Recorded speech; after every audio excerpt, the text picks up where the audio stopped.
Well, hey y'all, hey y'all, hey y'all. Today is Wednesday. You know what that means? The ladies are taking over.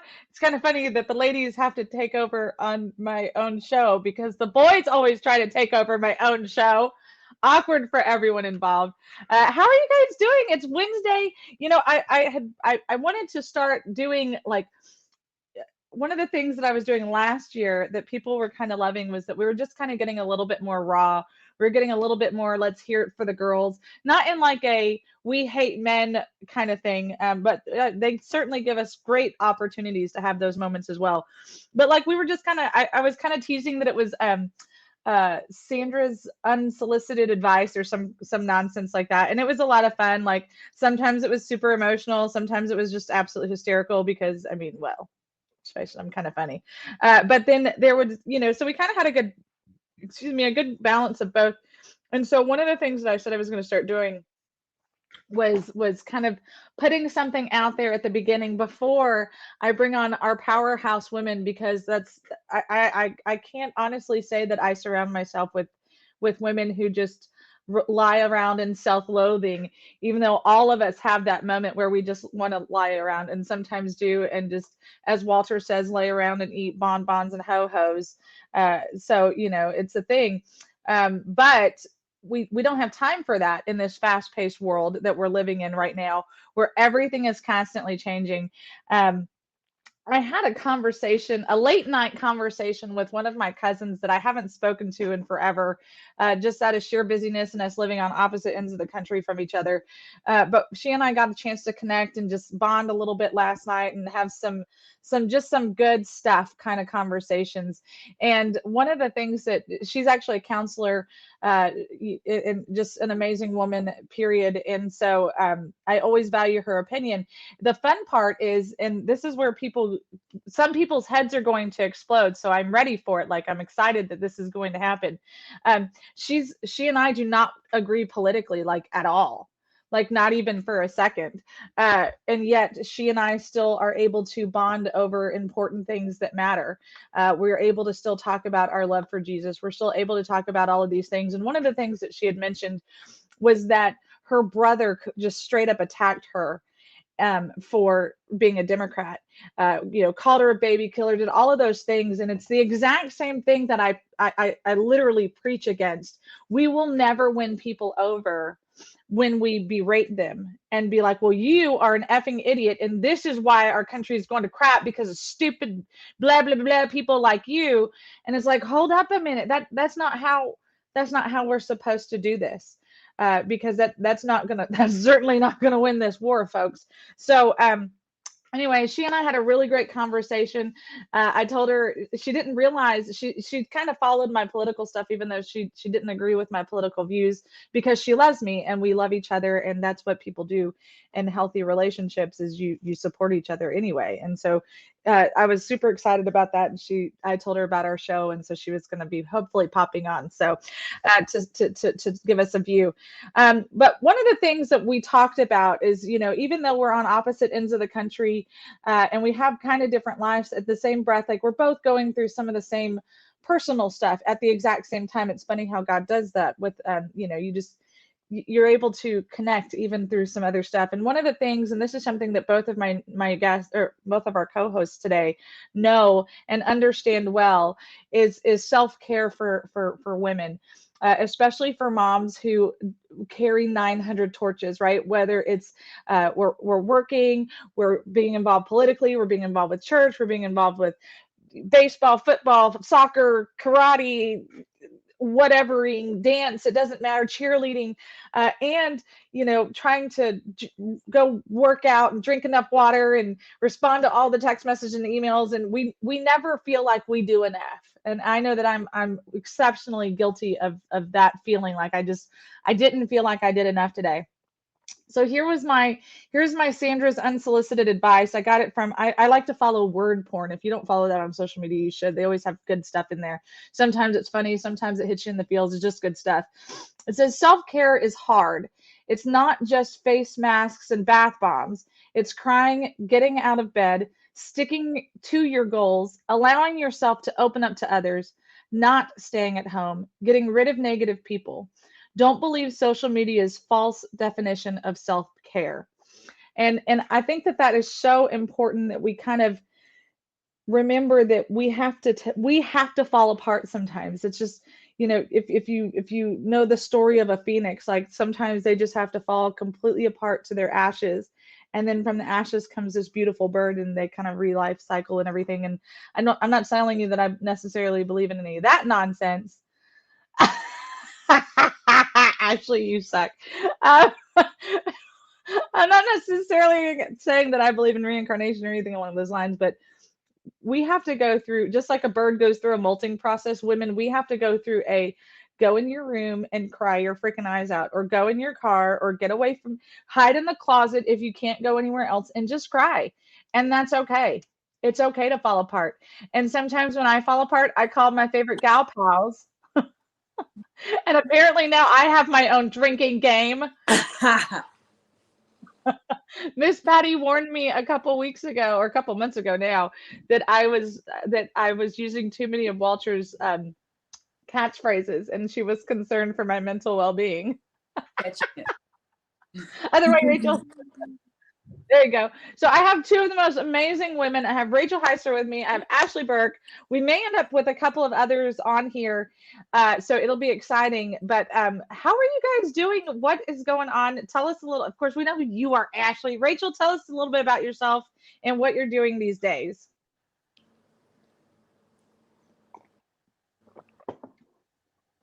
I'm Maybe. just a pop star. That's all.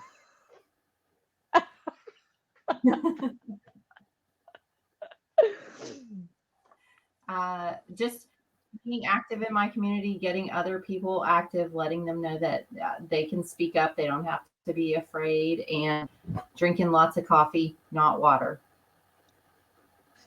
Here, here. I saw somebody on my Facebook feed said that he had a real coffee addiction, and he's been proud of himself because he's gone 1 week without coffee, three more to go. And I was like, oh, someone lied to you. No, ma'am. This is my Charlotte loves matching coffee mugs for her and I.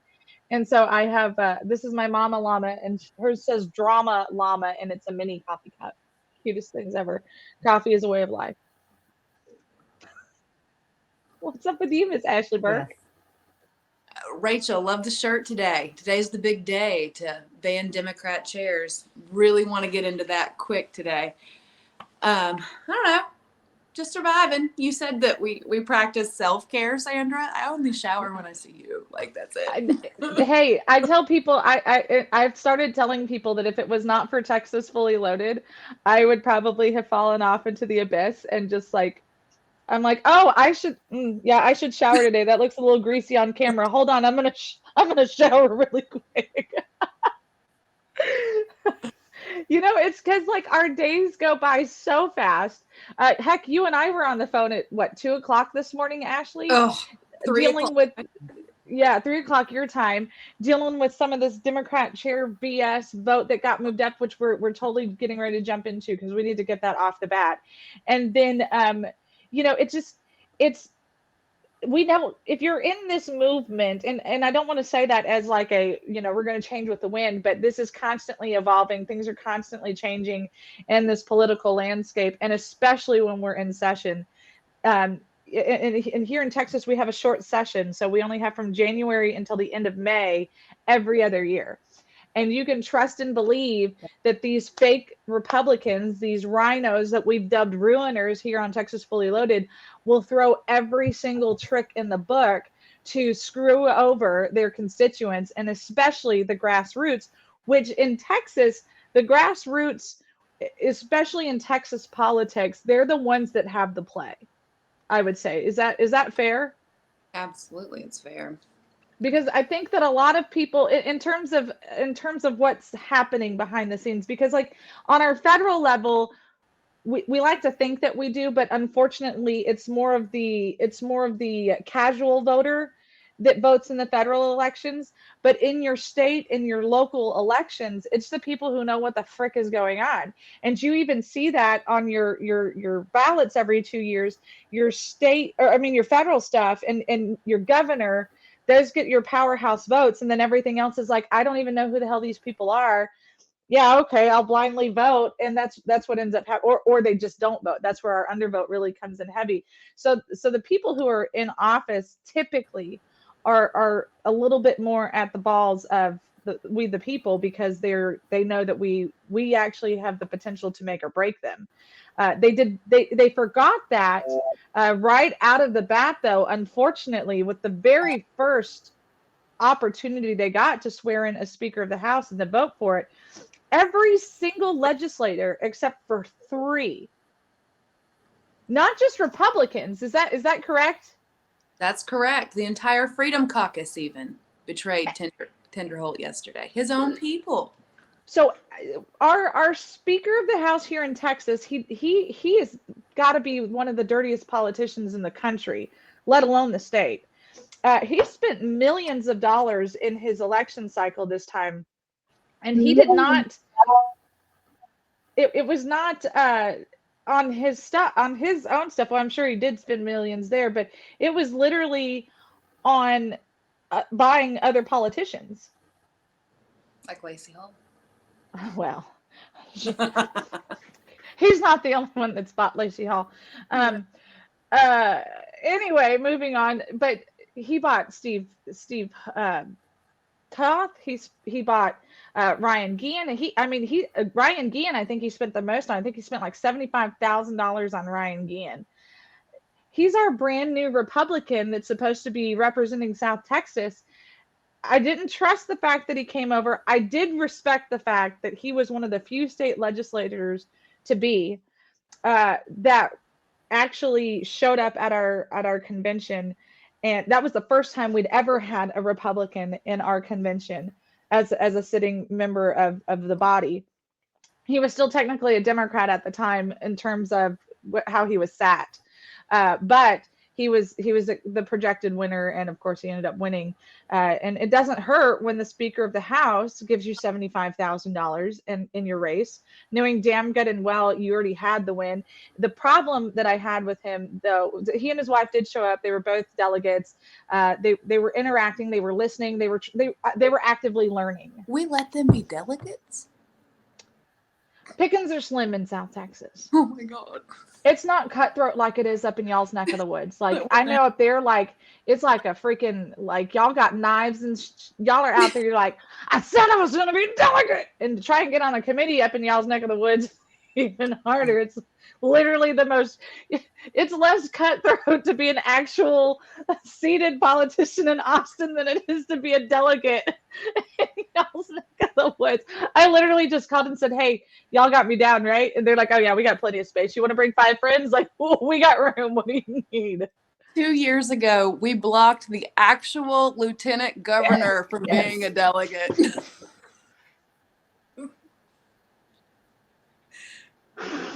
Dan Patrick was not a delegate in Montgomery County. No, that's funny. I don't care who you are. That's funny right there. Right.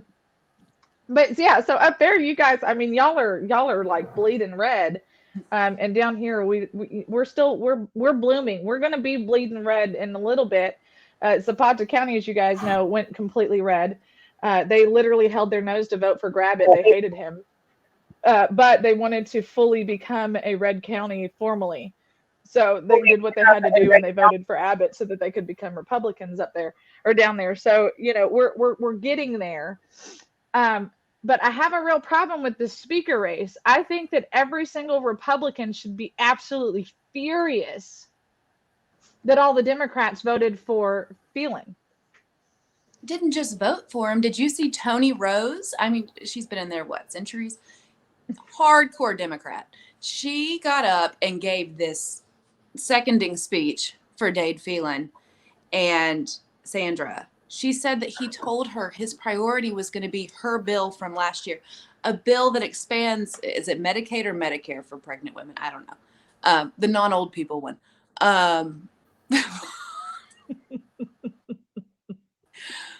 Currently, they can be covered for 6 weeks postpartum.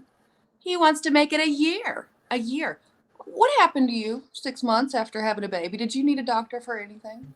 Anything at all? We're going to be doing tummy tucks. We're going to be doing all kinds of fun stuff. Wow. I wish my insurance company would have paid for tummy tucks. Maybe We the People's insurance can pay for tummy tucks for somebody. Maybe I'll get on the We the People insurance and get that tummy tuck after all. Maybe. Maybe. And then when A little Phelan, resurfacing. yeah. When Phelan gave his acceptance speech, he mentioned that was going to be one of his priorities. 1 year of postpartum care. Anyway. Rachel, how does that work out for your county?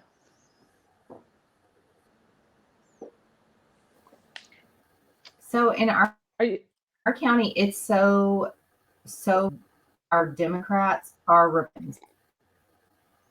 Literally, we have no organized Democrat party, so we're full of Democrats. Oh, we have those too. Well, I think that we have see a lot of to be delegates. y'all's was pretty cutthroat to be delegates in yours county as well, or district as well. Yes. Well, you're part of SD4.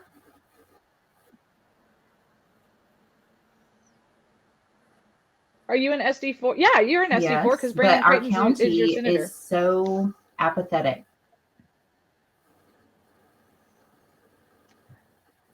No, absolutely. They just After think, spending oh, we're time, Republican, we're red.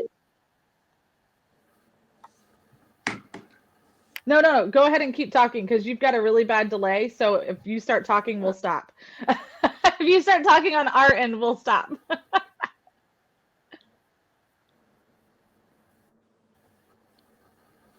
Yes, I can tell. Let me go out and try to come back in.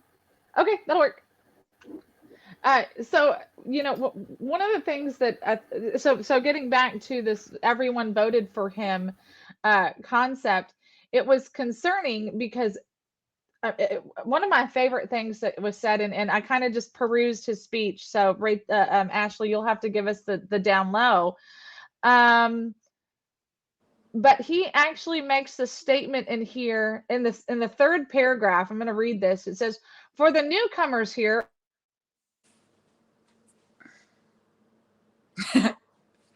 You're frozen and it's a great face.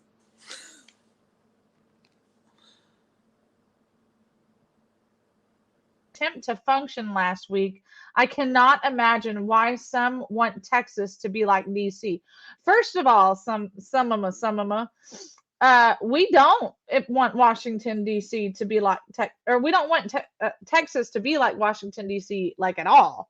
Like that's never been the people who want that are your greedy donors and your greedy fingers. So let's give credit where credit's due. If we wanted Austin to be like Washington, D.C., the majority of Texans would not be pushing for a secession vote. Right. That's right. And let me clarify the secession vote. The secession vote is not formally to secede from the United States. It's to see if there's enough support across the state of Texas to secede. So it's like the pre-concept of the vote. And they're so afraid in Austin of actually becoming a world power that they enjoy telling Biden, "Come and give it to me, Big Daddy." That's right. Is that fair to say? That's fair to say. Phelan's not going to play with the grassroots this session, is what he made clear in his speech. He mocked the Freedom Caucus. Not Texas, the DC Freedom Caucus. He just made it very clear he was going to play hard with the Democrats, just as he did last session, probably worse. Pretty terrifying. It's incredibly terrifying. We've got real big problems going on right now. The transgendering of our kids, our border, and Phelan's not concerned about that. He's concerned on expanding not old people Medicaid to women who just had babies. Why wasn't that in his speech? Why wasn't that his priority? It's funny. I got a letter, and I'll have to yell at Alex to bring it to me really quick. I got a letter from Representative Tracy King. Tracy King has been my representative, but thanks to redistricting, I unfortunately have Richard Raymond now. And I say unfortunately for multiple reasons. One of the very first is that he has been. I know one of his former chiefs of staff. She's an an absolutely beautiful woman. She has loved Richard Raymond as a person for years and years and years. She was with him when they found out about his son. She's worked for him working up in Austin, like she was his fighter, right? When all of the transgender bills started coming up, she just knew that this good God-fearing man was going to side with the children. And the Jeff Younger case is actually what turned her into a Republican. Yeah, because Richard Raymond would not vote to support Jeff Younger. Yeah, we're seeing it everywhere. And so, it's I tell people all the time, we don't care after you're 18 years old and out, out in the world. Like we tell Alexander all the time, according to the state of Texas, you're technically still a minor because you haven't graduated high school unless you commit a crime, and then sucker, you go into the big boy jail. But because he's 18, but he hasn't finished high school yet. This is his senior year. So he still gets to be mommy's baby this year. Just kidding, because he hates it when I say that to him. But when you get to become a big person, sorry, I got a beep because someone's trying to pop in. When you become an adult, you get to make big boy choices. But after you've graduated from high school, like you're that kind of an adult, not just you're.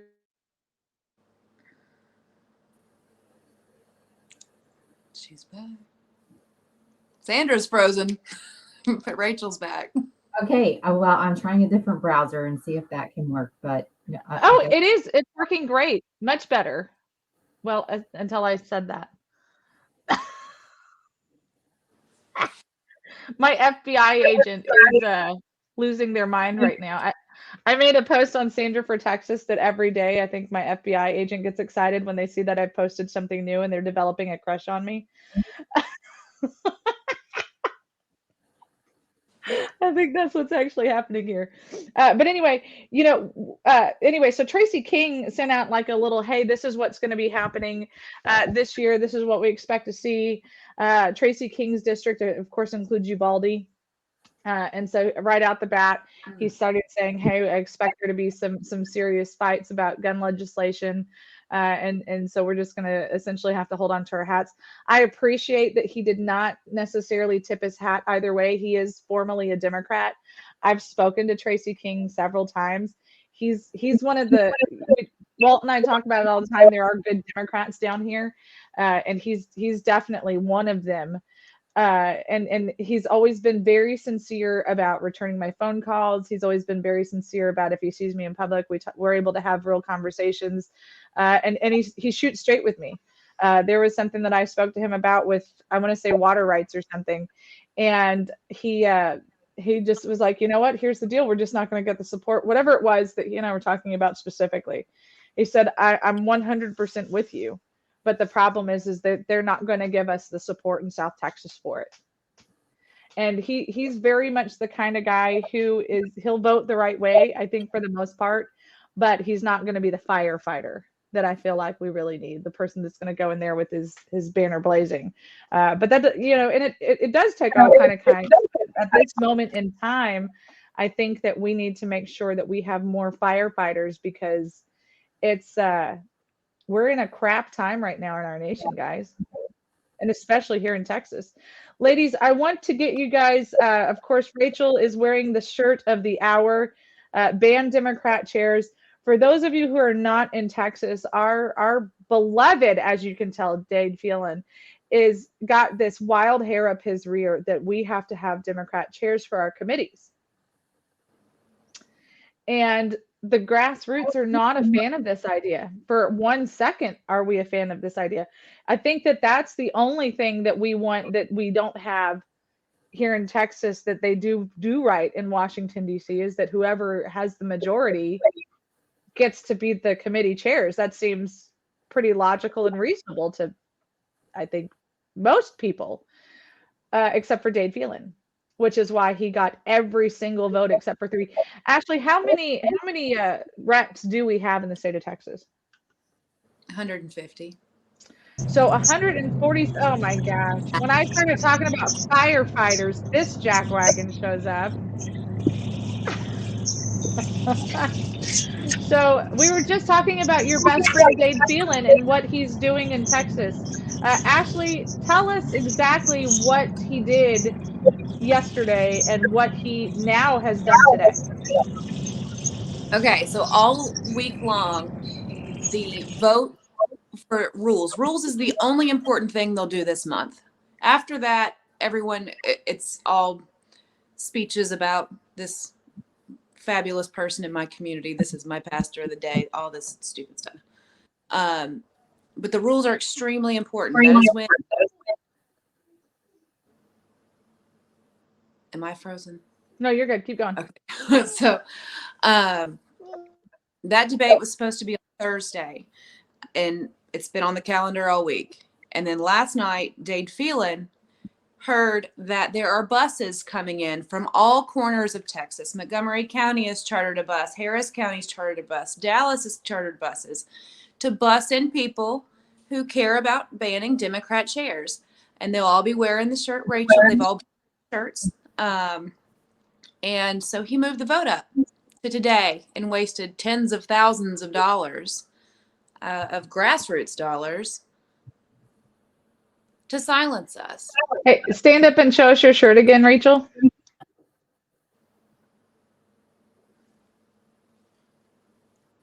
Oh, now the cool part is that we've been, you know that Walter and I are all over the state all the time. We literally see that shirt everywhere. Like, this is not just exactly what Rachel was just saying. This is not just a East Texas thing. Like, people are coming from all points across the state. In fact, Walter, you spoke to a county chairwoman a couple weeks ago who told you that they were going to be coming up for this vote as well. So how piss poor of a person are you that you don't care about your constituents and the money that they are spending out of their pockets to at least allow them the right to hear this? Walt? So this actually goes on every single state rep that does not want to address this with Dade Phelan himself. And if you happen to be, if you know anybody who is a member of the Jefferson County Republican Party, the Golden Triangle Republican Women, or the Spindletop Republican Women, then you would definitely give them a call, because it is their rep that is crapping on the grassroots and the Republican delegates. Not all these people are grassroots people. I mean, you have some establishment people in there that are like, why does DC ban Democrat chairs, but Austin does not? And then why does every Democrat in the state, except for a handful of Democrats, leave the state under the presumption that we want fair elections, so we're going to boycott during a special session? However, and talk bad about the Democrats. However, they're all voting in line with every single Republican is voting in line with the Democrats, with the exception of 3. And actually, there's a couple of Democrats I noticed on the board that I took a picture of that did not vote as well.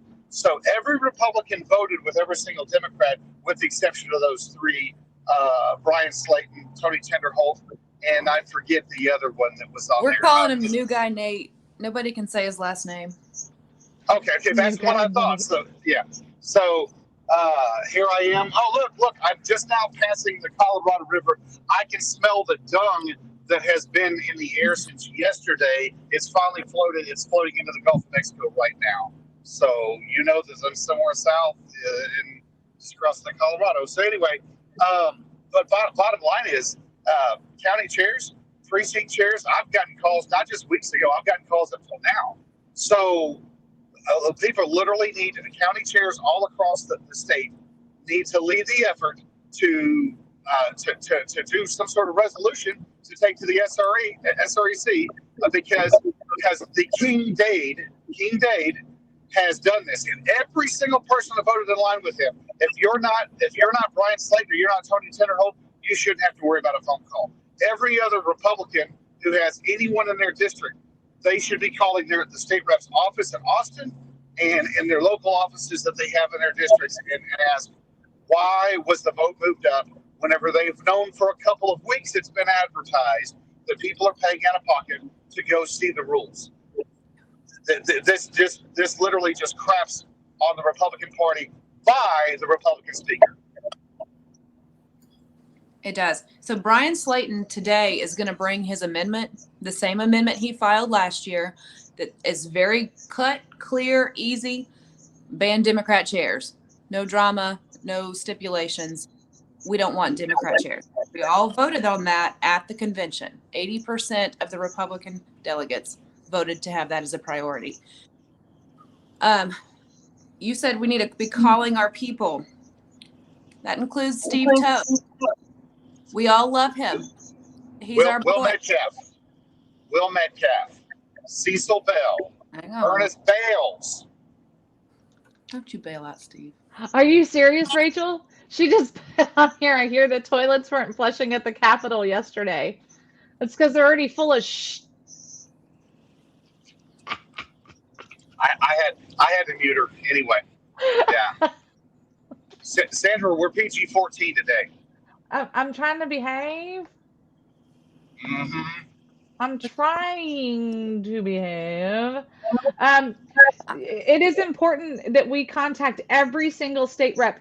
If they vote, it doesn't matter if they are a Republican or if they are a Democrat. If they voted for Dade Phelan, they 100% get to wear this FUBAR of we don't want to listen to our constituents. Whether you like what your constituents have to say or not, whether you agree with your constituents or not, that is not what is on the table. What is on the table is that you have promised to represent me and you will not even hear me. You don't care so much about what we have to say that the money that we're spending to go. Now, whether you're going on your private dime, which even if you're just paying for your gas and your food to go there and back, you're still spending, regardless of where you're in the state, a minimum of $200 to $250. Unless you live in Austin itself, you're spending at least 2 tanks of gas plus food, minimum. And you might have taken the day off of work. Plus, you probably took the day off of work. Do you know why? Because conservatives work. So it's a real thing. And now let's say that you went in to try and go cheaper. Even if you're spending half of that, even if you did a bus situation, let's just say that you spent $50 total. It was all included. You even get a bag lunch for the day. That is $50 freaking dollars. That is 4 hours at minimum wage. More than 4, less than 5 or more hours at minimum wage. To go to your state capital so that you can, number one, see your government at work, and number two, be a part of the process, and number three, make your legislators look you in the eye. They hate every single bit of that. And that's why I'm still going tomorrow. Even if they vote today, we're still going tomorrow because we're going to go and they're going to have to look us in the eye after they voted, however they voted. Exactly. And you know, those of you who can be there today, please be there. But also, if you cannot go until tomorrow, you be there tomorrow. And if your cowardly state reps decide to take off, Facebook Live the flip out of that. Make sure that people know that your state reps are so cowardice that they couldn't even have the. And don't be mad at their staff that they're forcing to stay there so that they can be cowards. I'm looking at the gallery feed right now. Don't Can you send me that link? Yes. Is that on TLO? Hang on. Hey. Email it to me. Yeah. There's probably 40 red shirts right now. Don't be mad right now. Go ahead, Will. So remember this. Don't be mad at their offices, but however, there's this. Go in and sign their register that you came to visit. And just write the word pissed. That's it. PISSED. Pissed. Whenever you go there tomorrow, and if they're not there voting on the rules, because that's what was on the schedule. I'm writing where was Dade Phelan whenever all the Democrats left the state of Texas? Where was that arrest warrant that Greg Abbott said he was going to get? Because Rick Perry did it. Rick Perry made Democrats return. He went and sent DPS troopers to pick them up in their homes, and drug them back into Austin in the early 2000s. So Greg Abbott did not do it whenever all the Democrats left. So at this point in time, everyone needs to make sure they know that Dade Phelan, he failed during that session whenever everybody left because he should have been able to keep the Democrats in the state. And if not, He should have been able to bring the vote that would have kicked them out of their chair because they vacated their own chairs, and we would not be having this problem right now.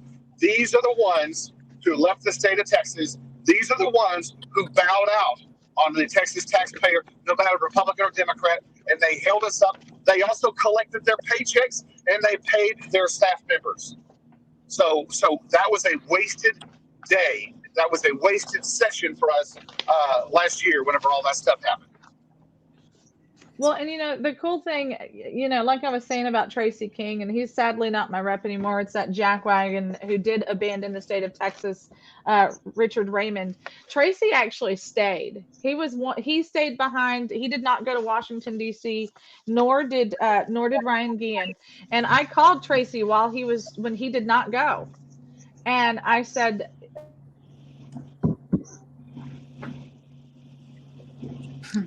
Sandra's frozen. Okay, folks, here we go. How much fun is that? Oh, no. So Walt, Yeah. they're going right now. I just sent Sandra the link. Oh, you're frozen now too. Yeah, I have the link, Ashley. I pulled it up, but unfortunately it's not captioned, so I can't tell what they're saying. What are they voting right now? He just kicked her out. And himself. Great. Yes, Ashley, do you hear me? I do. Okay. So what are they voting right now? I can't tell. They're just starting. I think. "Oh, I'm back again." Okay. Okay. So what's going to happen today is Brian Slayton's going to do his amendment, and then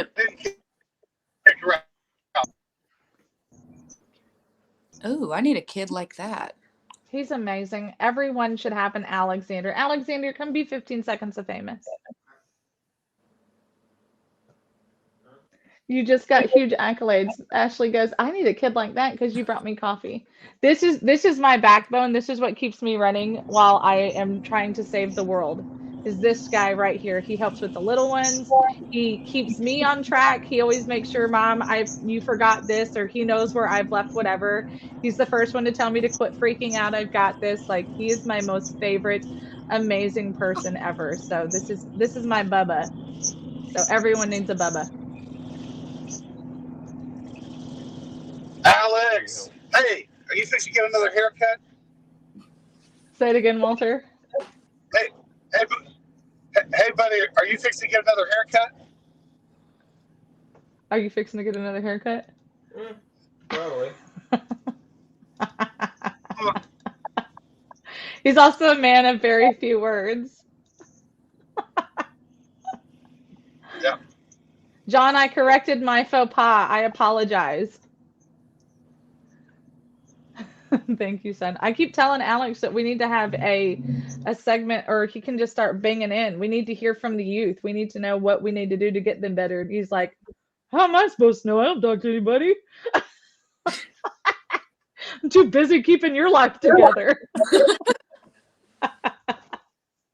He's still a snarky teenager who thinks he's funny, but he's an amazing boy.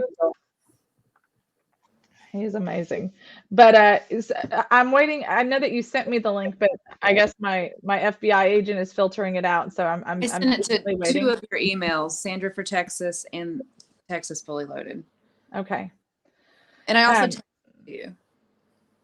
You also what? Oh, Well, I texted to you and someone just put it in the comments. I can't click on it from the comments though. One thing we all need to be very worried about today is Steve Toth, as much as we love him, has filed an amendment that seems to be the stroke Dade feelings back. Yeah, it's the get out of jail free card.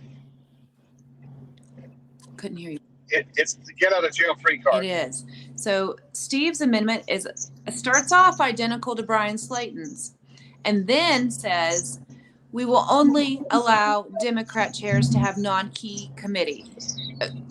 Democrats to have non-key committee chairs. And then he went in the actual bill and laid out what he considers key committees. The problem with that is, remember when red light cameras were the thing? Joe Strauss always sent those bills to Democrat chaired non-key committees.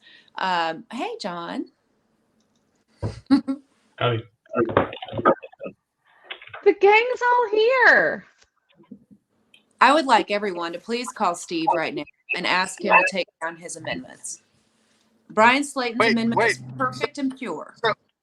Yes, it needs no extra. Hang on a second. I need for everyone to copy this down. I'm going to give you Steve Toth's personal cell phone number. Oh, you can't do that, Walter. Here's his. Oh, 1-800. And you have to write this down. 1-800-NOT-DADE. N-O-T. Okay, for real. Here's Steve's office number. It is 512-463-0797. We've got minutes to get him to pull down his amendment. Minutes. If we're not too late. But he needs calls right now. The handwriting is atrocious. So, well, I was hoping that was going to make it bigger. Ashley, give the phone number again. It is. Braden, I'm so sorry. And Trent, you too. But it's 512-463-0797. What it's going to do is it'll give the entire body a pass to vote against Slayton's, because of course they want this easy amendment that Steve Toth is going to that has filed, and it'll open Brian's up to debate and parliamentary procedures. And there you go. That top number. Nobody's going to answer the bottom one. You know, it's so Simon got mad at you, Walter, for jumping on when it was the girls only party, and now he's like, didn't y'all know this is women only party? It was still a women only till John showed up. We're still outnumbering them. I can have a period too. Yeah, we know.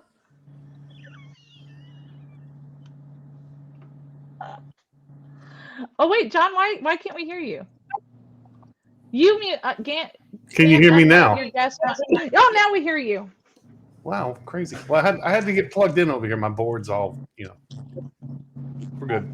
Only got a couple minutes anyway. Hey, we're not talking about Mr. Wang today. So what the hell, guys? What are y'all tackling? I was so excited. I got my Greg Abbott invite to the inauguration on the 17th. All 7 pages of it? What is that? I would be there, but I have anything else to do. Well, Texas Fully Loaded is going to be there, John. What's that, Rachel? Are you washing your hair that night? Yes, I'm washing my. Hey, it takes a lot to keep this hair lustering like this and all full bodied. It's not easy. You know what? Here's the true justification for why we're still going to go. He's still our governor, and if we don't show up because we don't like him, he's going to think that he wins something, and he absolutely has not won anything. You're going? Hey, don't forget, we have a press pass. Oh, that reminds me. I gotta find out. I gotta message Ken. Don't let me forget to message Ken. Yeah. Anyway. In previous years, I know Steve has been getting calls about his amendment. People have been Good. calling him about it, and he's apparently got no sense of humor about being asked about it. But that's our job, right, Ashley? That's our job. You know how much I care about that, right? Yeah. He literally hand wrote it.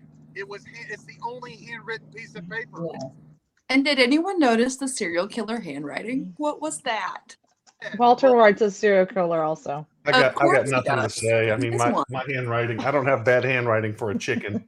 Not good at all. I'm dealing with a Louisiana public school education, so hey, I'm doing the best I can over here to even clean myself most of the time. So There was something Walter had written down, but it was also on a book that was next to something that he had actually written down. And I grabbed the one that I thought was his, and he's like, "That's not my handwriting." I said, "How can you tell? It looks like crap." I don't have pretty handwriting for a girl though, so I can't really say but so much. But John, how mad is Steve? I've had radio silence since last Thursday. I got one Well, text back. I had dinner with somebody last night, and they said, they reached out to Steve. They sent him a text and said, "What's with the amendments?" And he said, "Well, it's Slayton's amendment." And he goes, "No, it's not. You added key committee positions. You differentiated." And he said, "Well, it's not going to pass anyway," or something like that. And the guy's like, "Then why'd you do it?" And he goes, "Well, then they have a choice." I'm like, it didn't make sense. So, I mean, he's showing me the phone, the text. He goes, "Does this make sense to you?" I'm like, "I have no idea what the hell that's about. You should have just left it alone. Slayton's amendment was fine as it was. It expressed the will of the Republican convention. That should have been the end of it." I too would like to know what a key committee is. I've got a list. Trent texted me a list, and then he stopped talking to me. Yeah, but when you start splitting hairs like that, you just water down the intent. Look, you can bet your ass if the Democrats ever take the gavel, they're not going to be so kind. They're just going to steamroll the Republicans.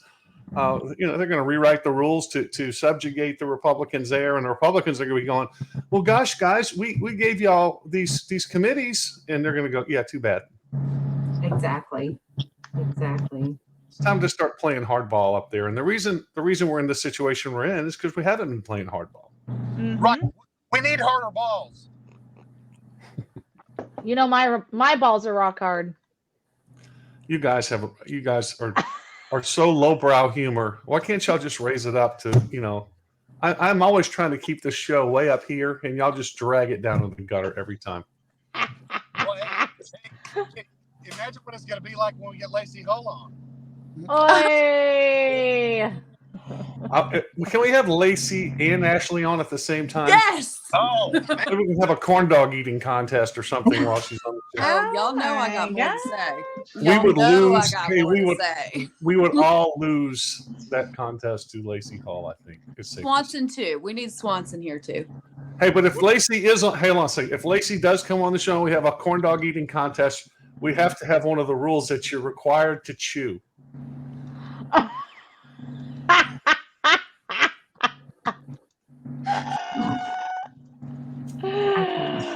Oh man! God.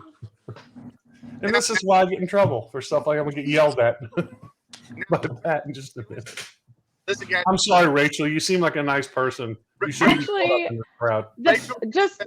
Rachel grew up as a Catholic Mormon Catholic, so make sure you explain things to her later.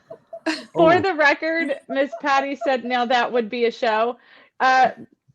Walter and Ashley and I have long since discussed that we think that she's really a rebel. Oh, Miss Patty, yeah. Miss Patty, absolutely. For sure. Hey, I love you, Miss Patty. I'm gonna get a text message. One awesome random Texas tidbit of random Texas knowledge. Yes, we would love a random tidbit of Texas knowledge. So I'm driving down Highway 90 right now as we speak. And I'm in Sheridan, and it's literally in the middle of nowhere on alternate 90. And I literally just passed a larger than life water park on the side of the road with campgrounds, the coolest thing ever. And I went over a hill, there it was, went over a hill, there it's gone. And I'm like, holy crap, it was almost just a little bit under the size of Waterworld that used to be in Houston. Wow. You would not, it's a 2-lane highway. I'm like, holy crap, I can't believe that this thing's sitting out there. It's obviously new, but anyway. Cool. Guys, just to let you know, well, our viewers know, I've gone and I put, for South Texas, I put your reps on here. I put Ryan Guillen, I put Richard Raymond, and I put Tracy King's office phone numbers in Austin. They are our representatives, and they need to know that we're not okay. Even if you're a Democrat and you like to watch our show, because it happens, and you're like, hey, I voted for you because I wanted Democrats. You can thank him, I guess, for making sure that they kept a Democrat in office, but also let them know that you didn't want them to vote for Dade Phelan. And that you want to be heard when people go to Austin. Don't be a nerd, just be heard. Well, so Ashley, are you headed to Austin? I am not. I don't have childcare this week, but I am looking at the gallery now, and it's gone up from like 40 people in red shirts to more like 60. So Rachel, our you people heading? are showing up. Are you going, Rachel? Yes, we're going tomorrow. I've got a van arranged. And Walter, you're on your way there now. Or what are you doing, Walter? Oh, I'm doing something super secret squirrel. Don't pull up in my driveway again. Sandra, No, this time I'm you going? Tony is there right now. He might be chiming in a minute, and that will be fantastic. fun. Who's that? I will not be in Austin until next week, unfortunately. Tony Ortiz, founder of Current Revolt. Send him a link and tell him to put his headphones on and do a play. I sent it to him. I've got to talk to him, Ashley, about the Montgomery County Republican Party at some point. So if you can make that connection, I'd appreciate it. Things are For heating up sure. here. All right. Well, I got to Hey, log off. Ashley. I'm going to be on Tallyman's on his webcast, and so I got to log off and jump on that recording with him here in a minute. But hey, God bless you guys. Thank you for all the work you do. Praying for you, Ashley, my sister, that everything's going okay in your life out there and wherever the hell you are. And we'll talk soon. God bless you. Thanks, John. Love you, John. Bye. Hey, Sandra, can you hear me? I can hear you. So can the rest of the country. This is an FYI. Speaking of the rest of the country, I am going to go try and save it. So I'm going to be jumping off. I'm hoping you can get a hold of our friend and have a good discussion because they have a pliable defense.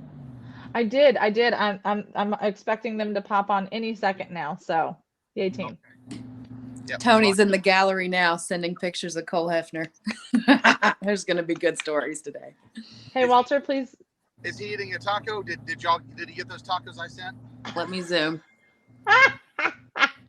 He's got Keep his me hands posted, in his Walter. pockets. Hey, listen, y'all be good. I'm going to be hopping off. I got to take some turns. I've got a dune buggy and a tractor that I'm towing. So there's some serious caca happening. Woo-hoo! All right. Well, you be careful out there. Be safe. We know that we love you big time. Keep me posted, okay?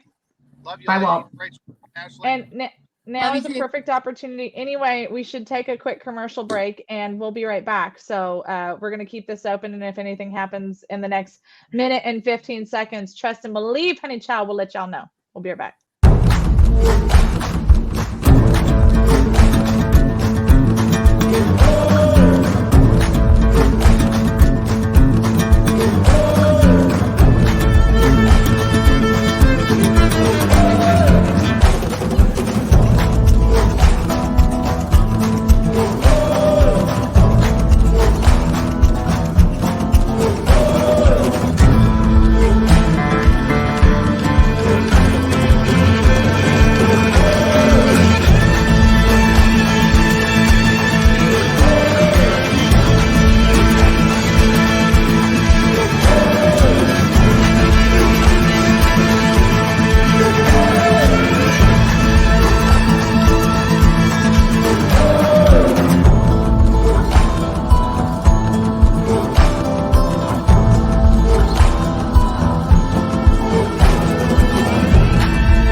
And we are back as promised. A huge thank you to our amazing sponsors, the Montgomery County Tea Party. 10 years of excellence, and especially holding these jack wagons that we're looking at accountable. A huge thank you to Justin with Skyland Companies. You are greasing the skids to keep Texas free and to keep America on the right track. We appreciate all of the patriotism and hard work that you do. If you need any diesel mechanic work or logistics, give him a call. If you can't find him on Facebook, then let me know and I will hook you and Justin up because he's one of my most favorite people ever. And then, of course, Greg Parker, don't forget about his book. Go to Amazon.com.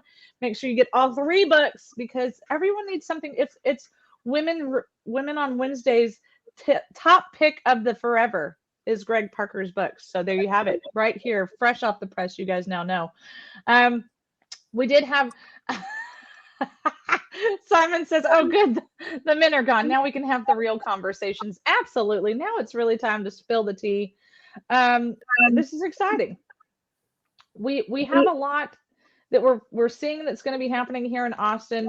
I had Alex go and get me the thing that Tracy King had sent also. I just want to kind of highlight because I hope that this is similar. I hope all state reps are kind of saying, "Hey, this is what we got going on here."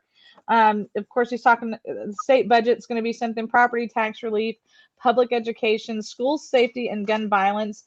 As I mentioned before, one of the things that happened in Texas, of course, was the Uvalde mass shooting there at the school, and none of the things were done properly in Uvalde. I mean, zero of the things were properly done.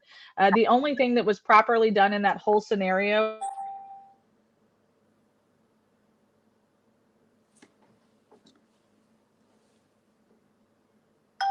Looks like mental health is something that they want to talk about a lot this session. Natural resources, border security. So there's just a whole lot of stuff. It's super important. And then, of course, he's got, hey, this is your state house. Come to it. Here's all the different resources that are available to you through my office. We have to have a relationship with the men and women that are in these offices. Love them or hate them, they need to know who you are. That's how they are supposed to do the will of we the people. That's what we the people work is all about, is holding these people accountable by saying, hey, whether you like me or not, you're going to represent me and hear what I have to say, because you can't represent fairly if you don't know what both sides are saying. You just can't. And especially like those that are in like an all Republican district or an all Democrat district or whatever, the only way that you can truly work fairly together is if you speak to everyone. It was something that I did when I ran for office. And I told people all the time, look, I have to get votes from both sides of the aisle. I can't just get all Republicans. I can't just get all Democrats. I have to have both, and I have to hear them. We talked about, one of the things I talked about, and I did get a lot of heat over this conversation, especially from the pastors, is I said, look, if I get elected, I even have to represent atheists. Yeah. Shocker. And so I'm not saying like I'm going to give some, Satan, all hail Satan speech by any stretch of the imagination, but I still have to have accessibility to them, and they need to know that they can come into my office even if we disagree about stuff. And the sooner people know that, the better off they're going to be, especially our legislators.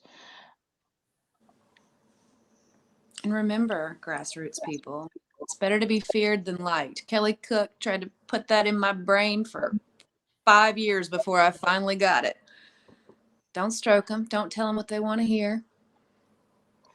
They can fear you. And that's when you really start getting stuff done. I learned that the last 2 years. They fear my mouth. One of the things that I learned, and all of you can attest to this, Walter West is either loved or hated by everybody in the state of Texas, and equally and for the same exact reasons. Yes, I love it. Is that fair to say? I'm super excited. We have another lady for our panel today. She is actually in north of DFW. This is Miss Ashton Richie. I got to meet her. I actually got to meet her in Florida when Walter and I went to Florida back in April. And she was at a J6er rally. She does a lot of stuff for our patriots that are being persecuted across the nation. Her home base, like I said, is just north of the DFW area. Ashton, I'm going to give you a little bit of limelight here. Tell us a little bit about who you are, and welcome to Texas Fully Loaded, my friend. I'm excited to be here. Where do I start? Long story short, I had some friends who got picked up by the FBI for their non-participation in January 6th events. And that's how I kind of got started into all of this, from building websites for my friends who really needed some help and needed good defense attorneys and needed, somebody to fight for their human rights, because God knows we've seen that nobody's going to do it except us activists on the ground. We got to know some people over at Condemned USA. I have my own blog, which is layman's terms 1776.com. But I've got some really, really decent friends who have been working on this really hard. And someone just today came up with a call to action that we're working on. Article 4, Section 3 of the U.S. Constitution basically guarantees that Congress has rights over those jails in D.C. So what we're asking for is for Congress to go forward and ask, or we're asking for them to force the DC jails to release those prisoners pending their own investigation temporarily, because we can't overjump the court system, but they can temporarily release those people back home so that they are able to talk to their attorneys, so they are able to fundraise on their own behalf, so that they are no longer denied medical treatment like Chris Worrell was. And he was denied medical treatment for his cancer until he was literally about to die. And it took a court injunction just to get him home. It took a court injunction for Zachary Real, he's a boy and he's a patriot. He was he's being charged with seditious conspiracy. There's so much to cover. It's like you have to just rattle through it. He's being charged with sedition, which carries 20 plus years, depending on how they decide to adjudicate it. If he is convicted, and he had to get a court injunction because he's been in jail for almost 2 years. He had to get a court injunction just to hold his newborn baby girl. He missed the birth of his second daughter. So we're really focused on this one right now. It's the first thing I've seen come down that I really think could help.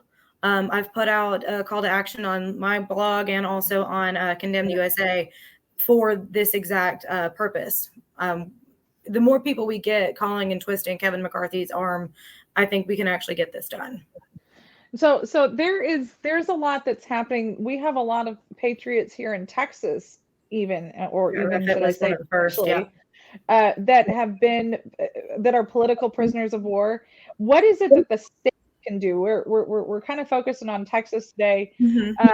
What are some of the things that here in the state of Texas we can do, or that we can expect from our reps, attorney general, the senators? What is it? I know that what Trennis with Condemned is working on, he's got a resolution about January 6th going through. He's a better person to talk to about that. I'll try to get him to come back on the show. But he's got a resolution going around all of the Texas legislations. And then he's also, I think he's got a case going in with the Texas, or he's trying to get with, I believe, Ken Paxton about kidnapping. Basically, if you didn't have a sheriff present when the FBI decided to raid your home, we've got some jurisdiction competing there in the state of Texas. So there are a lot of options. What we really, really need are lawyers based out of Texas who are willing to take these cases on constitutionally to come forward and help advise. We really, really, really need good counsel. You know, I think one of the things that I've said this since gosh, even before January 6th, 2021, if you were involved, if you even went to a Stop the Steal rally, if you've ever been to a Trump train event, if you've ever been to a Trump rally, if you've ever done any of those things and you don't donate or volunteer at least $5 worth, at least $5 worth, what you did was in vain, and you really don't give a crap. Because what the government has done is they have gone after everyday, regular American people. And they've done that strategically and purposefully because they're trying to break the spirit of the United States of America. Mm-hmm. They're trying to scare you into being silent completely. We've talked on this show about Joey Lynn up in New Braunfels. She and her husband were part of the Trump train. They drove their pickup truck around the Biden-Harris bus when it came through.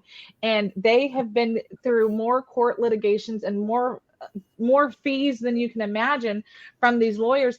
And the best part is that they have the charges that they are brought upon them were like old Jim Crow laws that were completely irrelevant to them because they scared the people that were riding on the bus.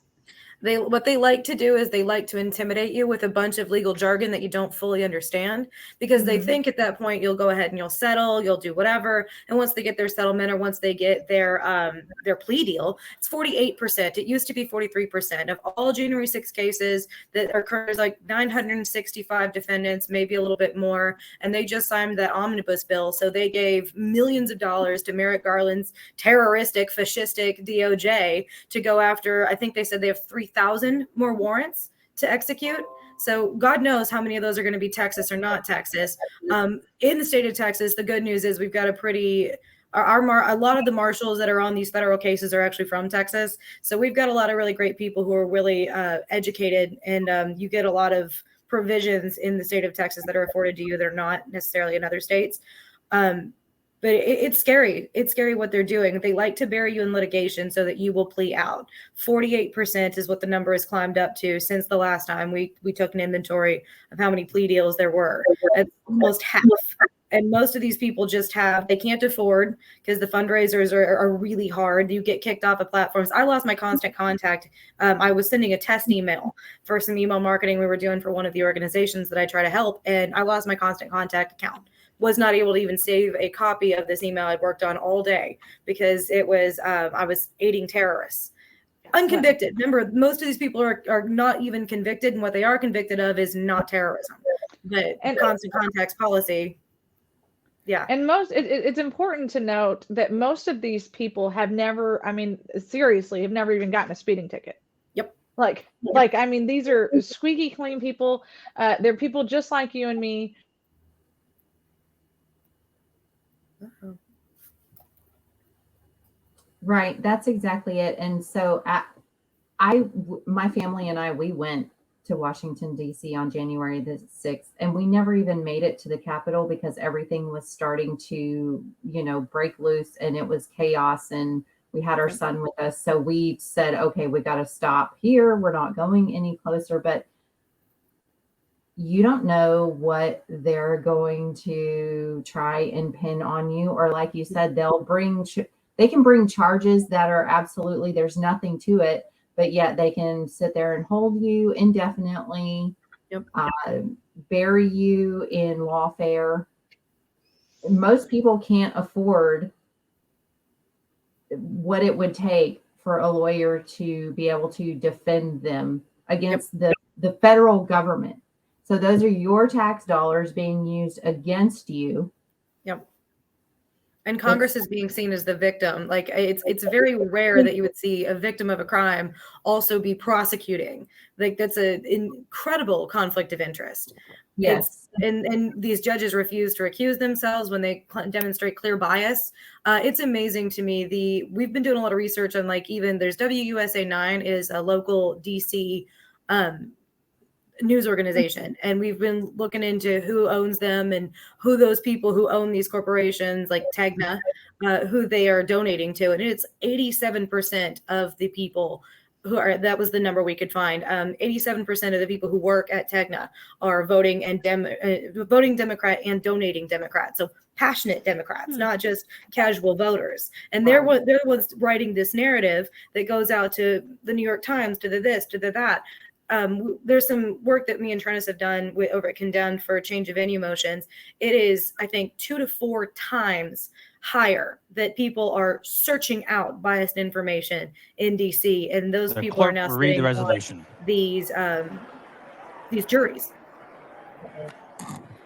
I don't know if y'all HR can hear this 3 or not. by Metcalf. I can hear it. Adopting the housekeeping resolution for the House of Representatives of the 88th Legislature.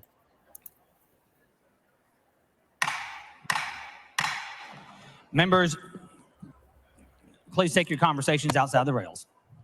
The chair recognizes Mr. Metcalf to explain the resolution.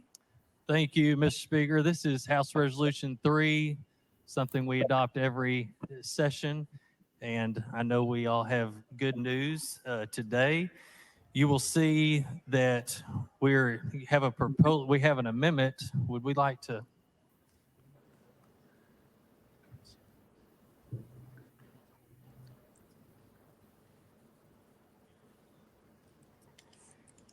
So in the resolution, members, you'll see on there, we're going to be raising the salaries for our office budgets.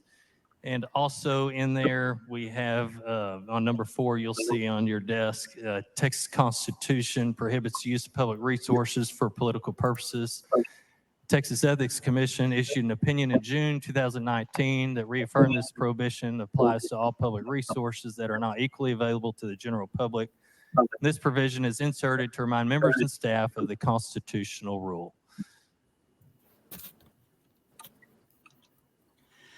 The following amendment, the clerk will read the amendment. Amendment by Metcalf. The chair recognizes Mr. Metcalf to explain the amendment. Thank you, Mr. Speaker. Members, you'll see on this amendment, line 2 strikes out $6,000 and substitutes 6,780 salary cap. Page 23, line 7 strikes 17,250 and substitutes 19,250. On page 23, strikes 15,500, substitutes 17,500. I move adoption. Mr. Metcalf sends up an amendment. The amendment is acceptable to the authors with objection to the adoption of the amendment. Chair hears none. Amendment is adopted. They're going to raise their budget. Marilyn. Okay. Is Mr. Schofield on the floor of the House? Doesn't Schofield look like Mr. Burns from The Simpsons? Oh, that's hysterical. You can't unsee that now.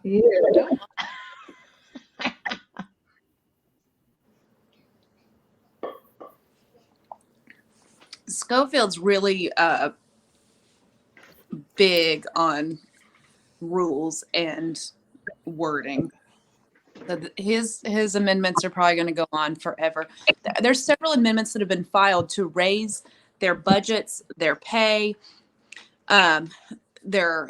We just saw Metcalf just passed. We're all struggling. We are all struggling. Why do they need more money? Why? There's one coming up for offices. I can't remember how much they currently get, but they want to raise Terry Wilson. I'm not sure which Terry Wilson, maybe the Austin area Terry Wilson. I hope it's our Terry Wilson.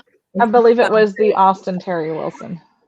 But that one is to increase the office budgets for their district offices, which no one ever goes to.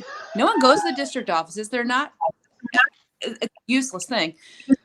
To 3 cents per constituent. That's major money. 3 cents per constituent. And the reason it's so is there's reps like Valerie Swanson who have free offices. Valerie Swanson's office is in her Mud District's building, which used to be illegal. That's a major conflict of interest. How do you think Valerie Swanson... Are there any other amendments to H.R. 3? Is going to vote on mud bills if she's getting a free office from her mud district? Does it any used to member be wish to illegal. speak for, against, or on the resolution? But Chair her recognizes Mr. first term in Metcalf to office, close on the resolution. Thank you, Mr. Speaker. Members, I move adoption to H.R. 3. The question her occurs on first the term adoption in of office, H.R. she 3. made it This is a legal record vote to required by the have a Constitution. free The clerk will ring office the bell. Show Mr. given by your Martinez mud Fisher voting aye. her Mr. and Metcalf Betancourt. voting aye.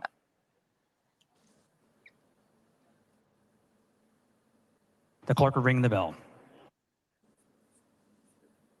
On the roll call votes in Texas, is it just that green light? All members voting.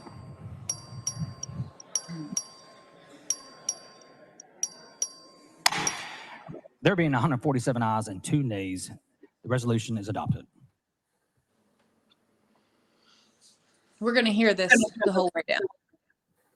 Right. Do we know what number Democrat chairs will be? Let me look.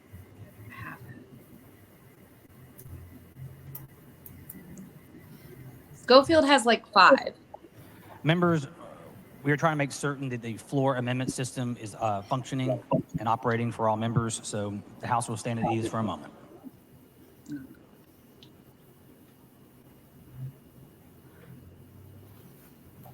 So Ashley, do you have the list of what all we expect to hear today? Yes, I'm going to put the link. I've got the link somewhere right here. I'm going to put the link in the comments of all the amendments that are. Here it is.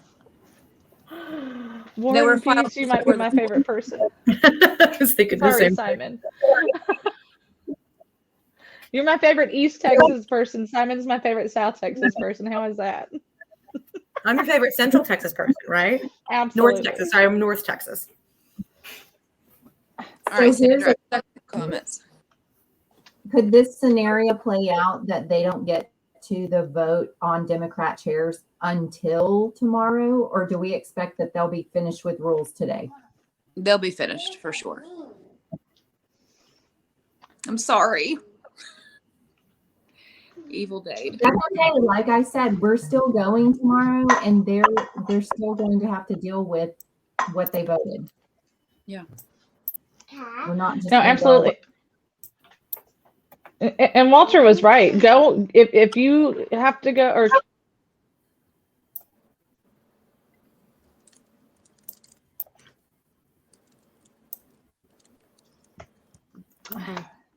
there we go. My FBI agent again. It asks for your name. It asks for where you're from, I believe, and then it asks what the purpose of your visit is. Is that still what they put on the form to sign in when you go to see your representatives, Ash? Oh, there's no form. You just barge in that door and tell them what you think. What do you mean? I've never seen a form. Well, Oh, there's you mean when you're like going the to little test- sign-in sheet. No. Like when you go to your reps so that they can have a record of who all's been there. Oh, yeah. They usually ask your phone number or email address. They're all different. But Okay. Yeah, but wherever you can put it, put your name and then put pissed off. Exactly like Walter said. I love it. But actually, you know what? Put hashtag we the people are pissed off. Put it just like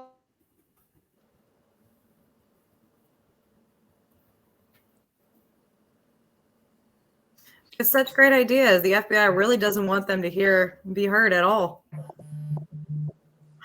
Poor thing. Did y'all hear what Charlotte said? Nope. I said, do the hashtag or whatever. And she goes, yeah, and show them your new shoes too.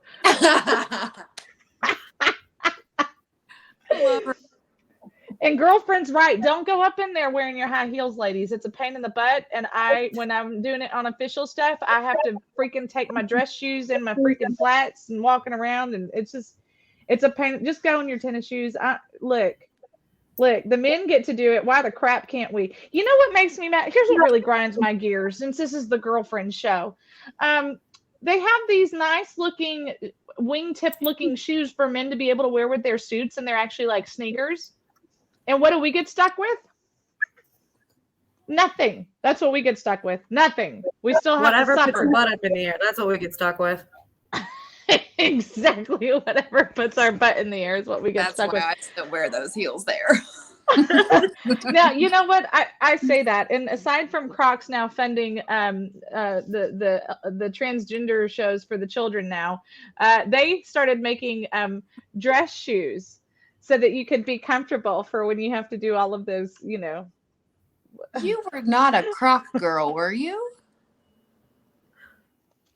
I had actually made the statement. My gears. Everyone drink. I had actually made the statement like a week and a half ago before I saw that. I need a new pair of Crocs. Mine are really worn out. I've had the same pair since I was pregnant with Charlotte. Oh, there's a joke in here somewhere about sports mode. I just can't find it.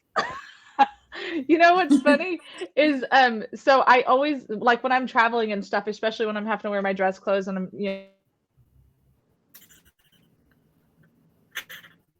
I love that the FBI keeps doing the best screenshot. Right? I'm actually a little bit offended. I'm like, wait a minute. I feel like I've done enough work. Why don't you mess with my stream? Am I that important enough? I'm just a little person over here. It'll happen. Don't play with fire because here they go. They're trying to log your IP not right a telemarketer.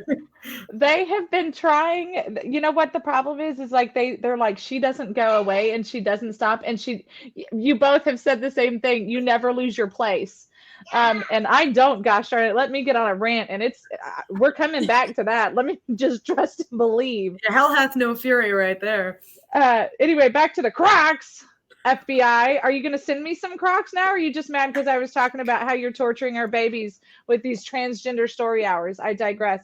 So I wear my Crocs when I'm traveling in my dress clothes so that I don't have to wear my high heels while I'm driving anywhere from 300 to 600 miles a day.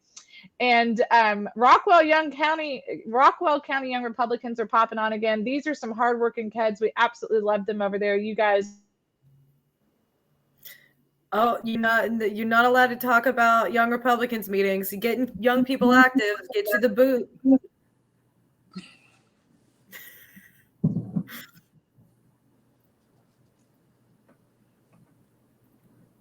Her dress clothes are a tutu. I have evidence. Simon seems like a troublemaker. He seems fun.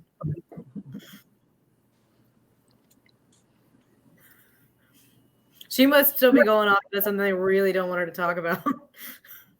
Right. Her FBI agent is getting really Or pissed. he's just really bored and we're finally giving him some attention. So now he's acting out.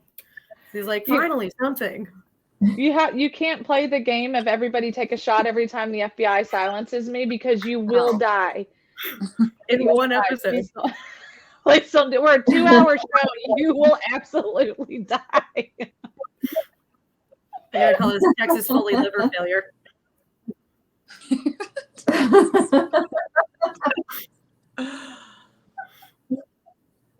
Oh, that's it's a good so much one. better. Guys, when you go to the Capitol, make sure and take your concealed weapons permit. The line for security to go through those detectors can be like an hour long, especially on big days like today, no matter what door you go to. If you have your permit, you bypass it all. Just go in to the left and you are sailing right through. You know what? I got mine, and then I was such a strong supporter of Second Amendment rights and F the process because the Constitution is my process. I decided to let mine lapse, and then I completely forgot about that. And I was all proud of myself. I told Walter, I was like, you know what? When I had to renew my driver's license this year, I did not renew my license to carry. And he goes, why, do you like to stand in line at the Capitol?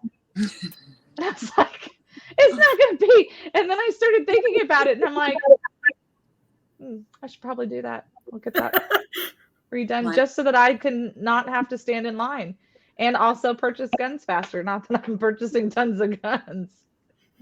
We're just joking. We're just joking, everybody. Just talking, FBI agent. Or CIA or China at this point. Whoever is, like I feel like sometimes they just tag team each other. Simon said, you should say.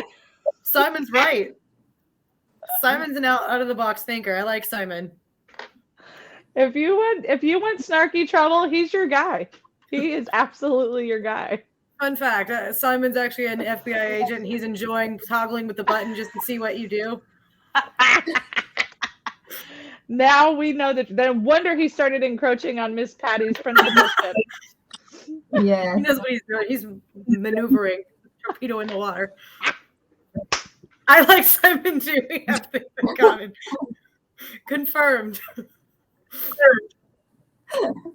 That's the best one so far. I'm running with this Simon theory. That is the best we've done so far. The guys are always like, we should have Simon on. We should have Simon on. I was like, Simon keeps the comments lit. You need him. What? Oh. Charlotte said today is Wednesday, and the guys aren't here to boot me off. Actually, Mr. John never boots her off. It's always Walter. Isn't it? That mean old bacon.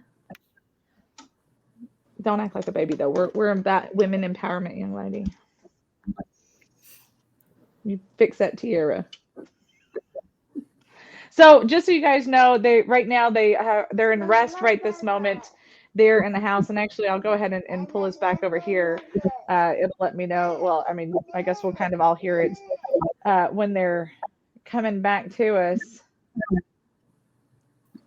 Our only two holdouts on the previous amendment to increase office budgets by my rep, Metcalf, were Slayton and Tenderholt. New guy Nate did not vote with us then. New guy Nate did not vote with them? He did not, nor did any of the Freedom guys. You know, to an extent, I guess, because this was just to be able to increase their staff's salaries. Is that correct? Yes. Like, and part of me, here's what I found. Nobody's talking to you. They have like this bank to pay their staff. And then Right. you have reps like Valerie Swanson who have 25 interns who are being paid nothing, and they still have this bank. Like they're all full of interns that are making nothing. And they carry that money over year to year. Some of these guys have big money in there. Well, I mean, I know that Ryan Guillen works his I've been told, because he likes to pride himself on being a legislator that puts the most number of bills up. Last season, I think he did like 400 and something. And so it was like he literally did not let his office staff rest at all. And I mean, they literally are there all day and all night long because he's working them like a sweatshop. I don't know if he's still doing that as a Republican, so I guess we'll find out. It's very interesting when you're friends with a lot of staffers. Some of those kids, their life is hell, like pure hell. And others, they just sit back and drink coffee and talk to people all day. It's every office is so different. Mm-hmm. And you know, they should be getting paid. I mean, they're working for the people, but they're the ones who have to take the phone calls from the angry constituents. They're the ones who have to make sure that the copies of the bills have been, most likely the copies of the bills have been read by these assistants in the office, the staffers. They're not your reps very rarely, and it doesn't matter which one. I think Steve and Brian and maybe a handful, Tinderholt, maybe two others. Maybe Will Metcalf actually read what comes across their desk. Metcalf does not. Come I was on. being nice. I don't know if all those you listed do. But they probably have the highest probability, wouldn't you guys say? It all depends on who your chief of staff is. I mean, some of them have really good guys and women. But often it's us telling them I was what's in talking bill. to a local elected.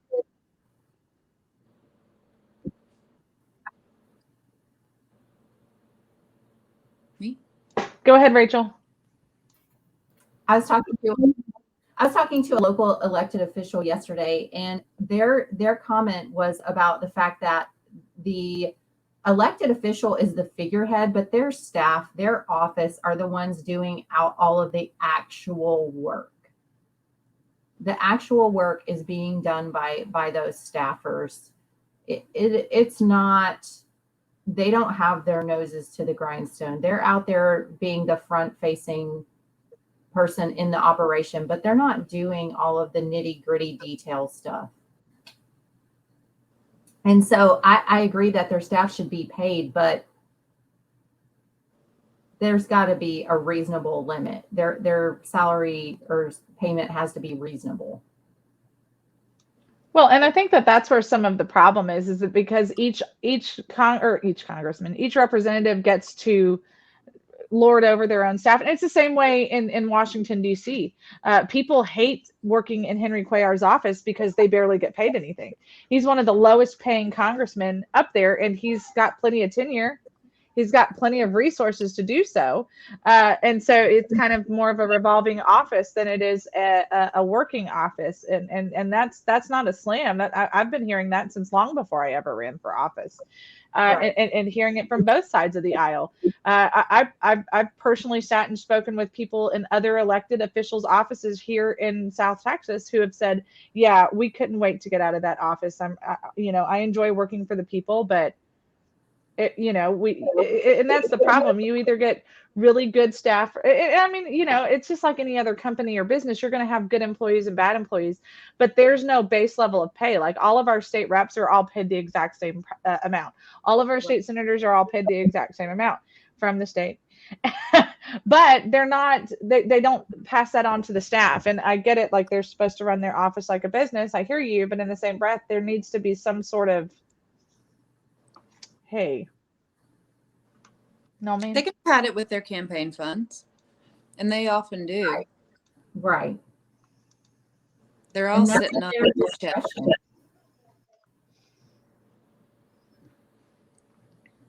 Oh, I thought of one.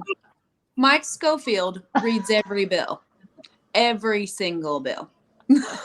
It took you a hard minute, though. I just want to put that out there for the American people, and not people don't know our legislature as well as Ashley.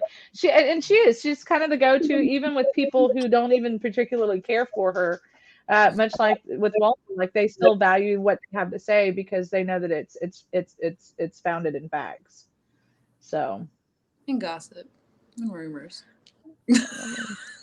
But also, you at least can say this is where you need to find it on TLO. Oh yeah, I can lead you to anything. So Let me put the link. Go ahead. I was actually getting ready to say, Ashley, see if you can actually just even share your screen if you have that ability. If not, then just put it in the group chat and I'll put it up. But, it's important that people know how to find what they need to. And TLO is not an easy site. If you sit there and you bang your head on it for a few minutes, you'll figure it out, just like going to the US one. Dade Phelan says he doesn't want people to. He wants people to know that Texas is not being ran like DC, but he is running it just like DC because the transparency is lacking. And the transparency is showing. Oh, you know what? I forgot to show this tab really quick. I want to put this up. This is the there we go. This is just our what we're expected to hear today. Ashley, if you just want to kind of give us the rundown really quick, and actually I can put this in the comments too. Yes. Yeah. I'm putting it all over I'm putting it all over the world right now. Free game now, baby. It's free game. You see it here first, folks.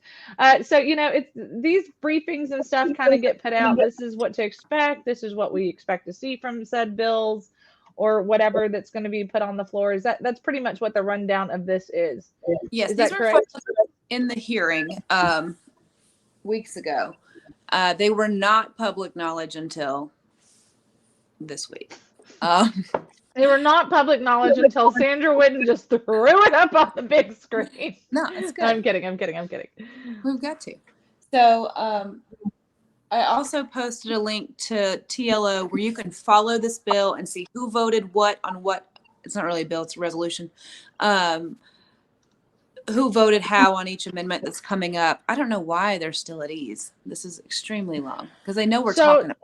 They know that we're talking about them. They're trying to run out our clock here on Texas Fully Loaded. But guess what, suckers? I can stop the feed to the network and just do this straight online, and we can be in double overtime like we did with the House.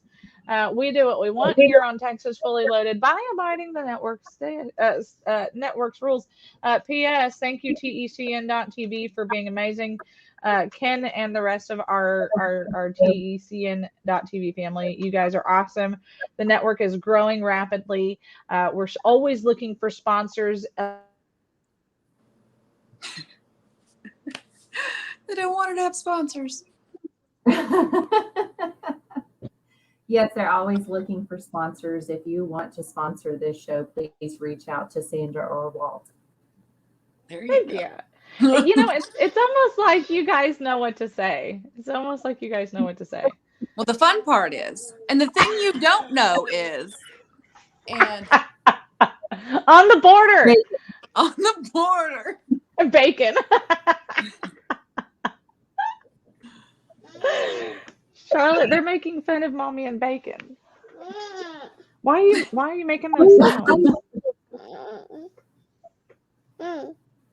We're not liberals or because you have food in your mouth. Go away.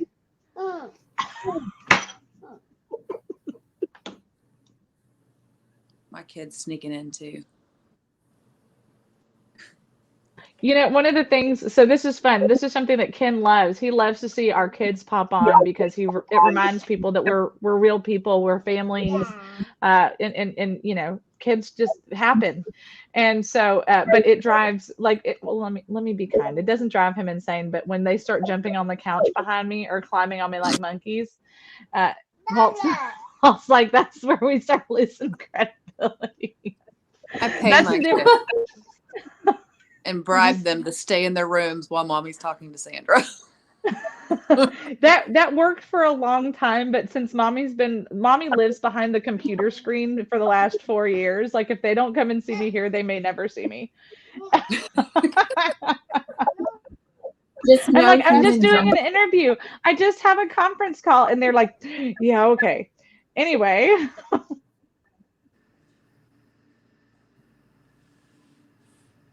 And we've lost her.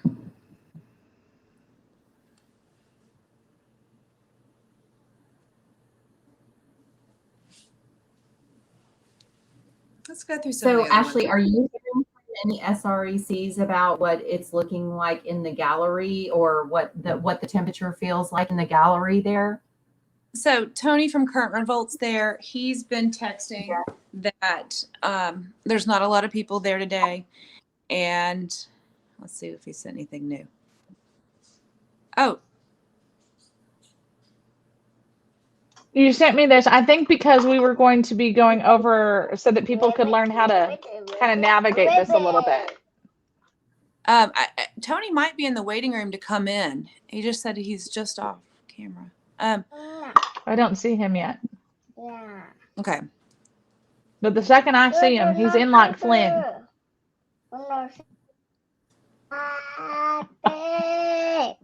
Charlotte. That was really smart of them, little turd burglars, to move it up to today. That's just setting the tone of what this session's going to be. Dade is not going to let the grassroots. He said that yesterday. He said something like, you probably have in the transcript, Sandra, but it's something like, and his tone when he said it was awful, there's going to be a lot of noisy people that come and try to get their ideas by, I'm totally paraphrasing bad. It was talking about us. The grassroots is going to be loud, and we must ignore them. Yeah, I'm pulling it back up. Hold on just a second. Did he say people or peasants? Did I say peasants? No. Oh, you said that. Okay. You never know what comes out of this. And how about Shelby Slauson? Everyone treats her like she's America's heartbeat baby. She's the best thing ever. She gave the seconding speech for Phelan yesterday. I mean, she showed us who she is. It's the equivalent of Mark Keogh giving Joe Strauss his seconding speech 4 years ago. Wasn't she rewarded for that? There's some fun nuggets in here. Like I said earlier, I just kind of perused it. So I'm going to give you guys some of this because this is fantastic. And in fact, I want you guys to see this as I'm saying it. He said, all of the work that will be rooted in one of the most fundamental necessary elements of this institution, the Texas House Rules. As the most deliberative body in the nation, our rules matter. My advice to new members is to know them, love them, and be certain that we will enforce them, because our rules keep the game fair, but they do not dictate the outcome. We will have diversions. Every session does, but that diversion does not have to define us. So let the political fires that have raged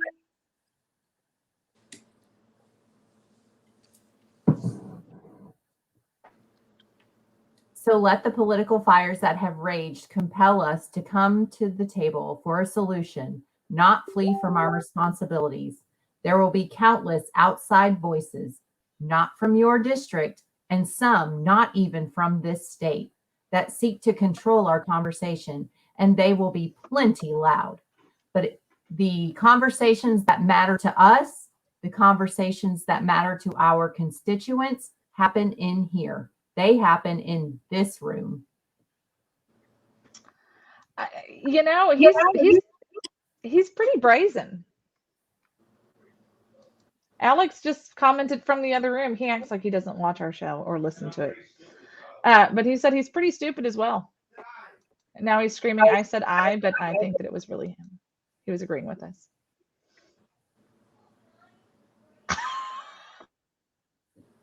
We know they do, Simon. That's fact.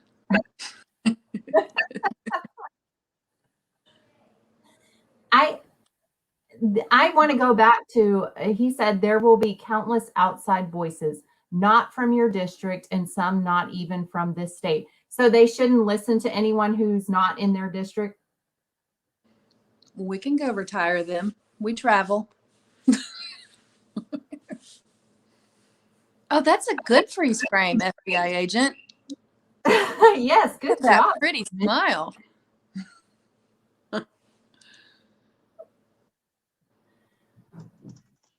I have a new contest. See who gets the best freaking screenshots of That was Sandra beautiful. frozen. Yes. Great. Great. No, I agree. I think that this is the fact that he said that the conversations that matter to our constituents happen in here.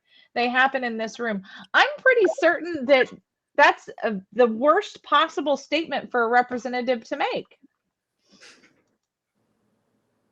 Who Yes, are they when you working go for? Are they for- working for the people in that room or the people of their districts? Exactly. When you go on the floor, disregard everything that you've heard from your constituents.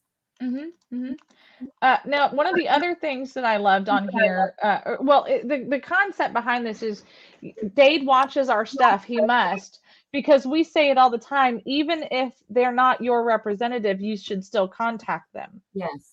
Now, I would love to say that was brand new information that Texas Fully Loaded brought out, but it's not. And that's okay. That's okay. But we like to amplify that message because it is important. We, the people of Texas, still have a voice in that house. And I have amazing representatives all across the state that say, hey, your rep is a crap bag, Richard Raymond. And so let us know how we can help. And love him or hate him, and Steve Toth and John and Walt have gone to blows multiple times. Steve Toth was the first state representative that reached out to me after the 2020 election and said, we watched your race get stolen from you. And, you know, and Steve is nowhere near my district. So there was, hold on, because there was still a line in here, Ash, that was about specifically ignoring the grassroots. Although those were pretty inflammatory, I think.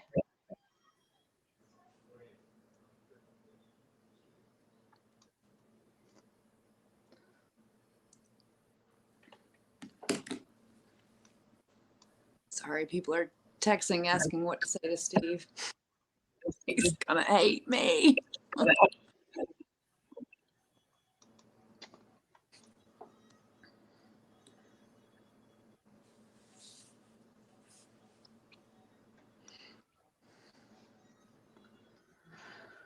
Maybe those were the lines. Ashley, you study this stuff way better than I do. I peruse. I didn't read the transcript. I was just listening yesterday while making grilled cheeses, so I missed a lot. He did talk a lot about the surplus, never mentioned giving it back to taxpayers. You know, it's funny. He makes a statement in here that he travels in his travels across Texas. Well, hey there, pal. How about we only care about you and your district? Isn't that what you essentially just said to the rest of the legislature? I think he did. I heard that. Exactly. Stay in your lane. Stay in your district. And if you're the Speaker of the House, then you should be representing the other representatives. So you shouldn't have to go anywhere else. So, and I mean, you know, what do you do for your district, Speaker, Dave? He should be a facilitator, not a dictator. Oh, I like that. He does not like that, though.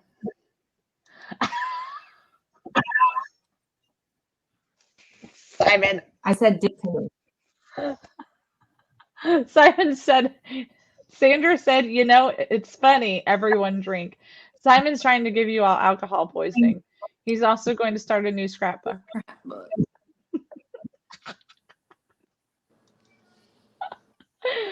Man, tough crowd. So we have about 10 more minutes before we need to bump off of the live feed for the network. What are some stuff, you know, every state has their own legislature. Every state has their own way of doing things.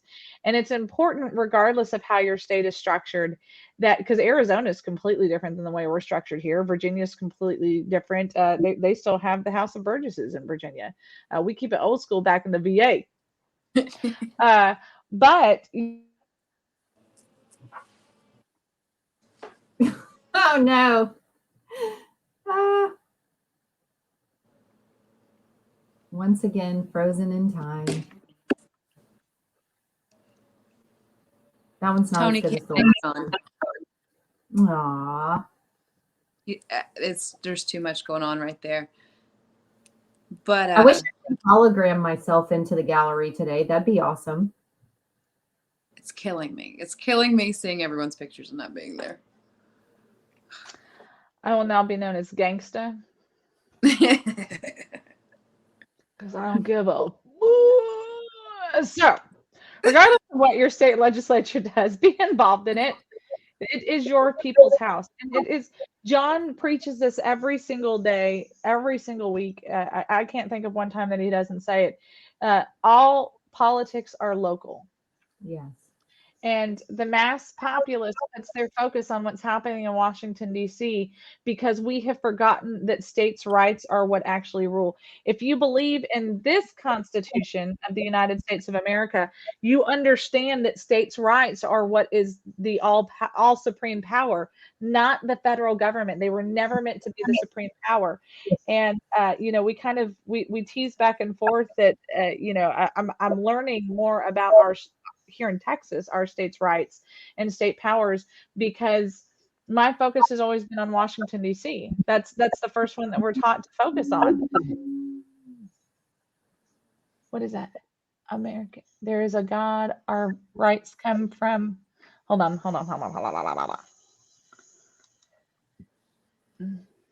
The American view of law. There is a God. Our rights come from him. The purpose of civil government is to secure our God-given rights. Boom. It's so simple. It's so simple. We have to do our part on the state level if we ever dream of being able to do our part on the federal level.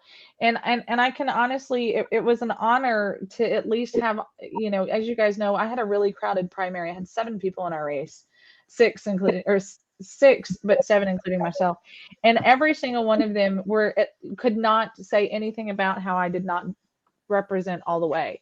And that was an honor to me. They all knew that I was involved in the state politics. I'm aware of what's happening. I have no problem going to Austin and testifying, because that's what we're supposed to do. And if I ever make it to Washington, D.C. as a congresswoman, I can't expect to do my job in Washington, D.C. without the process happening properly in Texas, without the people being able to secure their house in Texas, without the people having their voices heard in Texas. And when you have dictators like Dade Phelan running the show, it's not going to happen. The House should never vote unanimously on anything unless it's for our military and for our border. That's literally about it. Am I wrong? You're not. You're not And wrong. that's John Stickland on days like this. He was always ready to fight. We've got some fighters that are up there. Brian Slayton, he's going to be the busiest man in Austin. I promise you. He's going to be busier than a one-legged man in the ass-kicking contest, because that's exactly what he's doing. And if you ever see him, please buy him a cup of coffee. Send him some Dr. Peppers to his office, regardless of if he's your legislator or not. Because just like when we watched those 5 hold out in Washington, D.C., we had 3 folks, 3 that held the line here in Texas. Those 3 are like they're our new Texas heroes. We need to be having some statues. Oh, dang it. I forgot to put this up, because you guys have got to see this. It was fantastic. It was a meme. You guys know my love language is meme. This was from Jonathan Schober. And he said, State Representative Tony Tinderholt, Brian Slayton, and New Nate refused to bow down before the golden image of Dade Phelan. And this was literally like the best picture of all. Yeah. Did you guys hear Tinderholt's speech yesterday? Because he seconded himself, which was sad, but it was an incredible speech. It's everything we say we need and everything we want. He really, it was one of the best speeches I've seen him give. It was fantastic. That's funny, Sandra. Yes. Is she frozen? It's frozen on that. Thanks, FBI. Good job. I was at the Capitol on Monday, and I was on that Freedom Caucus hallway, and I saw Brian standing in his office. So I just opened the door really quick, peeked my head in, and said, "Hey, we'll be here on Thursday for that rules vote." I'm excited. You I know, don't know who the heck that lady is, but okay. it doesn't matter. They knew that you were going to be there, and that's all that mattered. You know, it's exciting. I think one of the coolest things ever, and even in the frustrating moments, whether it's an in-session time that we get to go and testify before committees, or whether it's out of session and we're just testifying for other things, going to Austin is always kind of like a big family reunion. You see your warrior friends from across the state, and you know that every single one of them are fighting like hell in their areas, and it's fantastic. We have the unique opportunity here on Texas Fully Loaded that we get to help flame the fire.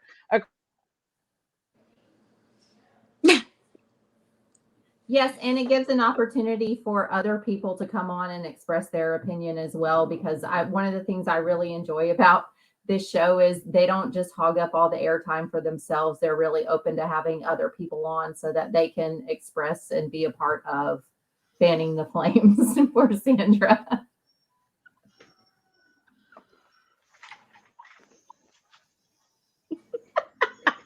That one's going in the scrapbook.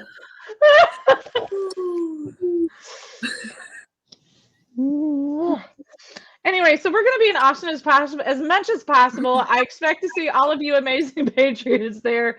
When we are broadcasting from Austin, trust and believe 2 hours a day will be spent right here on TexasFullyLoaded.com/TECN.TV, and of course on our Facebook feeds. I'm going to try and get all this out so that you guys can take it away, just in case you need to. So be on the lookout for us. We do have press passes here at Texas Fully Loaded, so we're super excited because it makes it harder for them to kick us out. All right, go girls. We got 3 more minutes on the national network. What you got? What are you most excited about? I was saying I need to check my press pass and see if it's still valid. What are y'all most excited about for this session? Hopefully, the vote today is a huge vote. I mean, it sets the tone for everything. But then after that, closing our primaries. I am so sick of all the Democrats coming and voting for every incumbent up there and not letting good people like Sandra Whitten get into office. That's what I'm screaming. Rachel? We got to close it.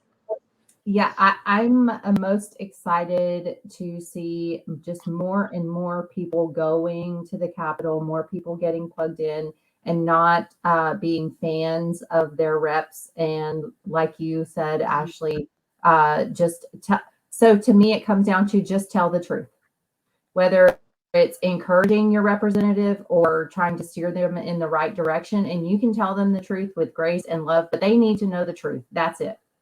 As long as you tell the truth, you're good. Yep. Well, we're going to take a commercial. Ladies, do you want to stay on for a little bit longer, or do you both have to go? Tell me what you guys got going on today, because I can go into an after hours on our social media platforms, where those watching on social media don't have to move. And if you want to stay tuned in, you go to Texas Fully Loaded's Facebook page or Twitter page or Sandra for Texas. Ladies, do you want to stick around and see if we get any more motion on the movement on the floor? Cool. I hope we get some more. Okay, we're going to go to a commercial break, and then we're going to end our national broadcast, and then the 3 of us will be right on back, y'all. To our national network friends, we'll see you tomorrow. Bye.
Okay, I think we are now off of the national network.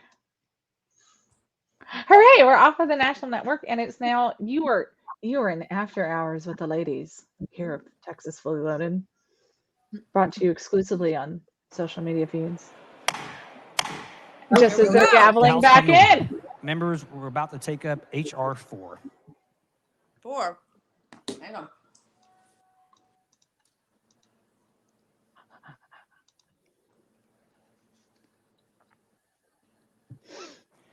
The following resolution, the clerk will read the resolution.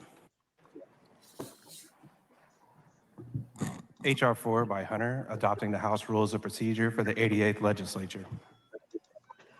The chair recognizes Mr. Hunter to explain the resolution.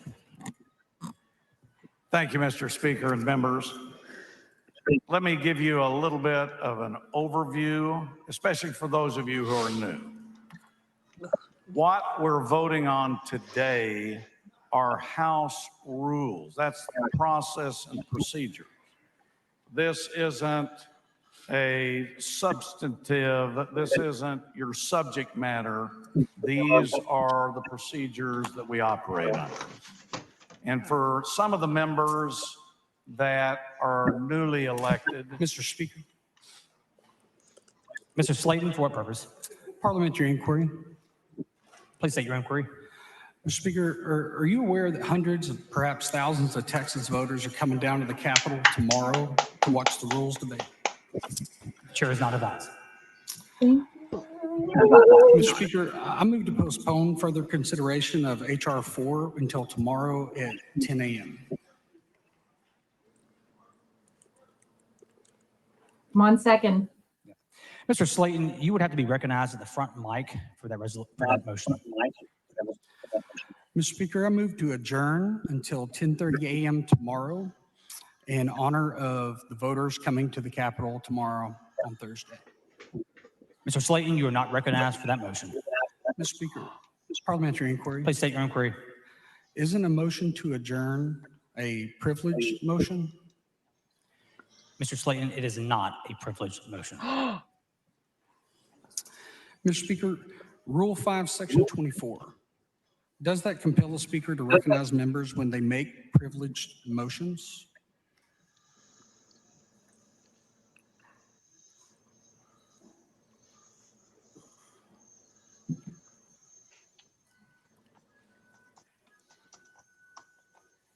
Mr. Slayton, a member has to be recognized from the front microphone to make a motion. Mr. Speaker, will you allow me to make that motion? You can come down front and we can talk about it.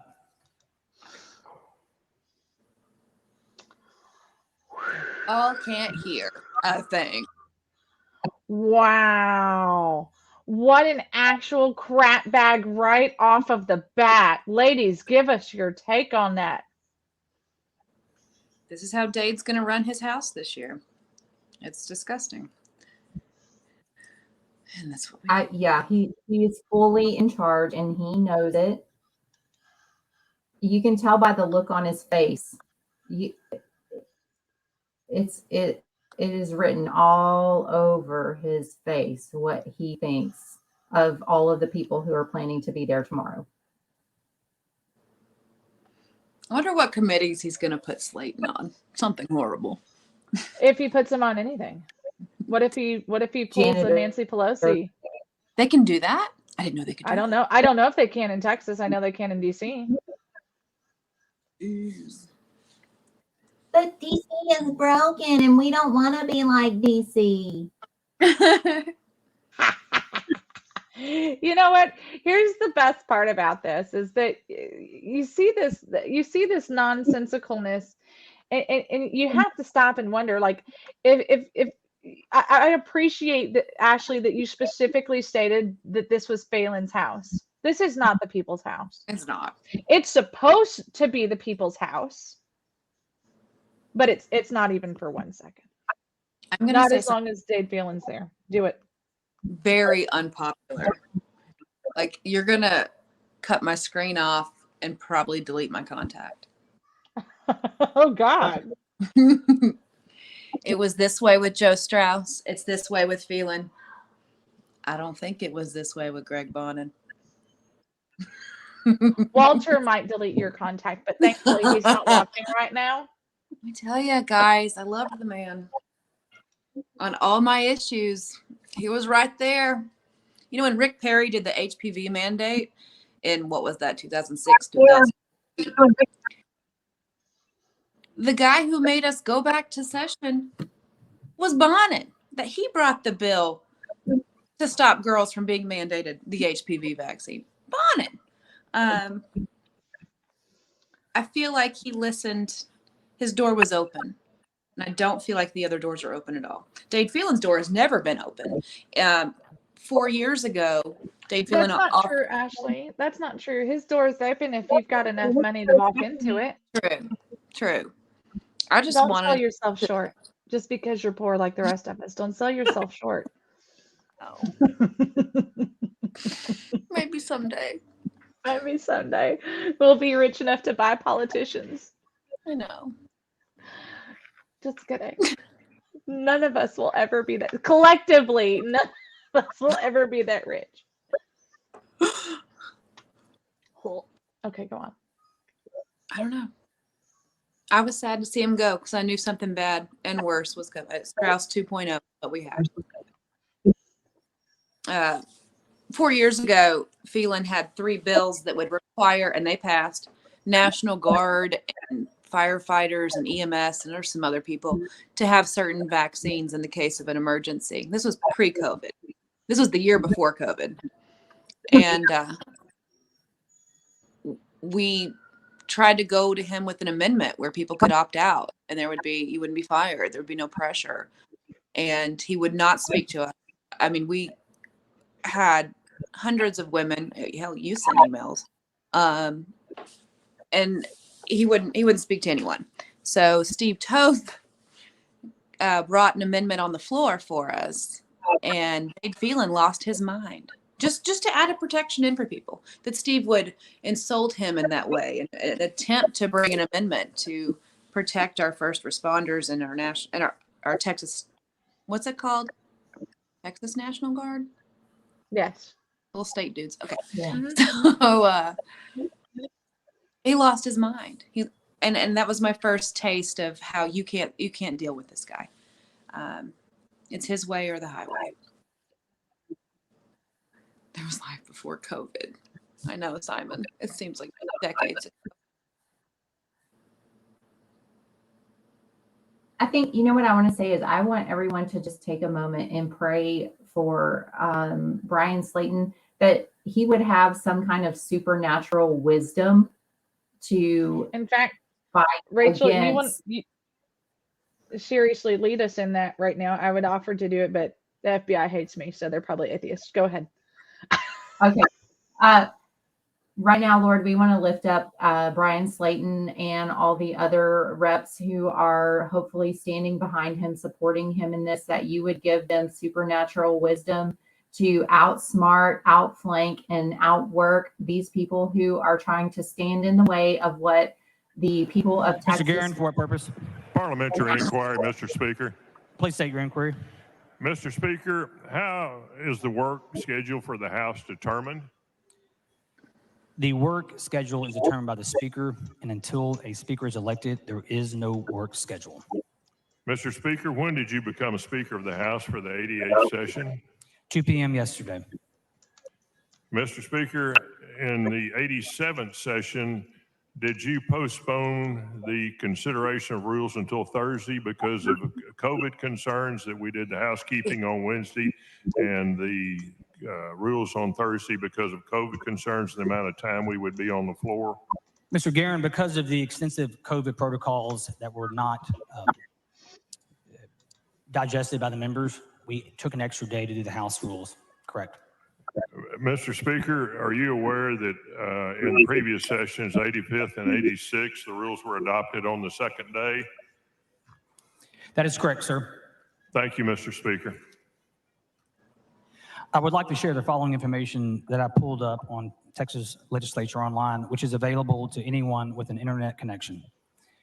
In 2019, which I believe was before Mr. Slayton was elected to the House, the rules were done on Wednesday.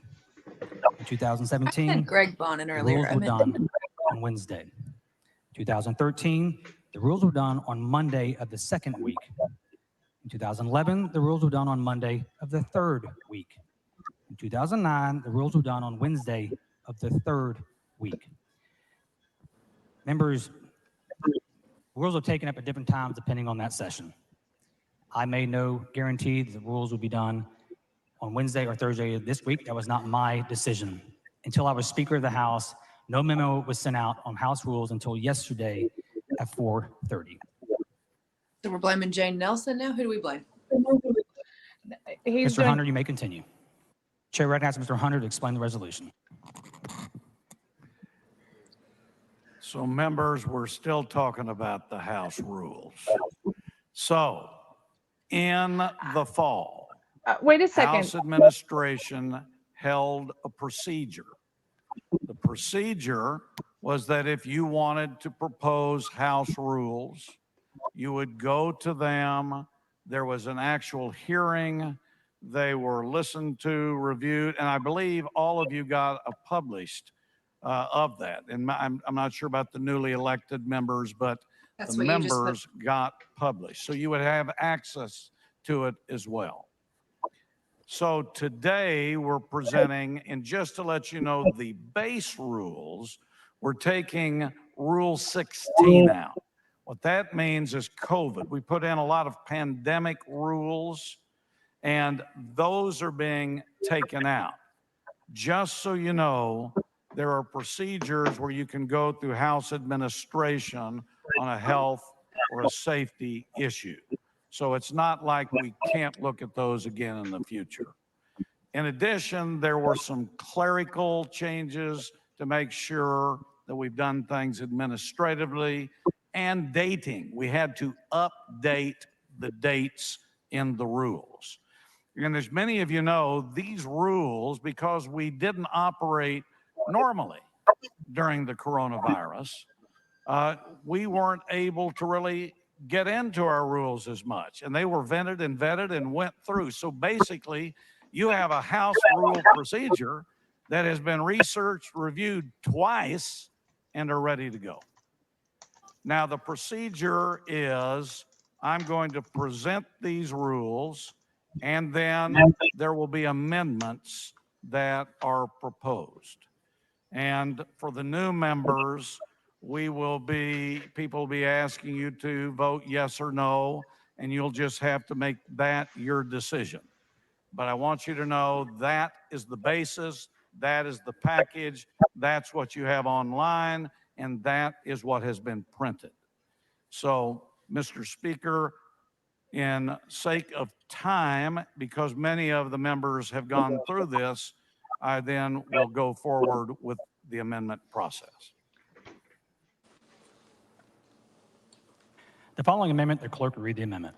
Why hasn't Slayton been able to go just back up to the front mic now and just be a disruptor at this The chair point? recognizes Mr. Hunter to explain the amendment. Because the speaker won't allow him to go to the front. All right, mic. now members, and thank you, Mr. Speaker, I want you to pay very close attention as I explain this amendment.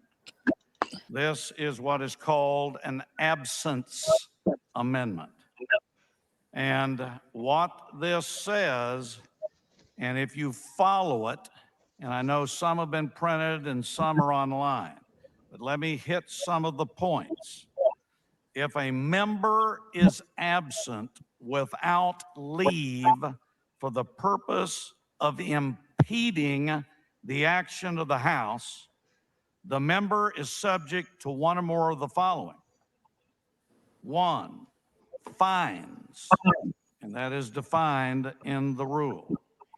2, payment of costs incurred by the sergeant at arms. That's explained in this amendment.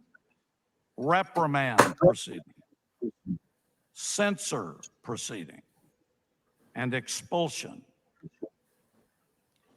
Unless the House, and that's you, all 150 of us, excuses the fine payment by a majority vote, each member who is absent without leave is liable to the House as follows.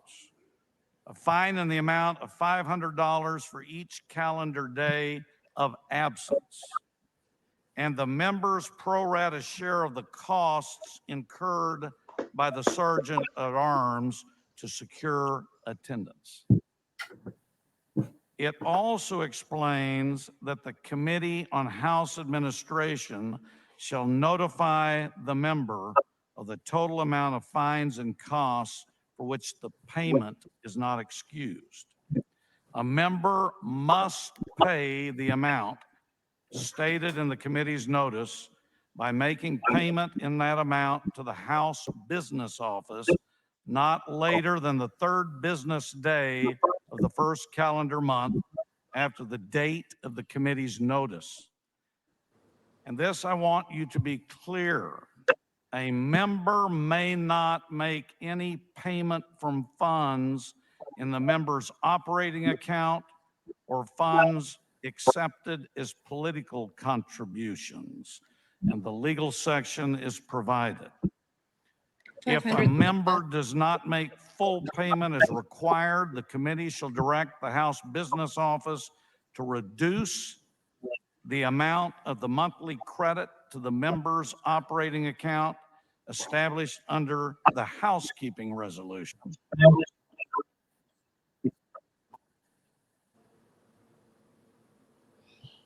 By 30% in each month that any amount of a fine remains past due and owing.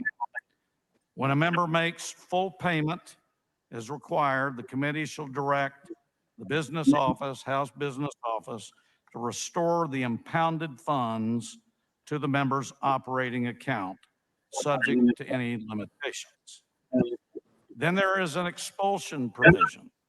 Before a member is expelled under this section, the matter shall be referred to the Committee on House Administration for basically investigation and report. A report is issued under this subsection. So you basically have a process that members go through. So this is an amendment that I'm proposing to the House rules. And I want to make a final comment, and then I'll take questions. For your information, our research shows historically authorized procedures for absences without leave are arrest, apologies to the House, censure and reprimand, deductions from pay, expulsion, and payment of the costs of arrest. So we have looked at this from the legal side, and we feel that this answers some of the questions that have been raised. And so, Mr. Speaker, I move adoption, and we'll take questions. Mr. Speaker. Mr. Martinez Fisher, for what purpose? Gentlemen, yield for some questions. 500 is not enough, but I do like that Thank you, they Mr. Speaker. won't let Thank them you, use Chairman Hunter. campaign funds. Chairman That's Hunter, fantastic. just a couple of things for awareness. You Well, and and I what I'm thinking too is they spoke about should this morning. Is forfeit that correct? Correct. And just, for the purposes of our conversation, I believe I may have engaged you It is personally more than sometime 30. around the first week or so in Not December. much more, but more. Inquiring about this very topic. Does that sound right? I don't know when, but you No, have that's reached Hunter's out. Right, amendment. and you were very kind to respond, and I appreciate that. And The suit if I could actually just sort had of some good summarize ones, your response, you and I were don't well. particularly like him. I don't really know much about rules, I heard that he and had some good then you reminded me, because you're a little bit senior to me, you reminded me that until we had a speaker, we really didn't have any rules to discuss or a process by which we would go by adopting those rules. Does that sound correct? No. Okay. I never told you I didn't know about rules. I think I know about rules. What I told you is that we had a contested speaker's election, and we needed to elect a speaker so the speaker could announce a calendar, which has been fairly well followed in the same manner.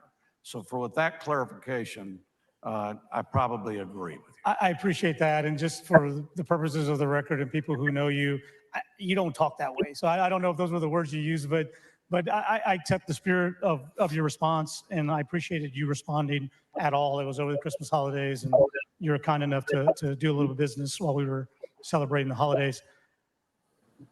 I was able to get my hands on this about 10 a.m. That's pretty close in time when you were able to get your hands on this. Yes, we published the House rules yesterday, and as in regular procedure, everybody has ideas, thoughts, their concepts, and we were on the phone pretty much through the night and then this morning. And so I submitted and got my copy around 9. Okay. And is it your intent that with regard to this section of the rules, this is the only concept that we're going to be entertaining today by way of having a debate and a vote to adopt this rule? Well, I can't speak for the other 149, but this is the Todd Hunter proposal. Yes, sir. And if it is a Todd Hunter proposal, any proposal that would be near second place to the Todd Hunter proposal would not be acceptable to the presenter of House Rule 4 or House Resolution 4? I'll give you that answer when they're proposed. Somebody Thank asked you, what the sir. per diem was in the Looking comments. at it, the body of it, I'm on Current- page 1 and I'm looking It at was line 14, 221 the session specifically before line last. 12. When I read I want to this, say they raised it during says if a COVID, member which is is absent ridiculous. without leave. And so that anticipates events, not just a quorum break, but any unauthorized leave by anybody for anything at any time. Well, if you read the full D, and everybody should see this, if a member is absent without leave for the purpose of impeding the action of the House. Sure. So yes, it's not going to be just for one event. There may be other scenarios, and not to bore the body, but we've talked about other scenarios by which there may be an unauthorized leave that the purpose of this rule might trigger. But the overall conduct may not rise to the level of a quorum break. And I think there was an acknowledgement of that. So my question, Mr. Chairman, is oftentimes in committee, would this rule apply to proceedings in committee? Well, I mean, if the member gets reprimanded, gets censored, gets expelled, or gets fined, that could impede completely their operation. So specifically, if we're in a committee, typically there are 9, and we have a couple of excused absences, and then a member is on a second committee, or a member's laying out a bill, or a member's with a constituent, or a member maybe, meeting with other colleagues and caucuses and so forth.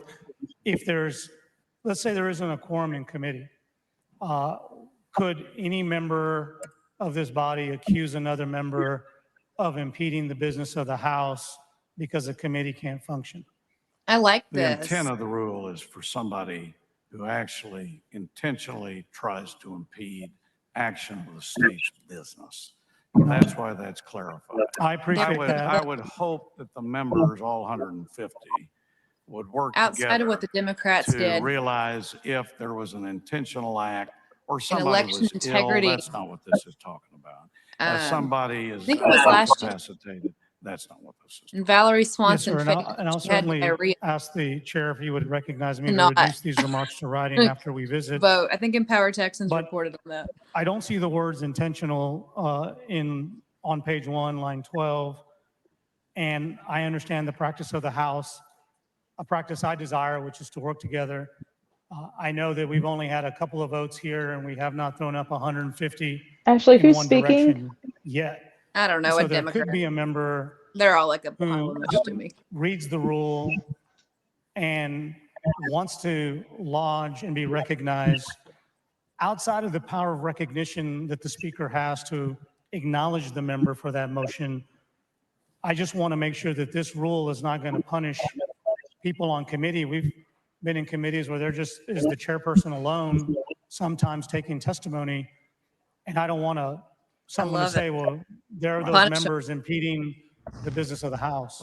Let me clarify. This rule is the House floor. This isn't committee. Committees set up their own procedures. This only applies to attendance on the House floor. When you Don't get you into hate your it when committee you proceedings, prepare for that's your committee for chairman, your days and vice days, chairman, your members. and you get there So we're and they talking about this is a all house walk off, rule, house and procedure. you're standing there speaking to This, yourself? so everybody knows, this is attendance on the House floor.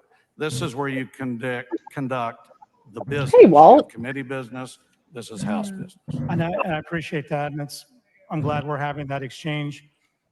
But is there a page and line number that you can point to that tells me this is specific to the floor proceedings? It's all the language in the amendment is incorporated in the House rules, which is specifically referencing House proceedings. Yes, sir. And there are many rules in the House rules that pertain to specific behavior of the committees and the functions of committees. And moreover, there are the times where you can raise points of order in committees. And so if this is just limited to the floor proceedings, perhaps we might want to put a comma and a couple of words in there to make that expressly understood, just so that we don't have somebody taking matters into their own hands, thinking that they could use this in a committee setting or some other setting that's not on the House floor. I think it's drafted correctly. The lawyers have looked at it. It's plugged in. I think you can take my word and the writing that this is attendance on the House floor. Committee proceedings to me are different. They're under the rules, but this is dealing to attendance, House floor. Okay, and then I will certainly take you at your word, and I will put that up to the body. I think it doesn't take a lot to add those words. There are capable men and women there to assist us to get that in writing. Maybe somebody's already drafting it. Kind of like this guy. Since we are on our word, He a I also Democrat? take you at your word that Yes. this document Democrat was or produced. Democrat. Of course. This document was produced and given to us at a very late stage in today's proceedings, and you did not have the occasion to work with others in crafting it. This was just something that appeared the way things do, and I understand that, and that we're working to make it better as you and I debate today. No, I don't agree with you. Gentleman's time's expired. Thank you, Mr. Speaker. I move to extend. Time is Is there objection to extension of time? a little There is bit. none. Thank you, Mr. Speaker. Thank you. I don't agree. Was that with you. Raphael and Chia? The proceedings have been going on since House administration held hearings last fall. There have been members talking about this topic. There have been members discussing about this topic. I have been in the hearings listening. This amendment is Todd Hunter. This is listening to members, all sides. When we file the rules, guess what? When you file a bill, you get reaction. This isn't anything abnormal. Members, when you get ready to file your bills, you're going to hear a lot of things within 24 hours of your committee hearing, or sometimes even faster. So this isn't anything unusual. The essence is talking to members. And yes, did we get a product? Did I ask this to be looked at? Yes. And when I got it, I passed it to folks and let them know, and have tried to discuss this on the floor. But I don't think there's any more hurried up on this rule than we've done on other matters. Yes, sir, and thank you for that. And I'm just trying to establish, for the purposes of us being able to work together, that we have a process in place by which we engage in dialogue and try to get things done. And sometimes that happens in a meeting, and sometimes it happens here on the House floor, but we're all trying to work to get to a place. We all have to operate under these rules. Is that right, Mr. Chairman? And as you and I say, being from South Texas, trabajando juntos hacemos las cosas. For those that don't know, that's working together, we'll get things done. Mr. Speaker. Mr. Martinez, special for purpose. Mr. Speaker, I move that we reduce the exchange between Chairman Hunter and myself. If we can reduce them to write them, place them in the Journal of the House, except for the Spanish. Members, you heard the motion striking the last part about Spanish. Is there objection? Chair hears none. That guy's not allowed to speak Spanish. Mr. Smithy, for what purpose? Will the gentleman yield? The gentleman yield for questions. Mr. Hunter, Gentleman yields. the way I read subsection D is that there are 5 potential that one or more of these 5 things can be done in case of basically a quorum break. Is that your understanding? Yes. Now, my question, and I didn't find this in the bill, in the amendment, is who makes that determination? The body, this House body. Okay. It And doesn't then if say you that. appeal it, well, no, it's incorporated How do in the we, section. how do they decide who gets to Well, present this House their body, changes it would or come amendments? before, because In it's what the order? attendance. Who decides And that? The speaker? then let's say a They ruling should was go in made the by this order body, on that link. majority. If that member But were are they? Let From me the see. ballot, but I don't, they would then go to I House don't see Administration. Hunter. Well, what you are going to have is the lack of a quorum. And so have you looked at Well, the they're issue not of going whether in a order lack of because quorum can No. take Todd the Hunter is action not that's first. Yvonne envisioned in Davis this is. legislation? Right. That's Yes, why okay. I was Well, asking. as I read it, the only thing that happens, the only thing it I don't addresses know. are the fines and the The expulsion. Wild West? I have And no idea. basically, those would be considered by House administration, but there's nothing in here about whether or how it would be referred to the House, the full House, and who would have an opportunity to vote. For example, would the expulsion vote be the remaining members that were here who lack a quorum, or would it be later on when the absent members had returned? Well, first of all, sections 1 and 2 would be ongoing. There would be nothing impeding that. They would continue. If you have a quorum break, 1 and 2, Swanson has a lot of changes. that doesn't stop. Usually always about money. Connection with expulsion, a lot of the expulsion rules are tied into the Constitution, as you know. And you could One of follow hers some take away a regulation rules. on On reporting represented mileage. citizens, I can't second guess. Yes, what I'm the on that one request right now, would be. actually. You know, Her if somebody opponents wanted have to come up raised here many and make that questions motion and make of it a her hard, mileage. One hard time she censor claimed she motion, drove a 28,000 hard miles in reprimand, 6 months. I can't answer you You because I ain't don't a know truck what it would driver. be. But yes, Wow, I don't think it would necessarily stop everything. Well, one question I have is if it's just a motion, if it's a procedure by the remaining members with the absence of a quorum, would it be a privileged motion that the speaker would be required to recognize, or would it be in the speaker's discretion whether to recognize that member? I think recognition of the member is always going to be by the speaker. And discretionary with the speaker? Well, I think it's either way. I mean, the speaker is going to have to call on you to go to the back microphone to request a censure or reprimand. Was there any consideration given by you or any discussion that concerned the removal of committee chairs who were intentionally absent from the House for the purpose of impeding a quorum? Was it discussed? The answer is yes. However, there are proposals that are actually specific to that, which I understand are going to be proposed today. Let me ask But this I do question. Do you think that we would those get are enough different speakers on the type floor procedures to kind that of filibust sometimes this a bit, maybe to some maybe like postpone this vote until Thank you. tomorrow? I mean, the Democrats are mad about this. They're going to go forever. Does the So the gentleman? Yeah, that's what I was yes. But We could just Thank open you, things Chairman. up and push it back. it's Let me start by 1:30. asking, does the Oh, look, there's House, Brooks Landgraf. House transact She's any kidding. It's business 12:30 without a here in quorum? Texas. Oh, yeah. Sorry. I haven't changed my clocks.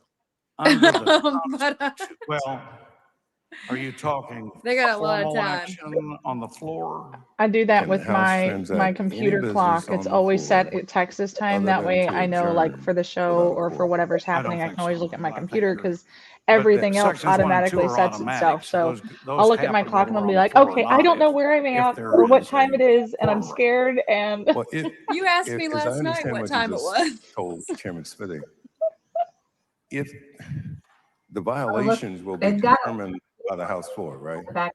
By the House members on the floor. That's what it says. Well, how can they conduct any business except to adjourn if the Constitution prescribes that you don't get to conduct any business except by virtue of a quorum? Number 1 and number 2 are automatic. If you I'm not sure what you mean impede, by automatic. Tell me what that means. well, those fines accumulate each day. You But there quorum has to break.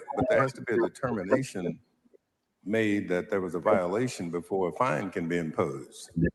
Well, they're gonna, let's just say this, when that point in time occurs, which is the day you leave, the day you come back, those days will be accumulated. Well, but somebody has to make the determination that a person was absent without leave for the purpose of impeding the action.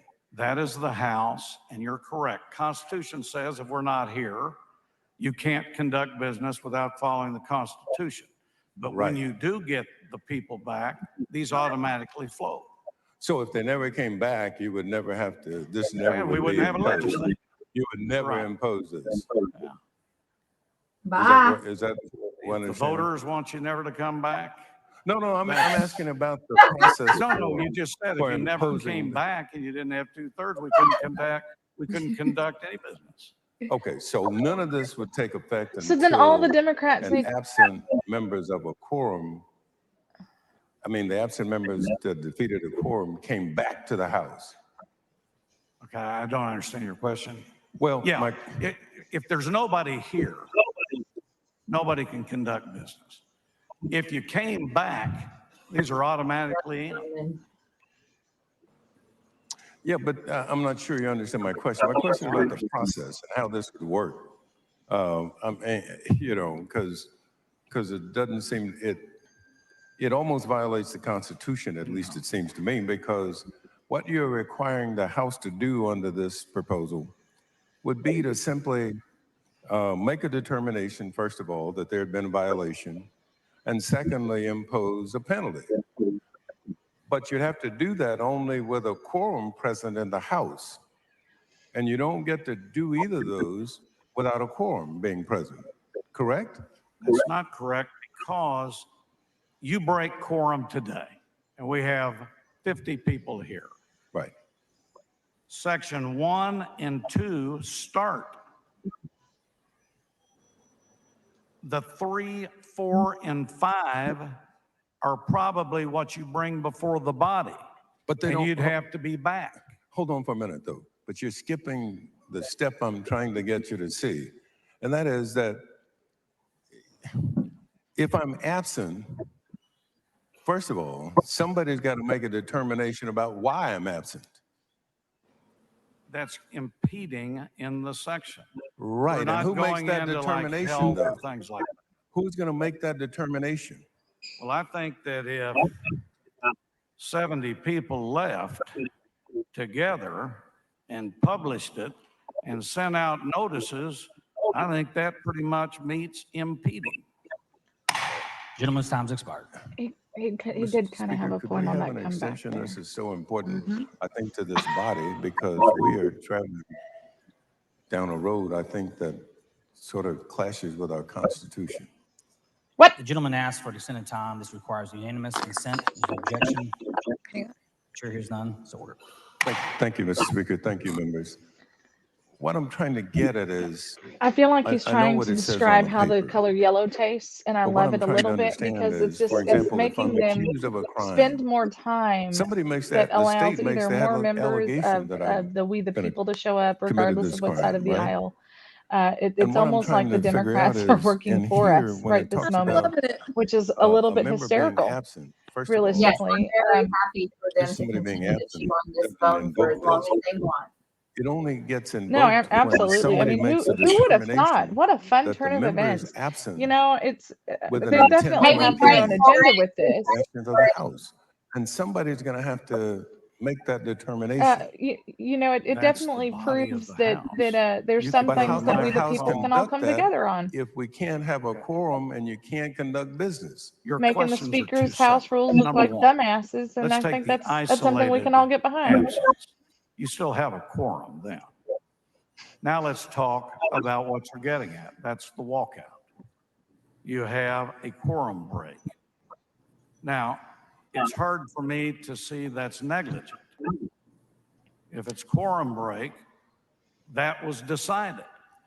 Now, can you get to what you're saying, 3, 4, and 5? Probably not until members return and you get a quorum. So if 49 people leave, 49 people, you still have 101 people here, right?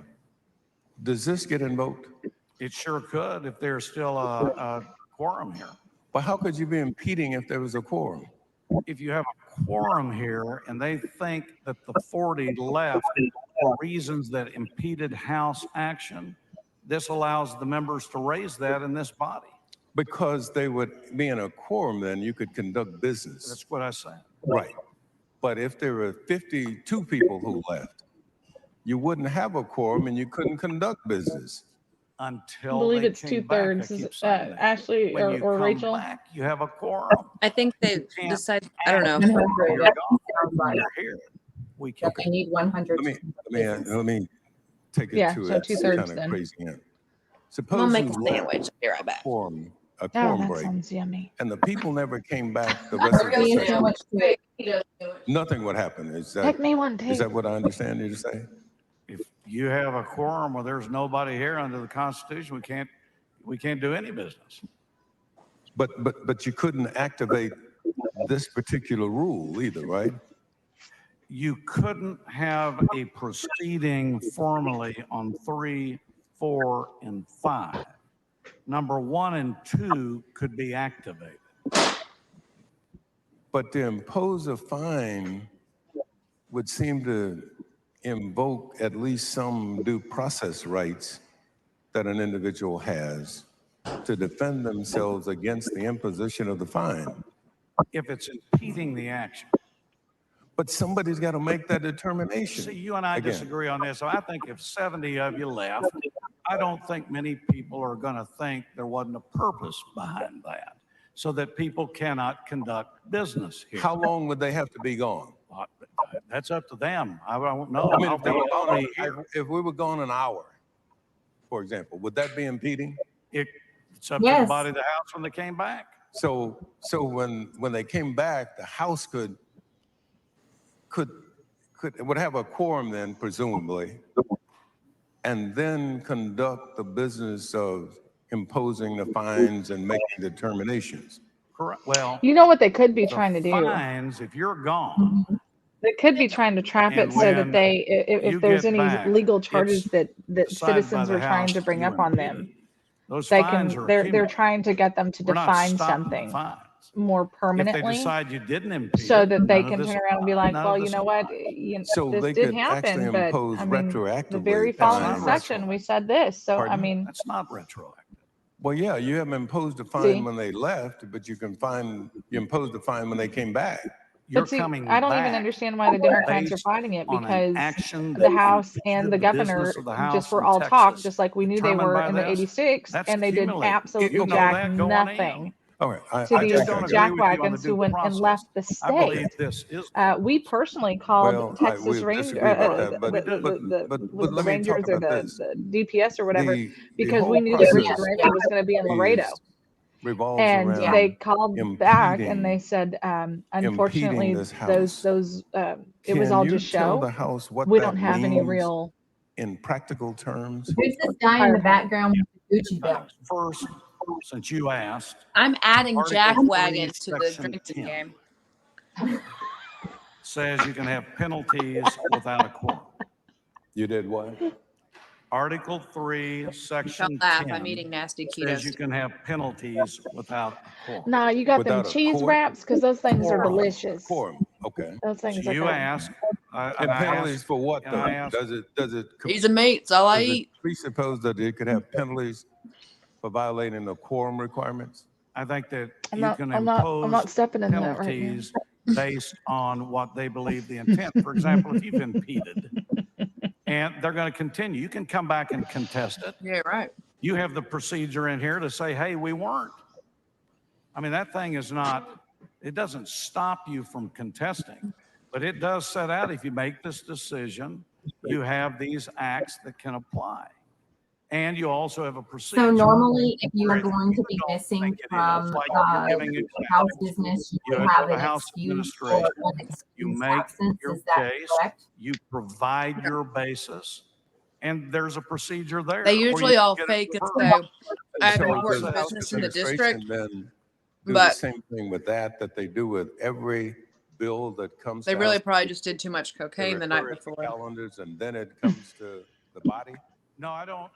It's important to know your limits, and who can. I mean, that's important. I think Moderation. Moderation. So I think that what we are going to get to see, I hope that this is going to go on for a while. I think that the Democrats are pissed off, so they're going to do their part. I am angry that they weren't pissed off enough to at least vote against Phelan. But here we are. So, but I'm hopeful that we're going to get to see that they can't vote on anything today. I hope that enough members sit here and filibuster this with defining what the word "it" means. Without a quorum. Very interesting. They all voted for Phelan yesterday, but Todd Hunter's amendment that he just did is not in that packet I sent you. So they didn't know this was coming. I mean, they should have known this was coming. I didn't find it either. Understand on the expulsion. there. Time frame on the expulsions.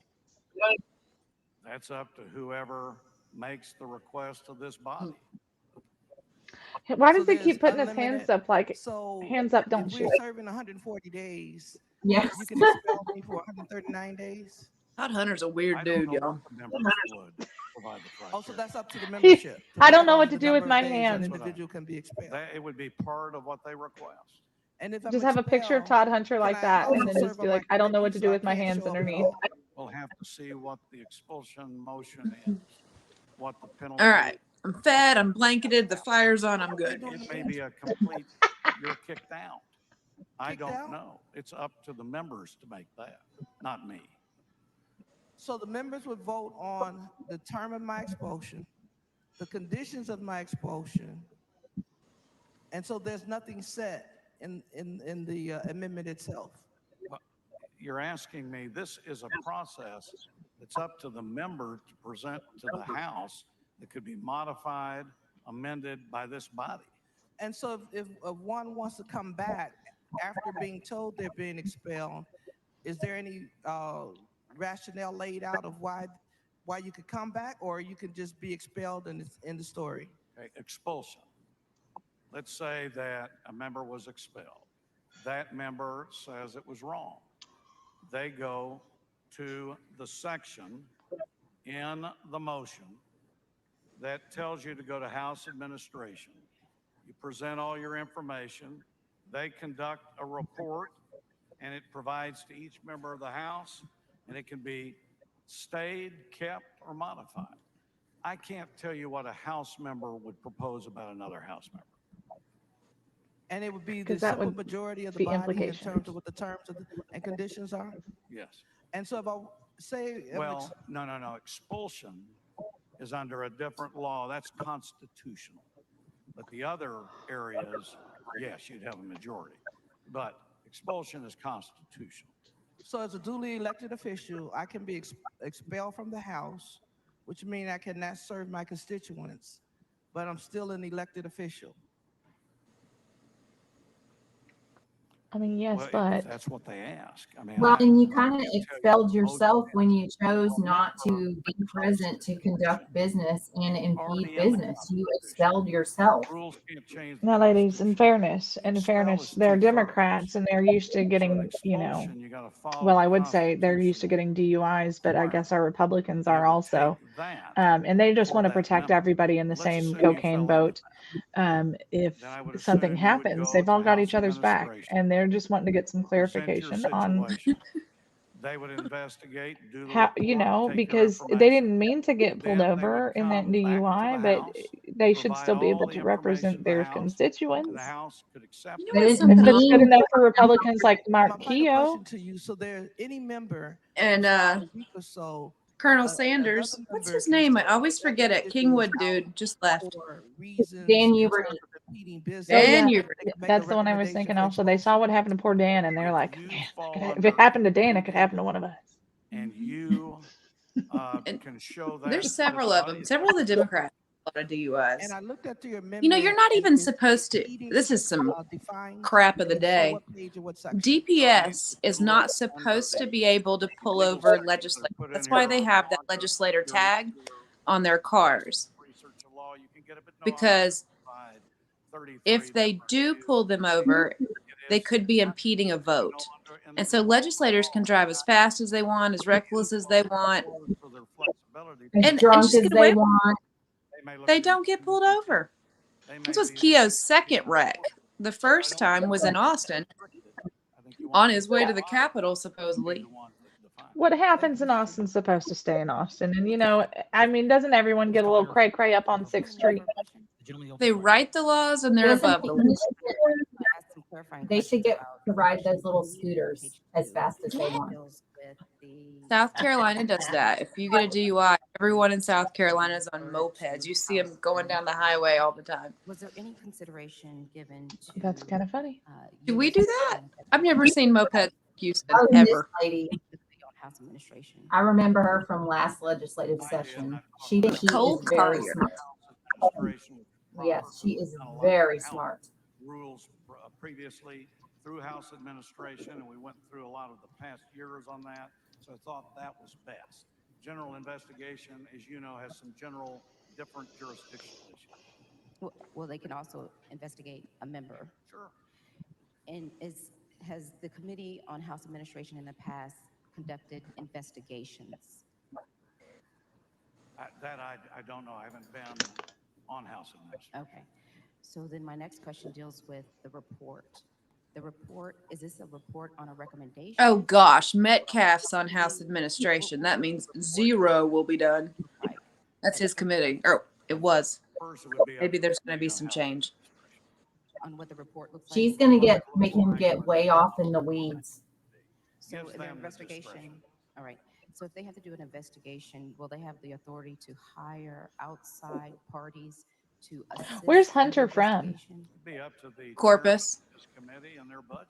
So there's no prohibition in this particular amendment Oh, that's that fabulous. would prohibit the committee Well, from Walter, guess where we're going next summer? This gangster in the background.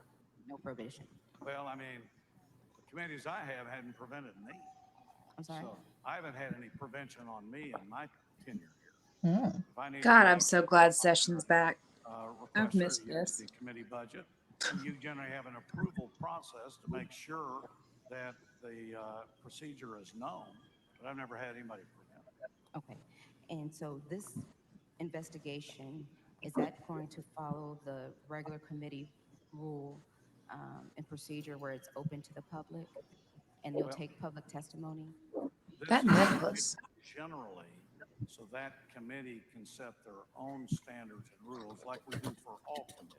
Well, so the journal investigating has very special rules, and there are times where the proceedings are not public. And so I'm just trying to figure out where this lays in between, you know, the general procedure that we have for committees and to the extreme with the general investigating committee. I think the concept is not to put, you know, fences, barriers around this.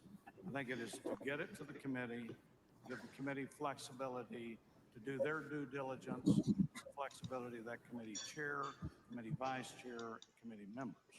They may want to do certain things with due diligence that may even be more than what other committees have done. But overall, this is not to handcuff, it is to provide general procedures so they can develop growth. Is there a time frame on how long they have to do their investigation and then how soon they must submit their report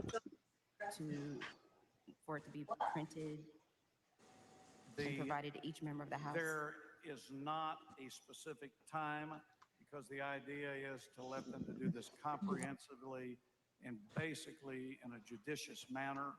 But I think everybody would hope in this House that all committees try to act as quickly as possible, especially if you're dealing with some of these issues.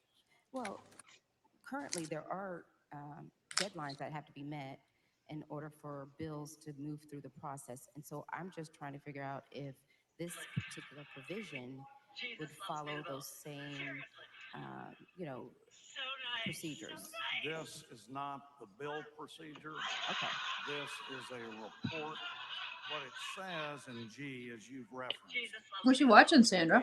Matters should be So referred to John the just sent me House this video for of investigation. a fully vaccinated comedian, Heather McDonald, collapsing on the stage after she makes fun of Jesus. Whoa. Yeah, that's Issued under this and everyone starts laughing because she looks like she's still making fun of, like, I guess she was making fun of people who are like, I don't need to be vaccinated because Jesus Did you loves me really the laugh? most. And then she considered on the House floor. So what we're trying to do is give them Interesting. look. I think there are times where that's very helpful, but then there's also times where we need a little bit more guidance and parameters put in place. So I'm just a little concerned about this provision. I don't support it, but I'm just saying if we're going to do look. it, it needs to have, it should have some more clarity in terms of what the expectations are in terms That of looked legit. if it's going to have a recommendation. But her She arm's still that up. Nobody hits their head that hard. yeah, no, she like freaking like clunked. I just Interesting. asking for that. I understand that, and we respectfully disagree. John sent it to me, or to Walt and I, and he goes, the timing of this is interesting. No? I don't want to put in a bureaucratic framework to the point that it doesn't work. And this is a good procedure that allows the person, the member, an opportunity, gives them a process, as well as the committee to be flexible on the process. I wish we could have someone more exciting than Todd Hunter up there. And I also have faith in our members and our speaker. The speaker is going to choose. Oh wait, hold on. Sorry, I don't know why it's still on my face. And we want the committees to follow the letter of this resolution so that everybody's heard. If it isn't an impeding, that member gets to go in there and say, hey, we didn't impede. I'm supposed to be finishing taking down my Christmas decorations today. Yeah, you see my painting still on the wall? Oh my I Christmas. did. I was gonna note Creepy Santa. Look, Miss Patty asked me to take the Christmas tree down. And the only thing that got taken down in my whole entire house was this little section right here for Miss Patty. Oh, let me tell you, when I came But I down the did forget the stairs, joy picture. I came down those stairs and I thought, crap, those pictures are still on the wall and Miss Patty's going to be watching. And she now knows it's Creepy Santa. Under the House My little homeless dude. Participate. It's really not even a Santa. I'm just making it a Santa. I Googled an image of homeless man, and that's and I had it printed. But this is broad and it doesn't say that. Well, I think that it's I like him though. Oh, the craziest thing is everyone thought it was a picture of my husband. Doesn't that kind of look like Walter? Yeah, if he had a creepy beard. Hold on, I'm gonna blow you up. Yeah. If he had a creepy beard, I could see that. Is that Walter's grandfather? Possible. Actually, blink twice. Who was if you need also help. named Walter. Because the report comes to everybody here. Sorry, I hiccuped. What did you say? I said blink twice if you need help. The bottom line is, if there's no impeding, That's funny stuff. these don't even start. The whole idea is, let's operate as a house. Let's be here. Let's get business done. But we've got to have a procedure to handle this. And that's what this is. Thank you, Mr. Speaker. Ms. Collier, for what purpose? I'm not sure. I moved to have the exchange between myself and Chair Hunter reduced to writing and placed into the journal. Okay, here we go. Chair hears none, so What's next? Ms. Mr. Davis, Speaker. for what purpose? Well, the gentleman, you have a couple of questions. So are they only allowed? I assume they're only allowed to extend their time once You then. believe in representative Yes. government, so I want to make sure that we are clear about this amendment.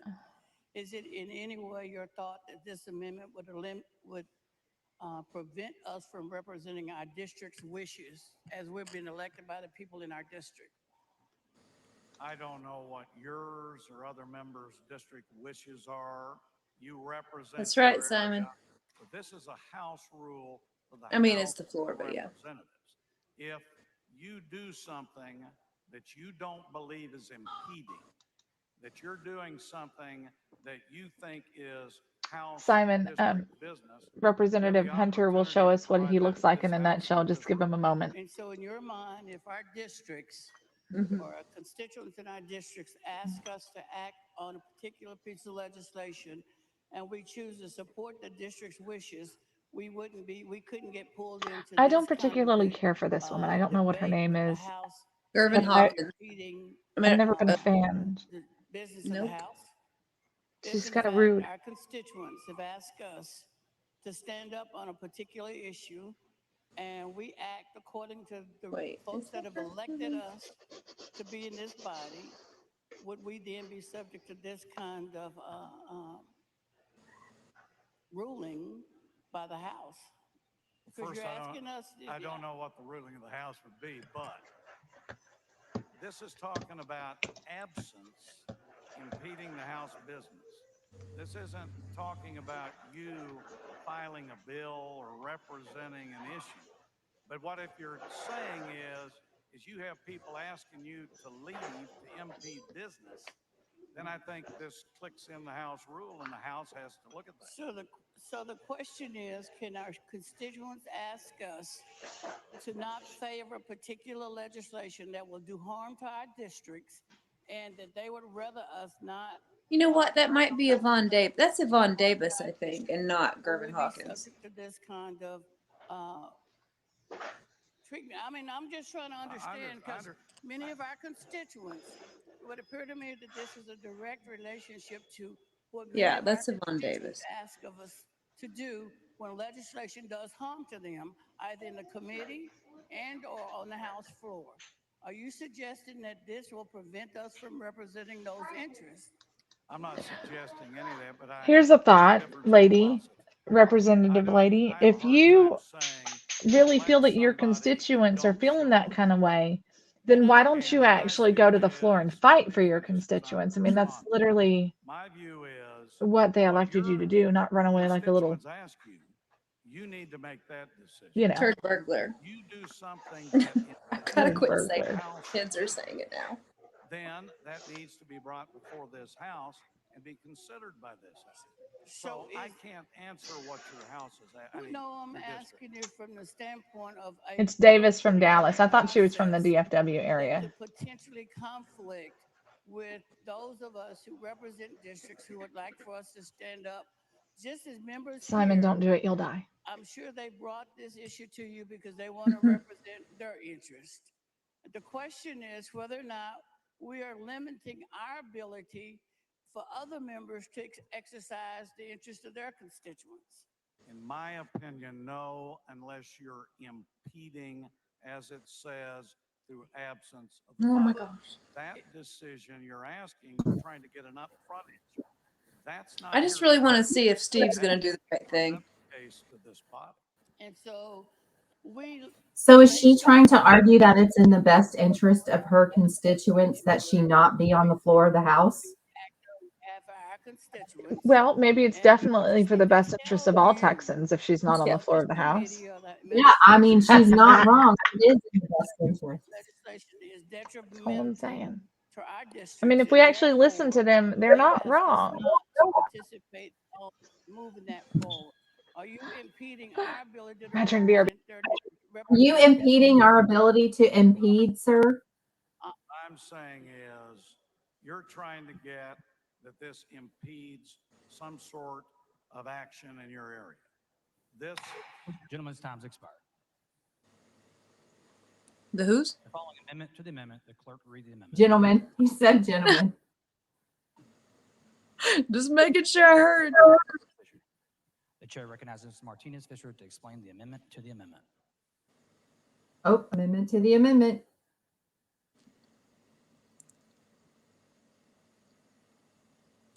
They're going to drag it out. Here we go. I'm liking it. I'm liking it. Except for the author, it just makes it clear that if we're going to be talking about expulsion in our House rules, Ugh. we're going to. I wanted it to go towards committees really bad. And is acceptable. Mr. Martinez sends up an amendment to the amendment. Martinez. I was wrong. Amendment was adopted.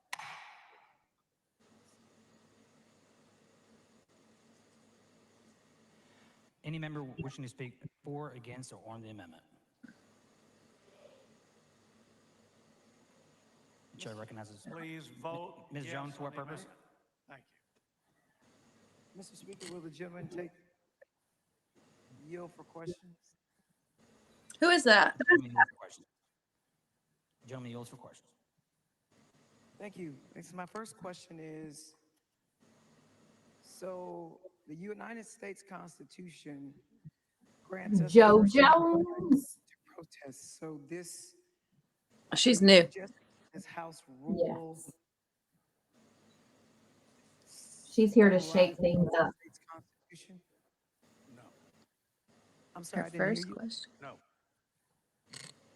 So if the Constitution grants me as a United States citizen, regardless of whether I'm a representative, the right to protest, this rule denies me that right, it penalizes me that from doing that. Would you agree with that? If I don't agree with your analysis. You have the right to protest, but we have the right to conduct policy procedure in the House. This is for the House rules. But no, your constitutional rights to protest, you do that. I'm not racist. I'm not racist. That's what he's doing. The House rules supersede. Allow me to translate. Rights to walk out and protest. No, I'm not saying that. Exactly. See, they're mad because he wants to impede their right to impede. In the absent procedure, then you have a House rule. How dare you? That applies to you. For purposes of this, my questions, I'll concede that it's for the purpose of impeding, to stop votes, just to make this easy. So right? your example is you're going to walk out. My example is, just for questioning, I've made a decision to impede this body, right? I think that you're about to pass some really bad laws. So I exercise my constitutional right to leave. No. You're telling me you believe that the rules in the House will deny me my constitutional right to stop really bad government, and the House can punish me by... Yeah, they're not stopping you from leaving. You'll just have to deal with the consequences of it. You're still allowed to leave. Reprimanding me, censoring me, or expulsing me. Would you agree that you could do that to me even if I'm impeding and I'm... Hold on. Pass with this. Those provisions in the amendment apply to you as a House member. To also repeat what was previously said. Article 3, Section 10, It's a new girl, Julia. which already exists. Joe. Says you can have Joe something. penalties. Joe Jones. Joe Jones. That's it. Laws that already apply. Is it not my understanding that they have to remain there if the House is in session? Making this not something you can that's leave. different, but that something is here. Yeah, no one's impeding their... Thank you for that. Yes. I'm not saying sit behind their desk on the floor. I'm asking leave Austin. You have the right to No. For purposes of my question... Because wasn't that why they were able to go after I'm them? trying to stop the House from doing business. I've made that decision. You can be excused for work in the district or various things. You're telling me that... Dwayne Bohack used to never be on the floor, and he used to always say it was important business in the district. And you call him, and he'd be at his day job. For the purpose of impeding the action of the House, then those 5 things are subject to you. Yes. Okay, so maybe I'm not doing a good job of explaining. I'm making this easy.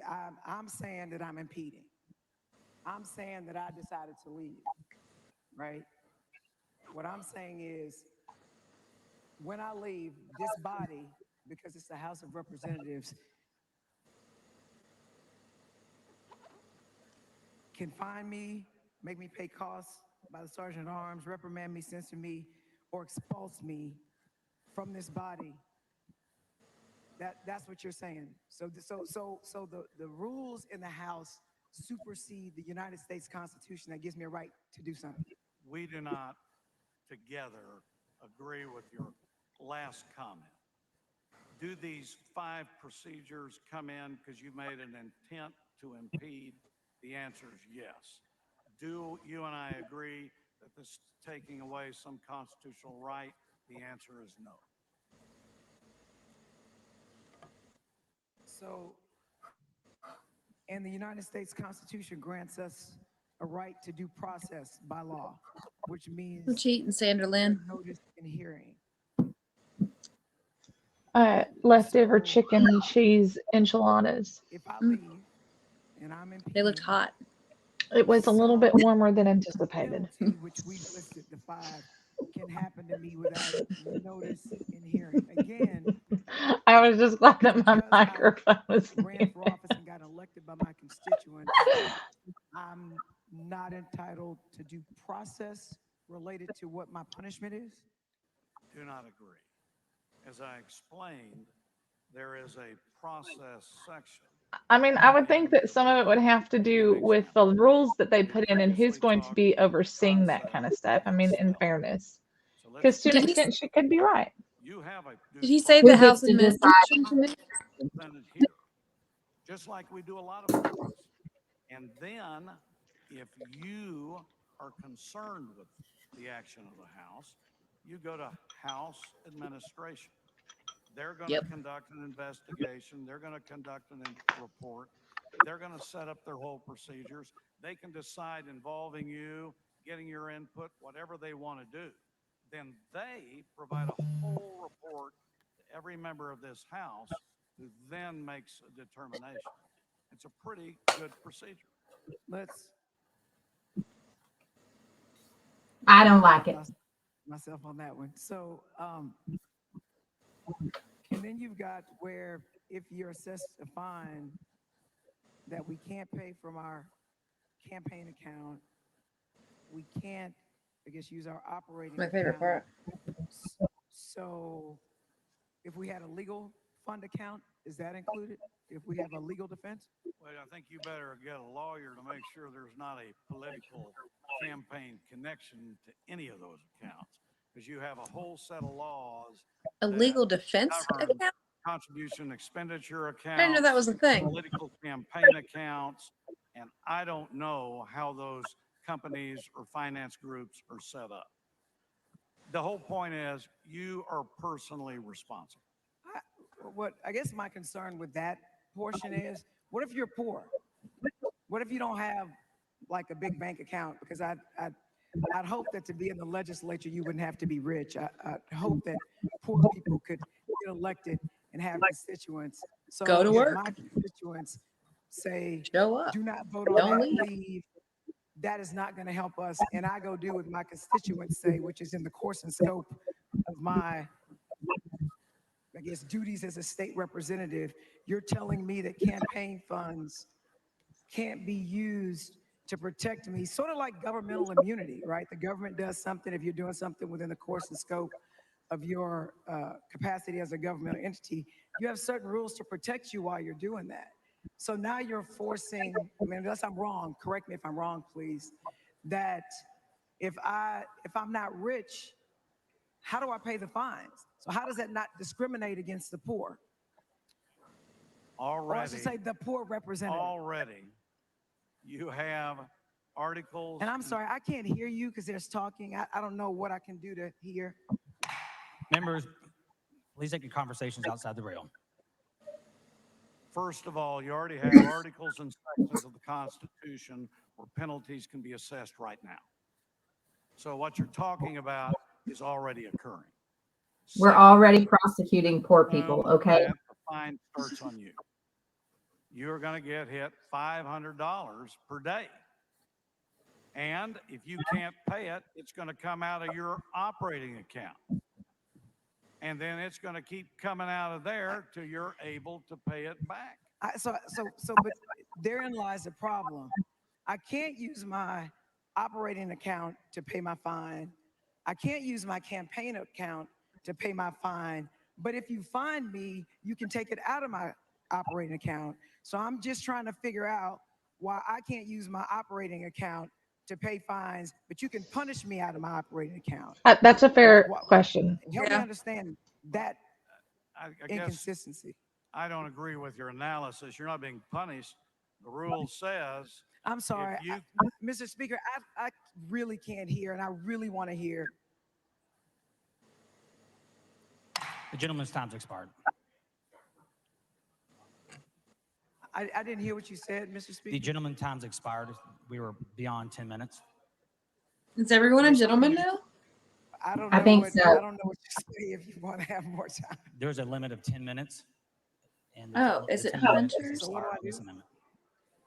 May I have an extension, Mr. Speaker? Members, the gentlelady's asked for an extension of time. Is there objection? Okay. Thank you, Mr. Speaker. The question occurs on the adoption of the amendment as amendment. This is a record vote requested by Mr. Slayton. The clerk will ring the bell. Here we go.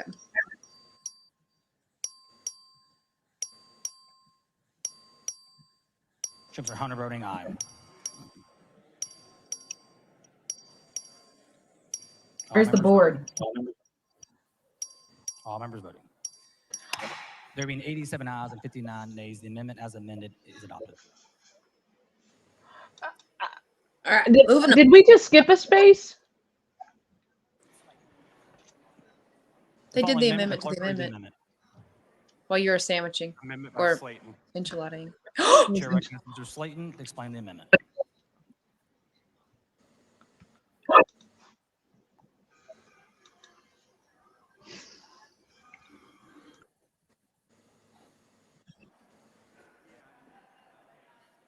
So they just voted to approve the amendment, but not the whole enchilada. Yes, just Hunters. But Thank here's you. what we're waiting on. Here's banned Democrat chairs. This is it. Oh God. Gotta get a drink.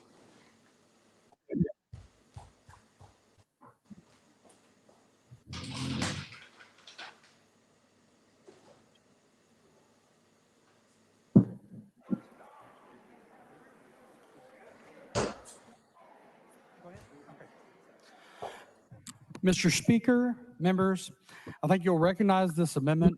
I filed the same amendment last session. I'm proud to be up here offering it again.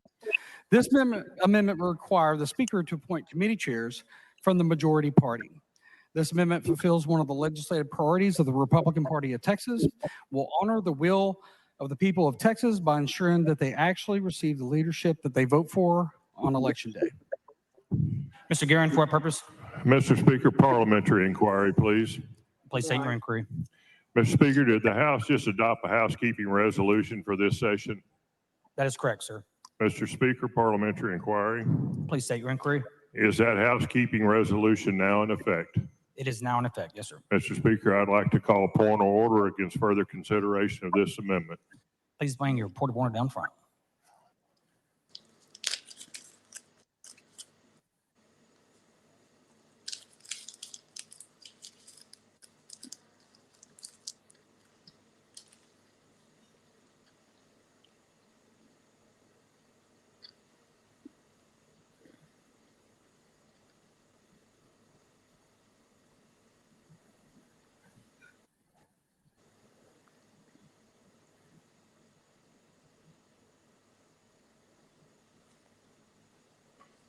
These sugar-free Reese's cups, banging.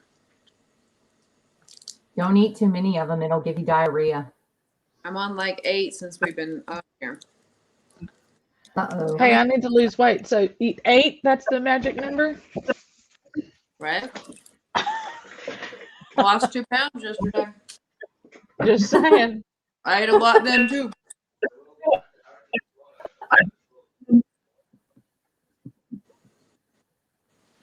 I went to the gym for the first time in my life yesterday. That's why my hair's not done. I can't lift my arms. Not okay. So who was the one that interrupted Slayton? Charlie Guerin, establishment turd hole.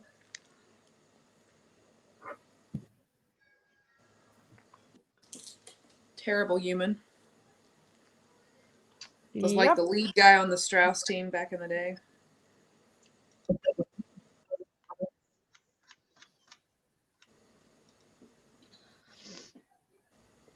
Ashley, did you come out of the womb watching the Texas legislature? How long have you been following this? 6 or 7 years, but man, I'm obsessed with it. Like, even the kids will sit and watch the House floor all day long. We're obsessed. We have a serious mental illness.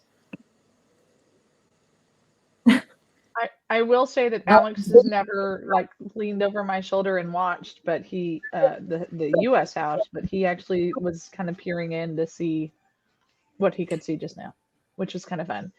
I gotta take a call for 2 seconds. I'll be right back. Mm-hmm.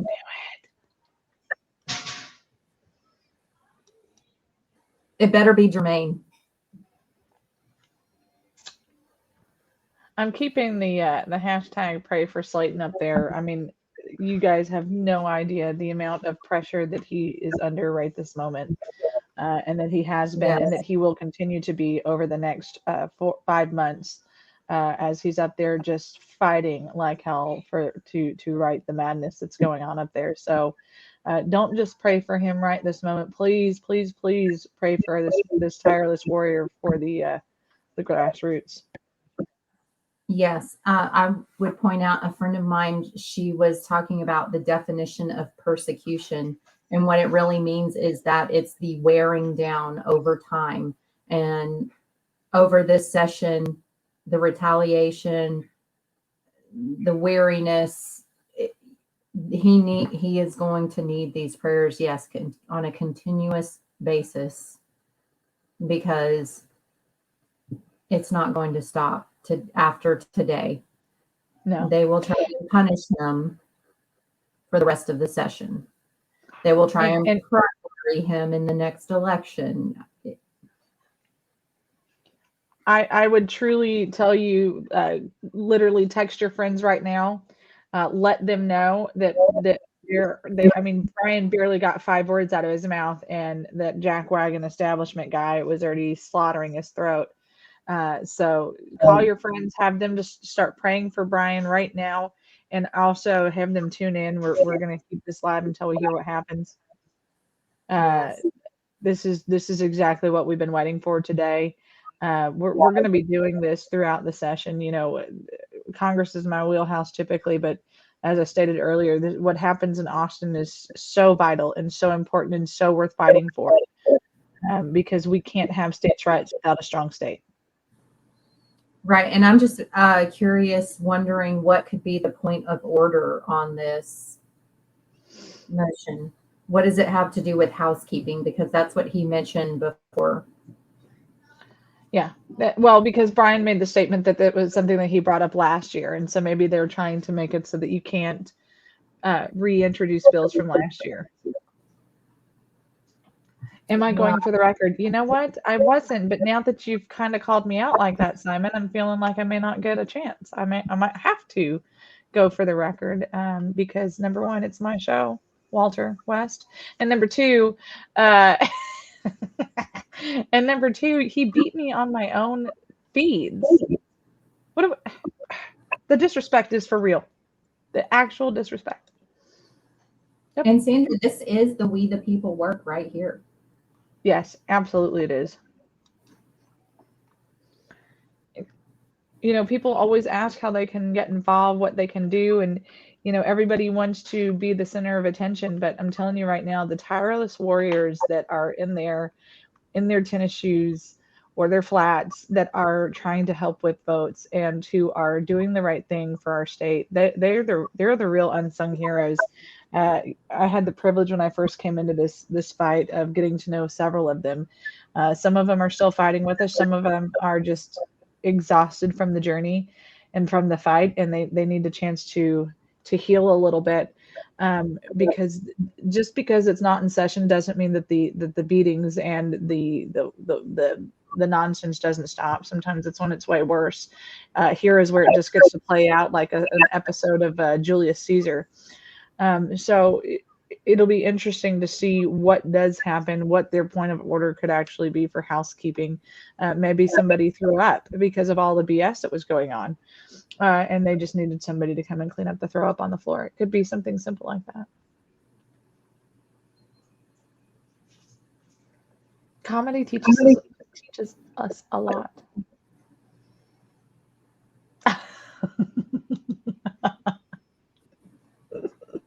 Oh, Warren Peace, no. You are not riding in my van in a loincloth. Just had the seats cleaned. That is just hysterical. He could bring his towel to sit on, and then he could fling it around in the air, like at a football game. It would be He'll great. have to bring a towel, and he will be sitting all the way at the back. He'll have that last back row all to himself, I'm sure. That's not true. I'm sure Walter would have loved to sit with you, Warren, in his kilt.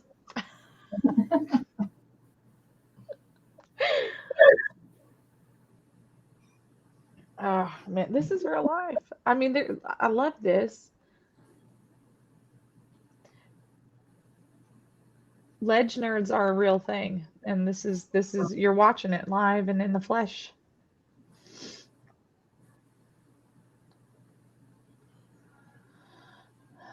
What did I need to see right this second? It comes with a thong. No, you'll still have to bring a towel. You'll still have to bring a towel to sit on. You better have waxed, because if not, it gets awkward for everyone. Please don't make me spit out my coffee. Rachel, you're a regular around these parts. You know to expect the unexpected.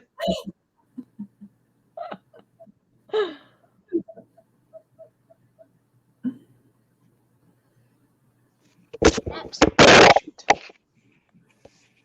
It just popped right on out there. Don't you know? I'm trying to. There's quite a few of them huddled around the desk there. They are. You know that there's a screaming match happening right now. Trying to argue that point of order. Oh, I wish I was there. The loincloth gang. Oh no. Oh no. Texas Fully Loaded has their male entourage in a loincloth gang. Yes. Simon, you get to do the you get to hold the signups, interestingly enough.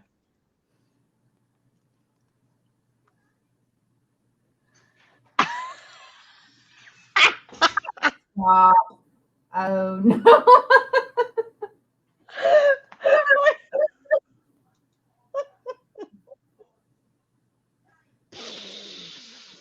Oh man. Oh man. This is real life. This is what live reality looks like. Forget that BS on MTV. We got the real shiz on TFL. Fully loaded diaper for sure today.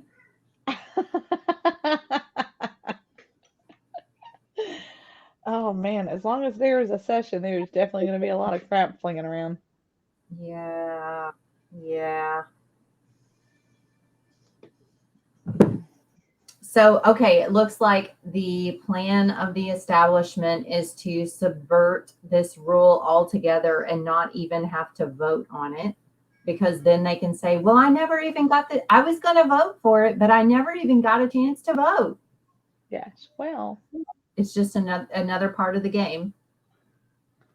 There was a vote that happened last session, I believe, and it was kind of the nonsense of, well, everyone was going to get to pass the baton and say, oh, well, I'm the one that voted for that, because it was a hidden vote, and it was only like 3 people that were going to vote for it.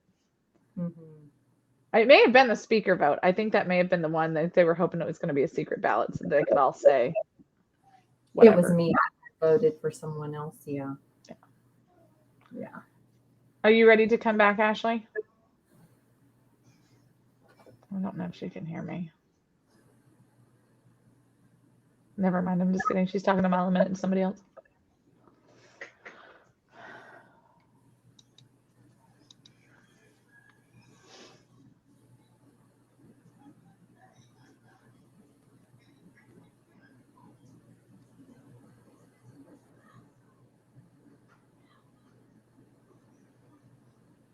Oh.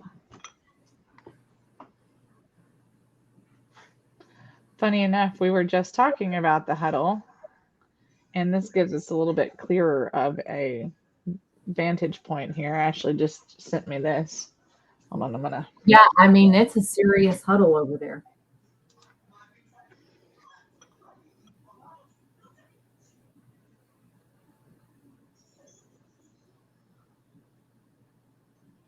I'm trying to not make y'all all seasick, but you need to see what's happening here.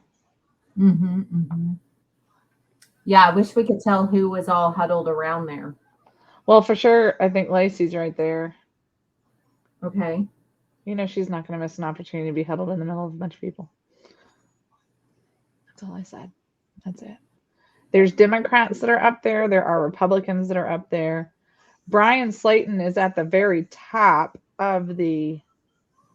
I'm going to see if you guys can see this part right here.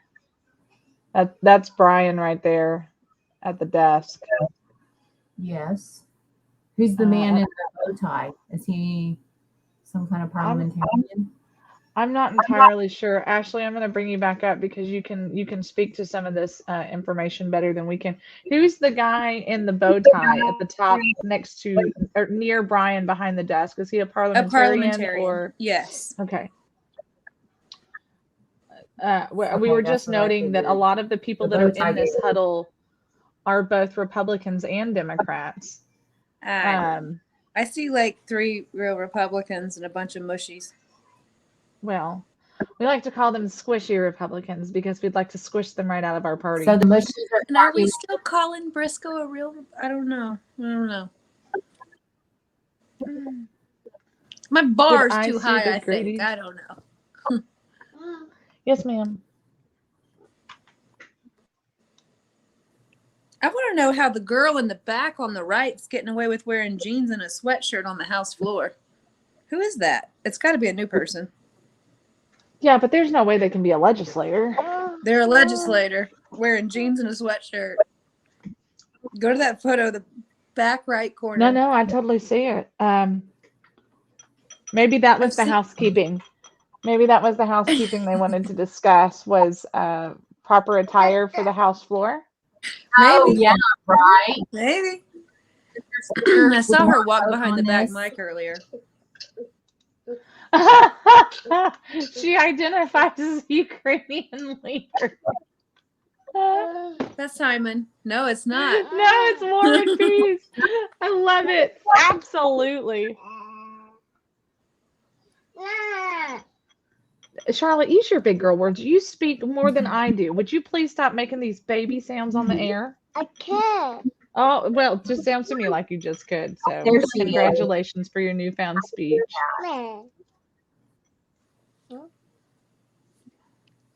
That's funny. Are they back or are they still?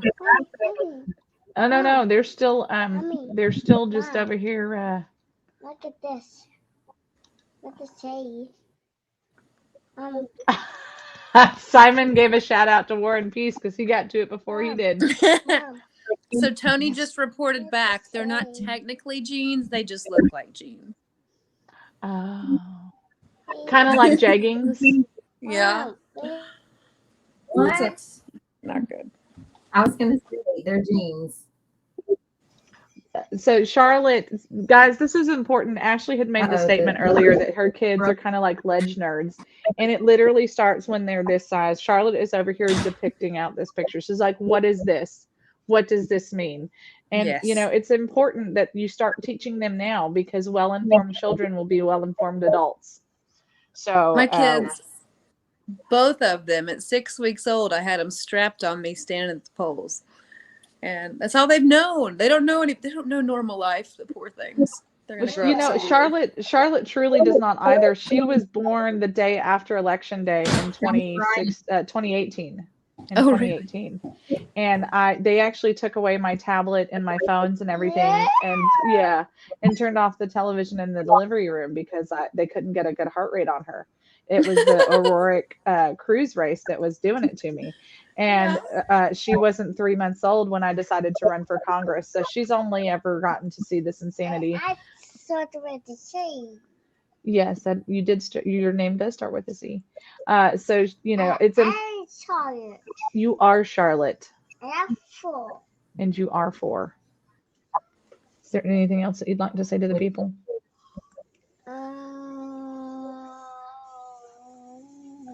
I threw up. What? I threw up. You did not throw up. Yes, I did. Well, you may have when you were Mama listening. threw up in your I couch. thought she said F off. With Daddy. You're right. Okay. She said I did throw up. It was when I was on the couch with you and Daddy and Arthur. Remember? That was like a month and a half ago. Charlotte, you have now been nominated for Speaker of the House. Either house at this point. Which one would you like to take, the Texas House, or would you like to take the U.S. House by storm? Texas House. Texas House. She's going for the Texas Mommy. House, y'all. Mommy, let's show this. No, you may Help not show us, that. Charlotte. Help us. Charlotte, you're getting a nomination from the Texas Fully Loaded floor. You know what? My kids every single night, they always pray for Mommy as she's fighting for Texas, and they every single time they pray, it's keep Daddy safe at work and be with Mommy while she fights for Texas.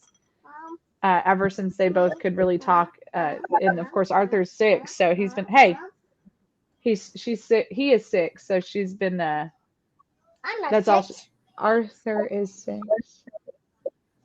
And next time, yell point of order, Madam Speaker. 4 is next to 5. 4 is next to 5. And 6. Mommy. Simon says, and because Sandra is a gangster, she will now be Charlotte 15-cent Witten. Paper. You may have some paper. Would you like to go color? If you want construction paper, though, you might have to get Ellie to skip it to you. I'm at 1%. Gonna get a charger and call back. Okay, we'll be here. Charlotte, we're gonna get knuckle tattoos for you that say 15 cents.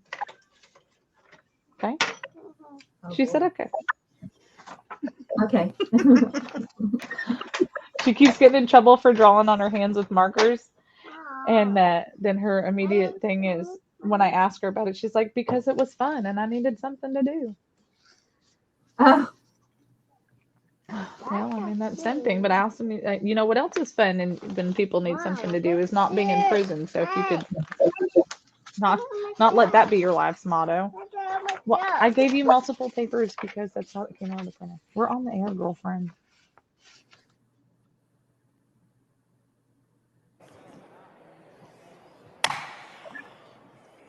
Representative Guerin raises a point of order against further consideration of the Slayton Amendment on the grounds that the amendment seeks to authorize actions prohibited by the housekeeping resolution. The subject of the amendment, as stated by the author in his layout, is to prohibit the Speaker from appointing certain members as certain chairs, specifically those members who are elected as nominees of an identified political party. The author additionally stated that the purpose of the amendment was to implement the directive of a political party's state executive committee. The housekeeping resolution adopted by the House earlier today codified the constitutional rule that House resources may only be used for public purposes and may not be used for political purposes. Attorneys General John Cornyn and Greg Abbott have both held that political parties are not public entities, but are political instrumentalities. Is that even a word? Sorry. The amendment would require a speaker to use public resources, including staff time and government facilities, on behalf of one political instrumentality.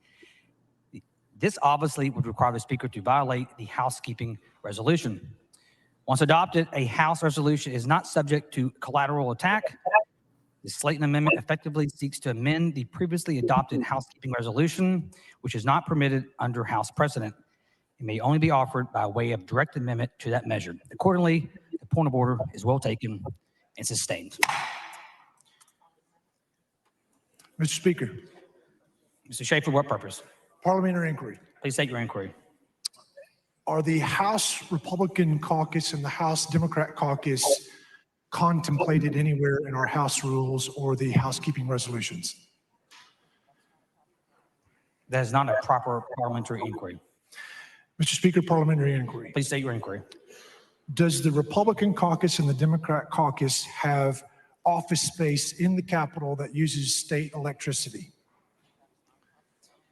That is not a proper parliamentary inquiry. Mr. Speaker, parliamentary inquiry. Please state your inquiry. Is the House Republican caucus a political instrumentality? That is not a proper parliamentary inquiry. Thank you, Mr. Speaker. Following amendment, the clerk read the amendment. Amendment by Schofield. That was it. Chair would have Mr. Schofield explain the amendment. We're dead.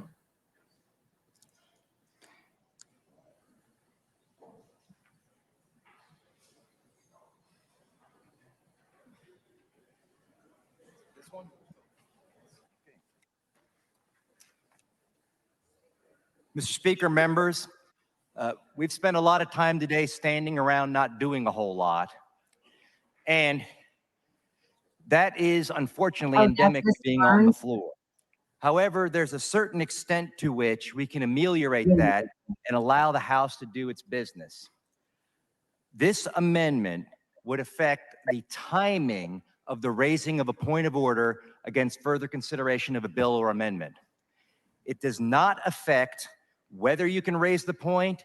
It doesn't affect the points that you can raise, and it doesn't affect the disposition. In other words, a point of order that would have been sustained would still be sustained. A point of order that would be overruled would still be overruled. The difference is this amendment would require us to respect each other's time and raise points of order in a timely manner that you already know exist. So what the amendment would do is say that any point of order against further consideration of a bill or resolution that already existed before a calendar day would have to be raised before we start hearing bills that day. Are you kidding me? Instead of getting here, arguing a bill for an hour and a half, and then somebody calls a point, and then we spend 45 minutes arguing the point and waiting for a ruling, while other bills are dying at the back end, and while members' time is being disrespected and are standing around doing nothing, this would require that you raise it in the morning at the latest. The parliamentarians can have time to look at the amendment. You can have time as a person defending your bill or amendment to actually make your defense, where right now you have to run up there. You didn't know a point was coming. You have about 5 seconds to start looking at it and figuring out a response. This would allow better justice. It would allow more timely justice. And more importantly, it would respect the time of the 150 members of this House. And unless there's anybody at the back mic, I move adoption. So he essentially wants to take debate off of the floor? The chair would ask Mr. Hunter in opposition to the amendment. In respect to my good friend, Representative Schofield, I'll be asking you to vote no on this particular amendment. And I think a lot of this we can do through our parliamentarians and our speaker and the staff, but I'll be asking to vote no. The chair recognizes Mr. Schofield to close on the amendment. With due respect to Representative Hunter, I believe the rules belong to all of us. This floor belongs to all of us. You all are going to spend 5 months away from your businesses and your families to come up here and do the people's business. That's what we have a right to have your time respected. This is not a major No, we change. have a right to have the debate. Ask people to raise a point of order timely, and I would be happy to yield to the Mr. Dutton, for what purpose? Would the gentleman yield? Gentleman yield for questions. Gentleman yield for questions. Thank you. The practical effect of your amendment would be we'd have more bills passed, right? Not necessarily. You can always vote no. Well, we wouldn't raise the point of order until I couldn't sit at my desk and you get up on the mic and then me develop a point of order at that point in time, right? Right. I'd This have would to do it request before. this would request that you at least show the other members the courtesy of moving that work up one day. The calendar lays out for 72 hours. If there's a bill you don't like, instead of waiting till it comes up and start grabbing your rules, the day before you can look at it, find the same point of order and respect the members' time by bringing it to the parliamentarians in the morning and letting them rule. And this is how I would envision it would work. So the purpose of your amendment, though, would be to allow more bills to escape this whole point of order fiasco we have. No, because the bill would still be killed on a point of order. It would just not sit around for a long period of time on the floor with nothing Well, what about happening. when members don't know about the point of order or don't think about the point of order until the last minute? And that's what I'm saying is this would require the members to respect the other members and do their work the day before. These calendars sit out for 72 hours. We all know about them. If there's a bill you don't like, it's more respectful to the members. And what that about the when they day sneak before something you in the look at it and calendars? find the Because point of that's order that you happened don't just like, since I've then been wait until involved. we're already up here talking. Well, thank you for Well, answering and my then question. what you're going but to I end think up this with is a is big every deal. time there's any bill, someone's going to say, well, I intend to have a point of order on that. The question occurs on adoption amendment. It's just dumb. Record vote has been requested by Mr. Slayton. Record vote has been granted. Clerk will ring the bell. Show Mr. Hunter voting no. So Mr. Schofield voting aye.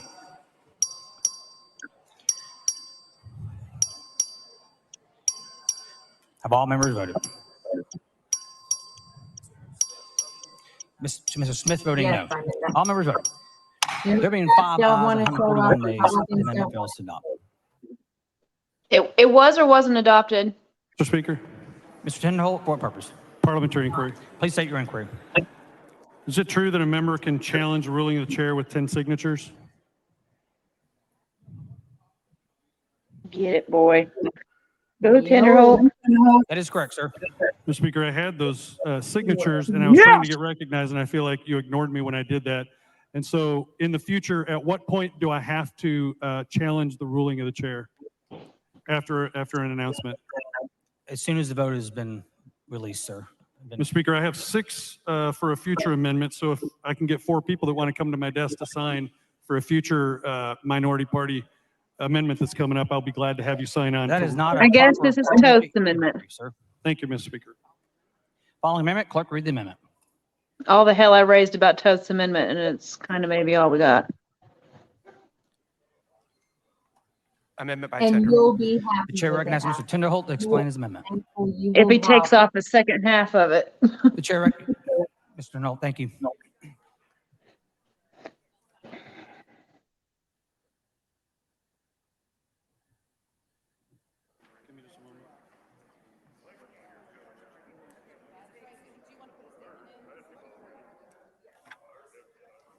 Did you recognize me already? Thank you. Thank you, Mr. Speaker, members. Members, this amendment simply says if you want to be a committee chairman in the Texas House, you should be able to affirm the obvious fact that there are 2 genders. It's sad to even have to say this these days, but the push from the radical left to shift reality. Members, please take your conversations outside the rail. Through Mr. Busey, for what language. purpose? Mr. Speaker, I raise a point of order against the Tinderholt Amendment under Rule 11, Section 2 on the grounds that the amendment is not germane. Please bring your point of order down front.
Yes, War and Peace.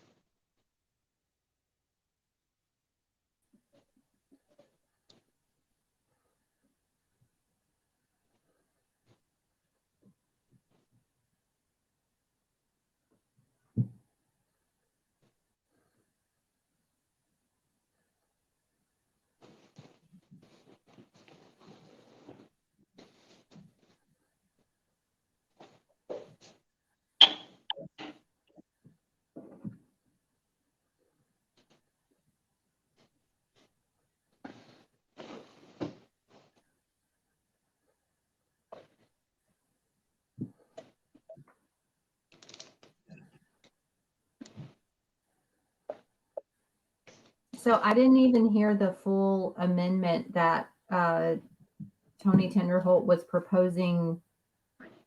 Did they cut Pull him it up off? on Zoom. Let's pull it up. Yeah, because it seemed like they cut him off. They didn't even want him to read the full amendment.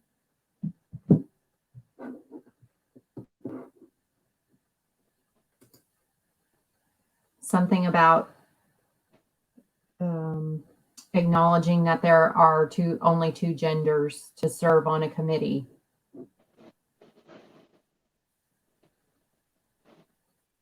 HR 4. Amendments. Tenderholt. Read.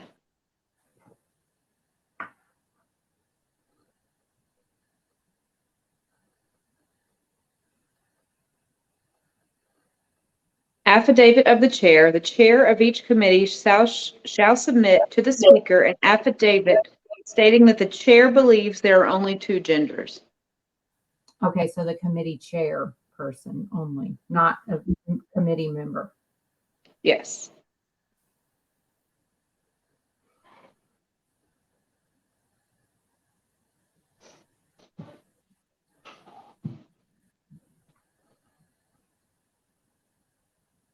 Has Sandra been frozen this whole time? Oh, maybe she is. Sandra?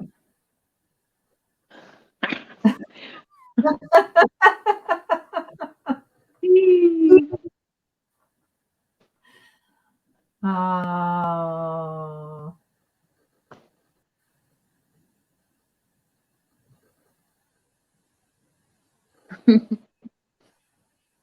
She just looks how we were feeling, so we thought it was legit. Basically, yes.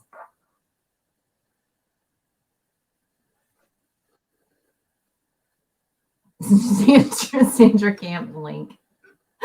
Yes.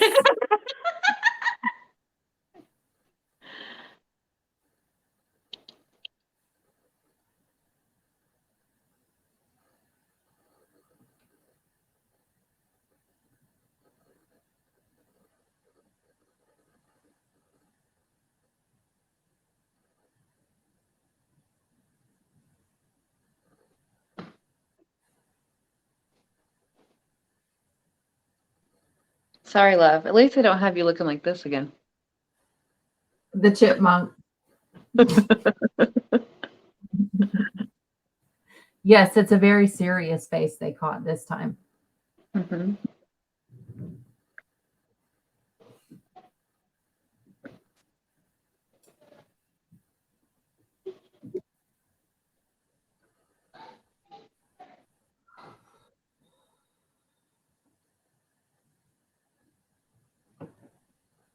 She hasn't blinked for 10 minutes.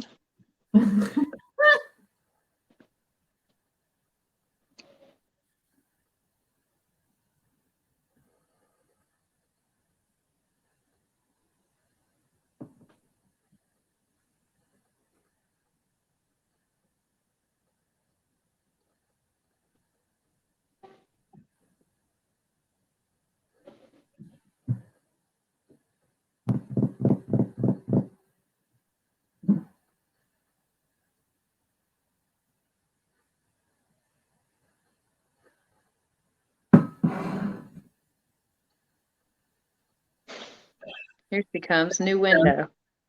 Yeah. Frozen in time, Sandra can just stay there.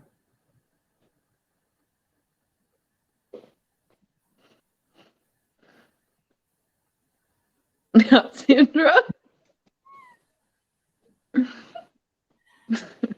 Not Sandra. Oh my gosh.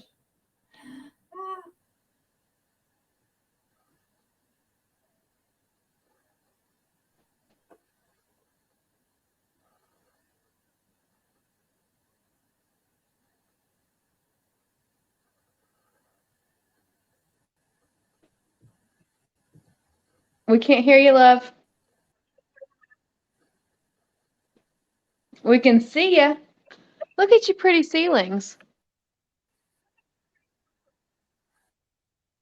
Drama. Mm-hmm.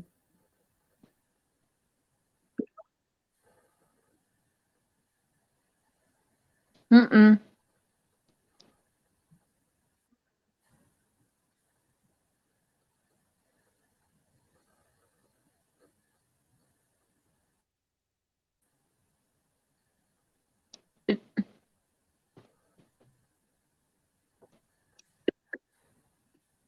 Can you sign?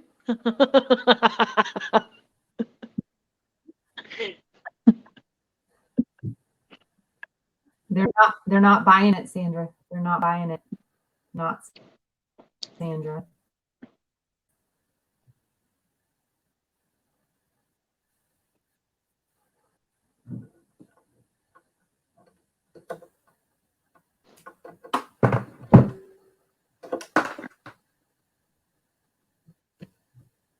And she gone.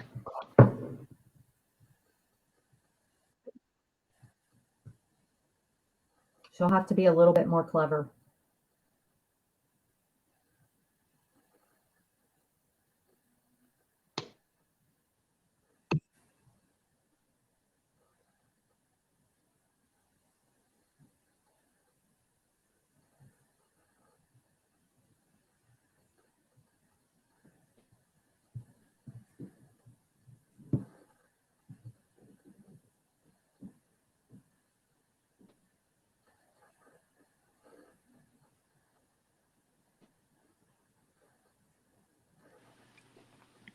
Okay. No. This name worked. Are you serious?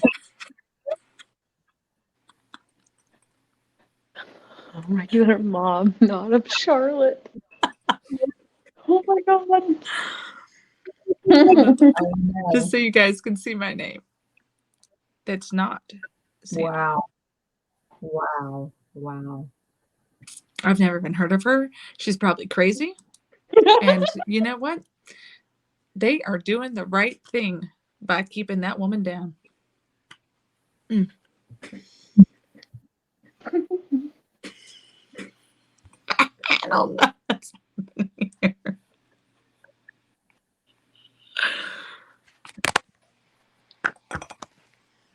No. This point of order is going to take forever. They're doing their best.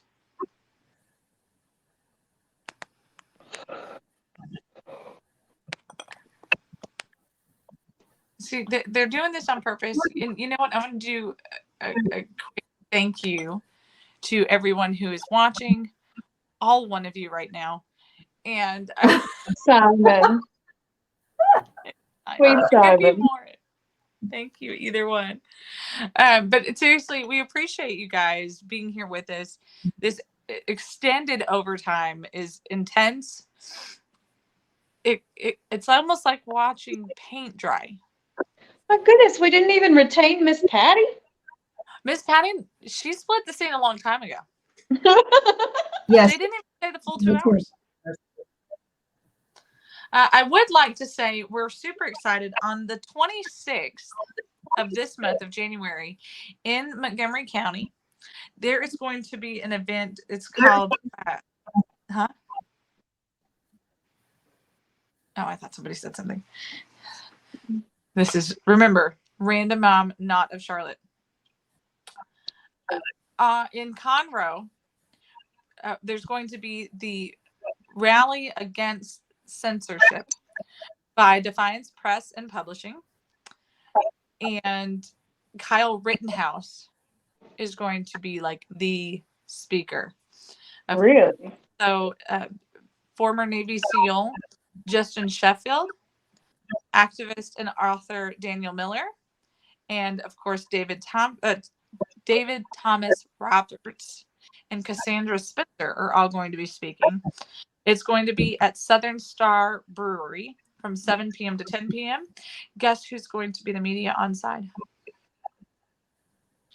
Texas fully loaded. That's right, y'all. That is right. What's really exciting is they've had to move this event several times because businesses would not support them when they found out who was coming to speak. Really? One company literally lost their mind. Can we get a list of the businesses? That is forthcoming. Nice. They're having some fun with it first. I know that's hard to believe with that very quiet group over there. So we're excited. Citizens Grill? No. Okay. This is one of like in Conroe. Okay. Why would they pick Conroe? Okay, go ahead. So this event will be at. Mr. Busey raises a point of order against further consideration of the Tenderhold Amendment, Amendment number 5. Under Rule 11, Section 2 of the House Rules of Procedure, on the grounds that the amendment is not germane. The subject of the amendment is compelled speech on a substantive matter instead of procedural matter that is imposed on a committee chair. The major purpose of an amendment determines its germaneness. The purpose of the Tenderhold Amendment is to compel a chair's speech on a substantive issue. The amendment is not germane. Accordingly, the point of order is well taken and sustained. Following amendment, clerk read the amendment. Amendment by Slayton. The chair recognizes Mr. Slayton to explain the amendment.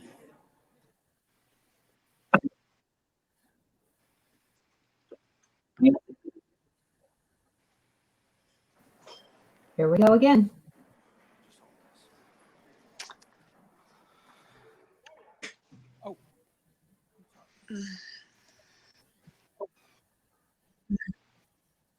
These people.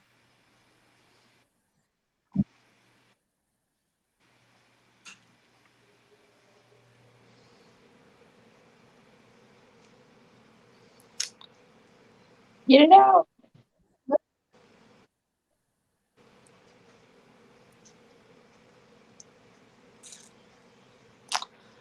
Mark Pruitt, I would share this, but I need it emailed to me because it's on the phone that not Charlotte's mom, random mom of not Charlotte is using. So I can't share that. And I meant to share it earlier. I need it in my inbox so I can remember things.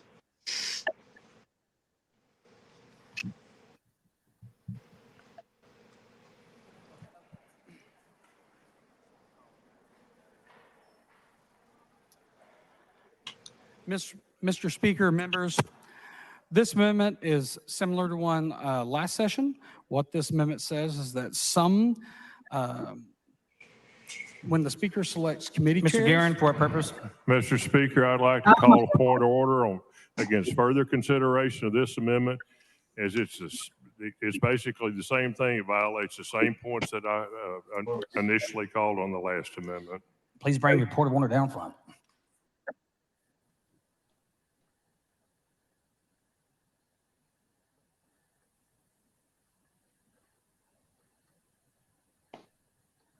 Hey, PJ.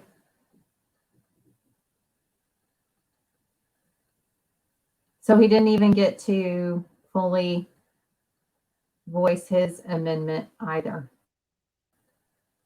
Let's see if I have enough another battery to read it. Republican cut him off. They're terrified of him. Amendments.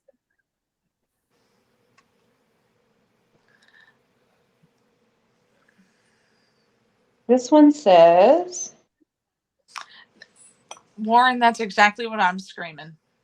How can you call a point of order? Yeah. You don't even know what the amendment's even read. You don't even know what you're fighting about. so the Democrats, right. the minority party cannot be the chair of appropriations, calendars, elections, homeland security, judiciary, Land and Resource Management, Public Education, Public Health, Redistricting, State Affairs, Ways and Means, Business and Industry, Higher Education, Pensions, and Resolutions. It lays them out. But now Phelan Is can that the list? make new committees. Is that the list of key committees that Steve wanted? No Democrat chairs? Steve's is very short. Let's see what they were. Where's Trent?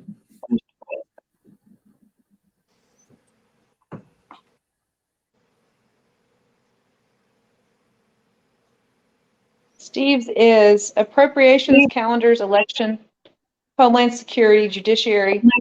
Steve's has 10 committees. Slayton's has 15.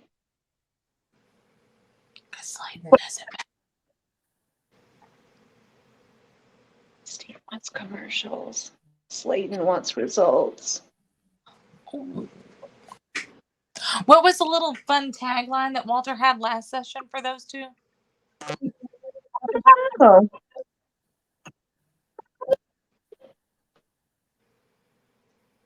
I don't know.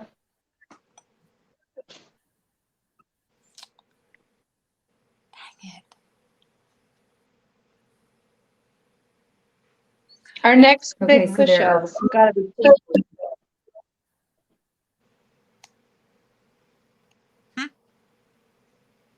Rachel, what were you saying?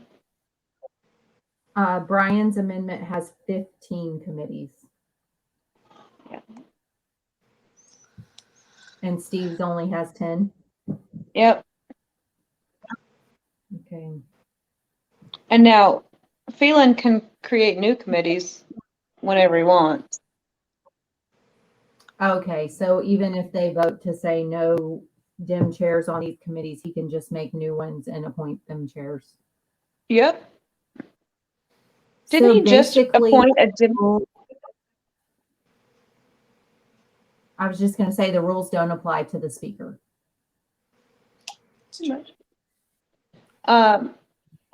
Phelan just appoint a Democrat to Homeland Security? Who was that? For the interim, which was like 2 weeks ago that he did it. I didn't see that one.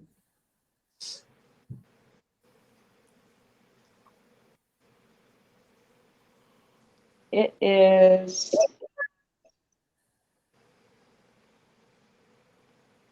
not going to show. It's blank right now. The committee list. And my phone's too dead to keep searching.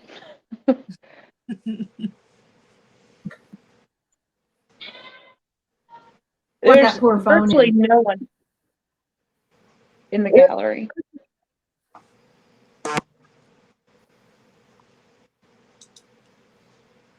They probably went outside the screen.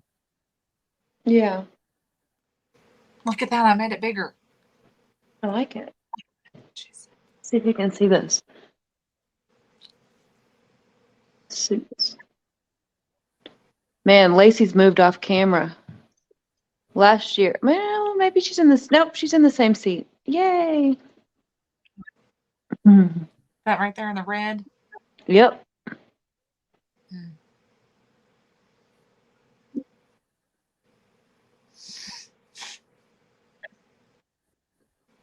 But who's behind her that she's talking to? She's leaning over that desk. Like, Mr. Guerin raises a point of order against further consideration of the Slayton Amendment, Amendment number 6, on the grounds that the amendment seeks to authorize actions prohibited by the housekeeping resolution. For the reasons stated by the chair in the earlier ruling, the amendment is not in order because it seeks to amend a measure that is not pending before the House. Accordingly, the point of order is well taken and sustained. Following amendment, clerk read the amendment. He doesn't have signatures. Amendment by Slayton. The chair recognizes Mr. Slayton to explain the amendment.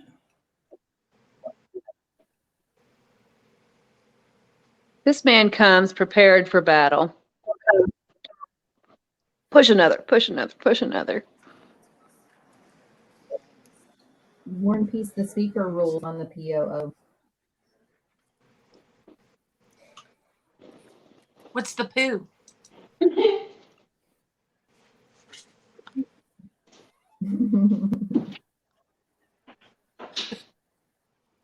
Who rules the poo?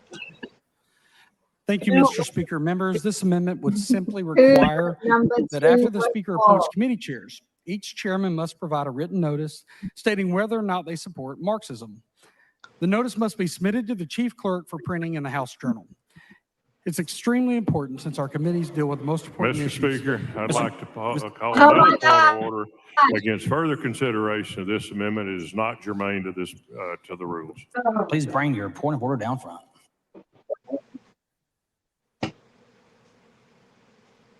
Because he clearly is a Marxist.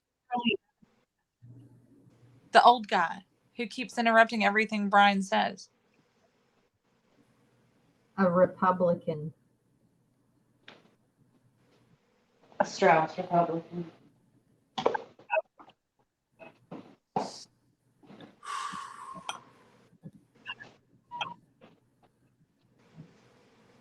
If the speaker just recycled his previous ruling from the First Amendment that Brian presented, he recycled his same reasoning, then why was the inquiry that, was it Matt? Brought to the back mic about the Republican caucus and the Democrat caucus using state-funded resources? Why is that not valid then? Oh, good. Our resident expert's back. Did you catch that question? No.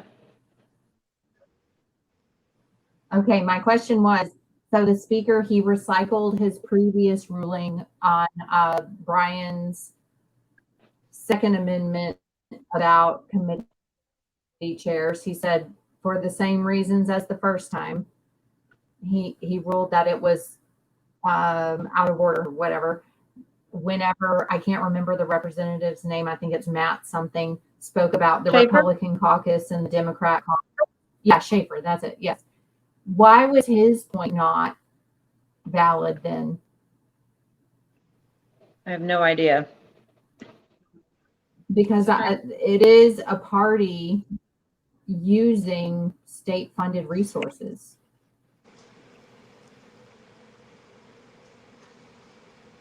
I missed that part. I mean, I was. Yeah, I think you If I were can pull it aware up. Matt did that, but I that does not make sense because you're right. He was simply pointing out the fact that it's literally the exact same thing. Every device I have is dead, besides the one I'm on. Yeah, it literally is exactly the same thing, and they're saying that due to the housekeeping rules, you cannot use the rules to work against someone of an affiliated party, or a party can't use the rules.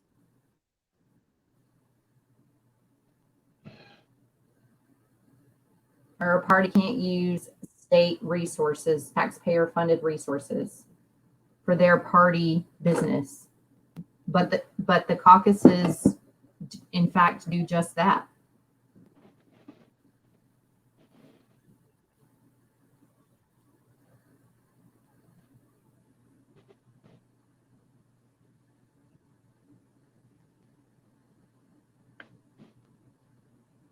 What's all the white stuff all over the floor? Someone get mad and throw papers? Am I seeing something?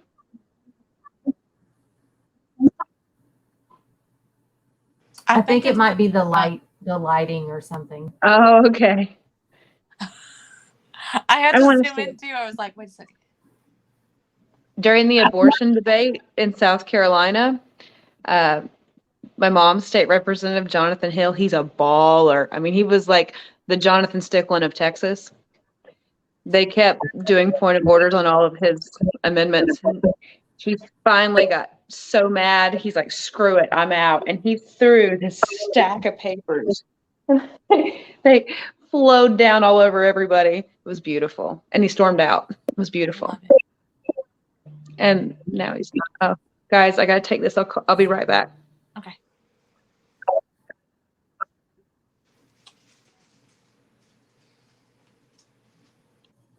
Yep, I was right.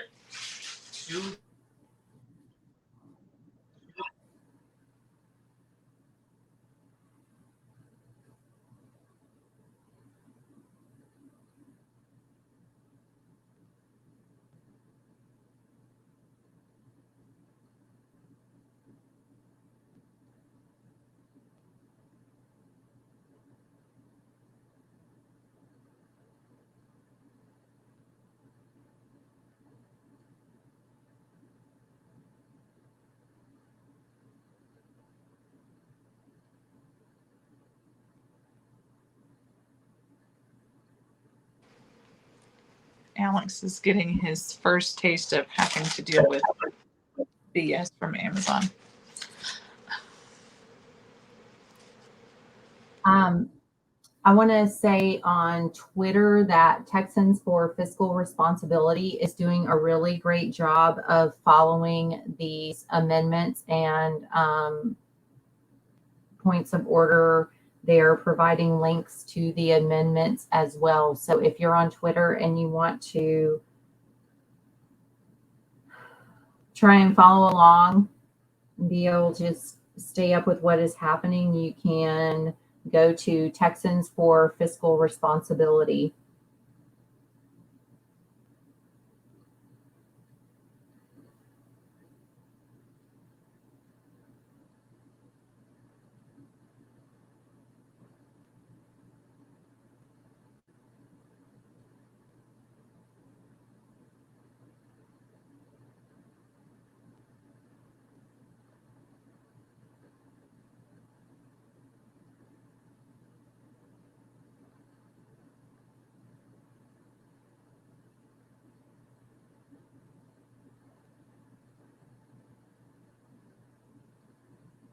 So the only reps who have signed on to try and challenge the ruling of the chair against Brian Slayton's amendment to ban Democrat chairs are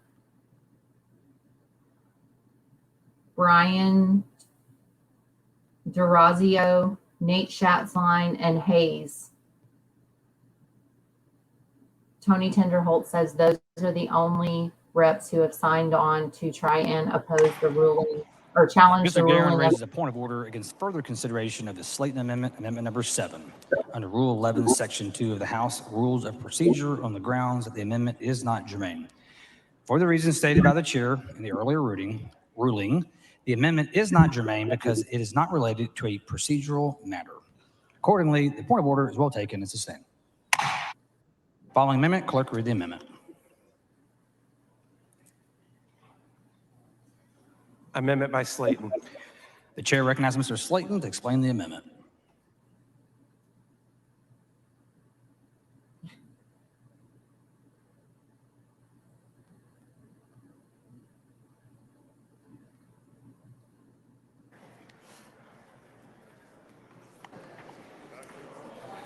Thank you, Mr. Speaker. Members, this amendment simply protects the Mr. use Speaker. of proper Mr. Guerin, for what pronouns. purpose? I'd like to call another point of order. This is not germane, plus it would violate freedom of speech under the United States Constitution. You're Mr. Guerin, please violating bring your point of order down front. the freedom of speech. For real, they interrupted Brian. He was laying out his amendment. They turned off his microphone. You could see he was still speaking, trying to continue to give his amendment when this other gentleman came to the back mic and raised a point of order. And he interrupted. That is not good decorum. They need to have something happen. Is there some sort of legal recourse that we can have here? Is there some way everyone who's still going to the Capitol tomorrow needs to take a marker or whatever and write on your shirt that says let let Brian speak. Yeah. Or better yet, put a piece of tape over your mouth and write Slayton. This is ridiculous. Right. All of us go up there tomorrow with tape over our mouths. Yeah. Every single one of you, just go up and put a piece of tape over your mouth, because I don't think you can go in with signs, can you? Not to No, go I on the don't floor. think so. Yeah. No. So just a piece of tape right across your mouth. Meanwhile, Greg Abbott is tweeting about Universal building a new family-focused theme park.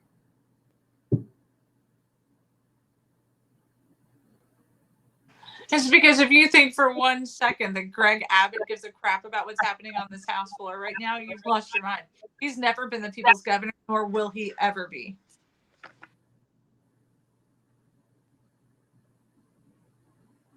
Hey, Sandra, I need to have a offline conversation with you about the governor's ball. Absolutely. I see sparkly tape in our future.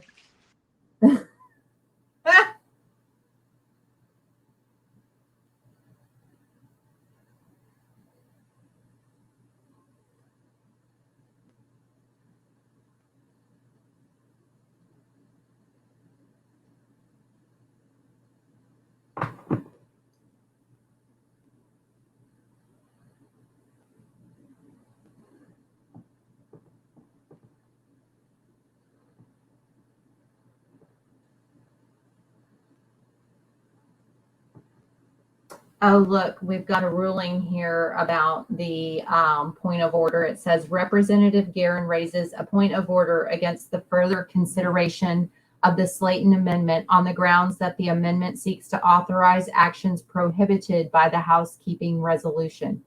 The subject of the amendment, as stated by the author in his layout, is to prohibit the speaker from appointing certain members as committee chairs, specifically those members who were elected as nominees of an identified political party. The author additionally stated that the purpose of the amendment was to implement the directive of a political party's state executive committee.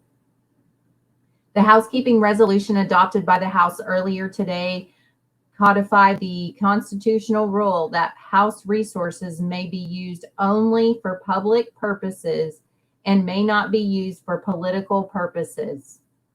Attorneys General John Cornyn and Greg Abbott have held that political parties are not public entities, but are political instrumentalities.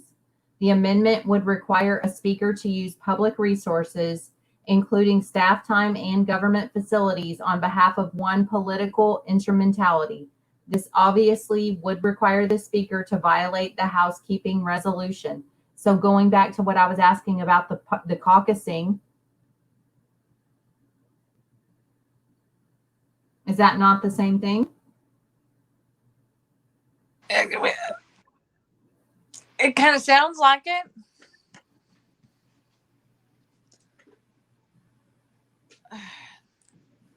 I don't understand what kind of crap they're trying to pull. I'll see how far Best Buy will go for us.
So just for some fun drama that's not politics, Alexander got a really nice computer for his 18th birthday. And we had some plumbing issues here at the house, and we found out the entire back end of the house got flooded for like 5 days. And Alexander's laptop cord only ended up getting underwater. So he ordered a new one, and it finally arrived today, and it's not the right one. And he's getting frustrated because he wants to finish high school, and he's an online homeschool student, and he can't do anything. He's been completely decommed. So he's very frustrated. And Amazon, you don't do that to my baby. Aww.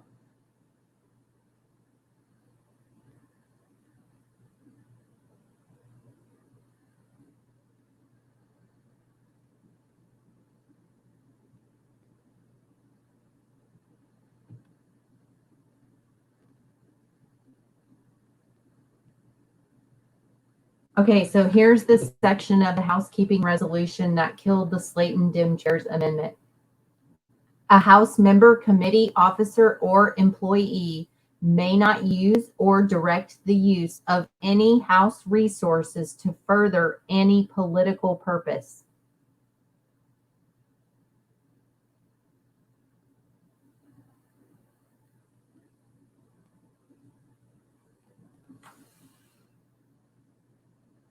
I can't hear you. You're muted, Sandra.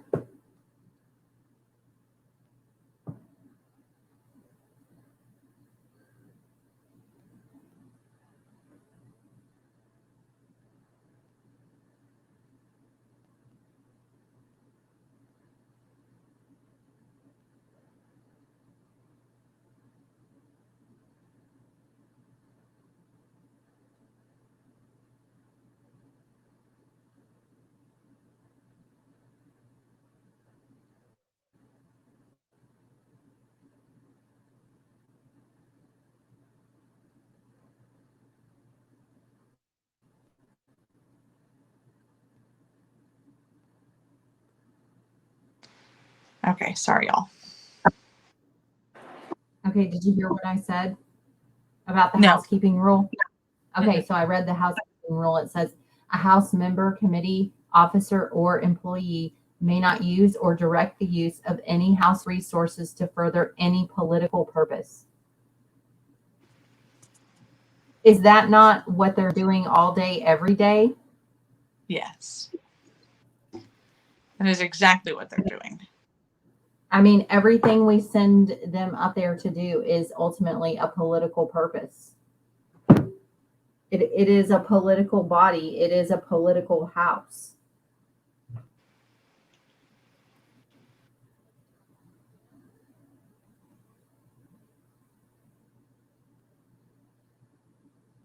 There are parties, love them or hate them, but that's what it's.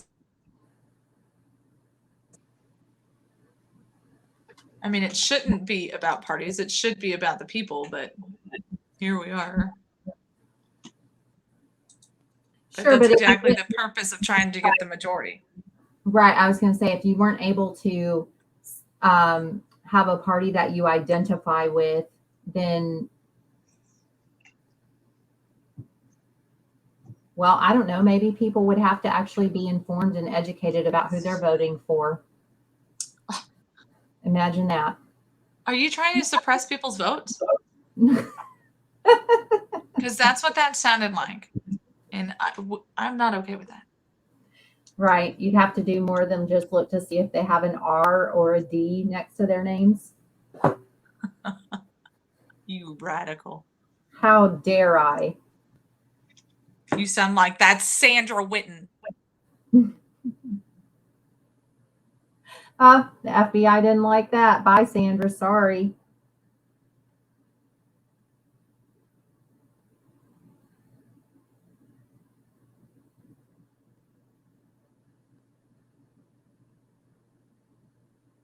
You disappeared and now we can't hear you.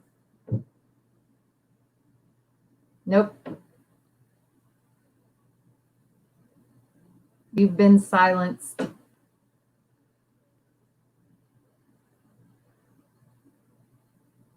All right.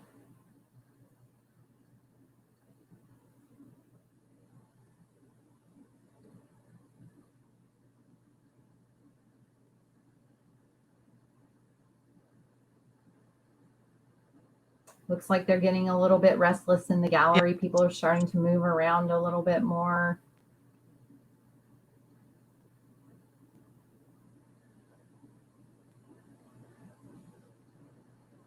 Let's see, it is 2:26. So they've been there for a little while now. Haven't gotten much done, which is not necessarily a bad thing.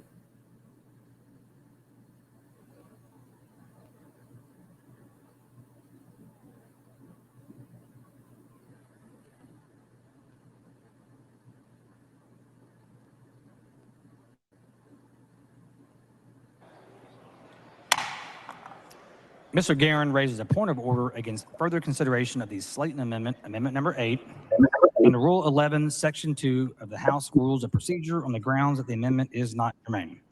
The subject of the amendment is the substantive matter of speech codes, and its provisions plainly exceed the scope of the legislative process. For the reasons stated by the chair in earlier rulings today, the amendment is not germane because it is not related to a procedural matter. Accordingly, the point of order is well taken and sustained. Is Mr. Reynolds on the floor of the House?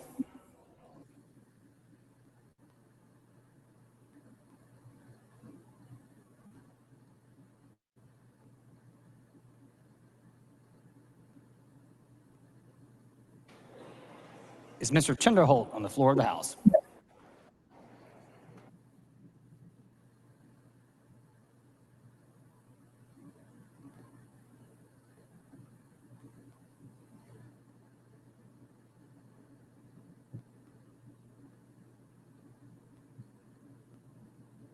The following amendment, the clerk will read the amendment.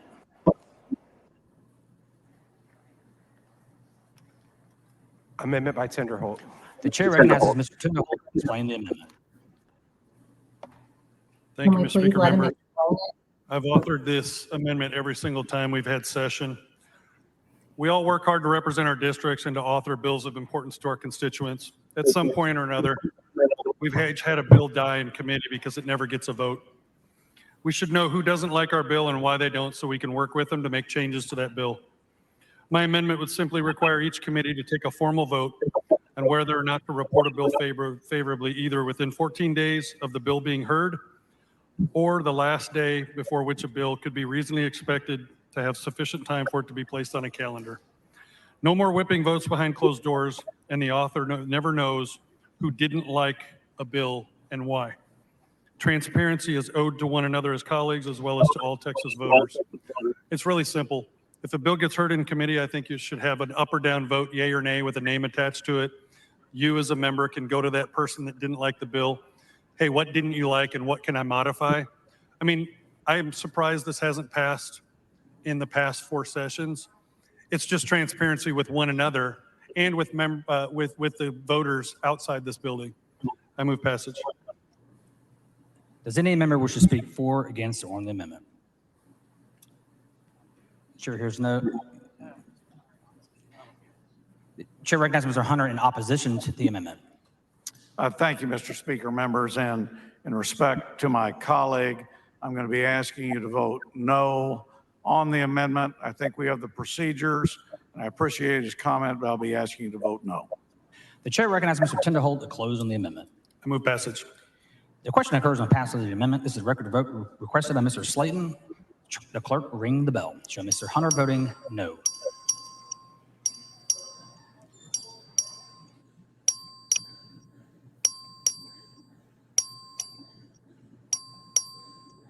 Show Ms. Perez voting no. Show Ms. Goodwin voting no. All members voting no. There being 13 ayes and 136 nays, the amendment fails to adopt. Following amendment, the clerk will read the amendment. Okay, so let me get this clear. We never got Amendment to by hear anything Tinderholt. from Slayton, and they The just chair recognizes passed. Mr. Tinderholt to explain the amendment.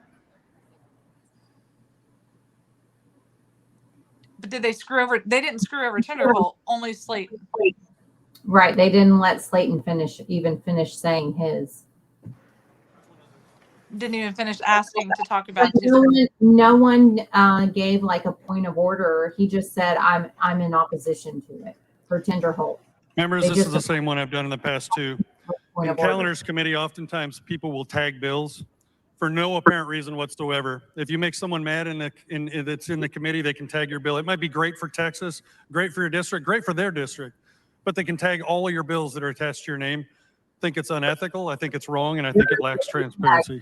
I move passage. The chair recognizes Mr. Hunter to speak against the amendment. Again, in respect to my colleague, I'll be asking you to vote no. I believe the procedures are working well under the rules. Please vote no. The chair recognizes Mr. Tinderholt to close on the amendment. I move passage. The question occurs on the passage of the amendment. A record vote has been requested by Mr. Slayton. A record vote has been granted. The clerk will ring the bell. So Mr. Hunter voting no. So Mr. Tinderholt voting aye. Well, you know they're all going to vote no on this one. They want to be able to tag those bills of the people that they hate. All members Whoever voting. the establishment, you're tagged. Sorry. There being 17 ayes and 132 nays, the amendment fails to adopt. Following amendment, the clerk will read the amendment. Amendment by Reynolds. The chair recognizes Mr. Reynolds to explain the amendment.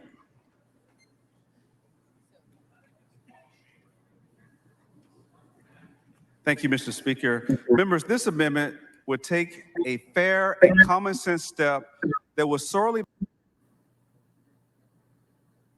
missing last redistricting cycle. It would ensure that the state provides legal and data resources to all House members on an equal basis. Attorneys and other experts employed by state offices and agencies, including the Texas Legislative Council, are supposed to serve all Texans. Their salaries are paid for by all Texans, taxpayers.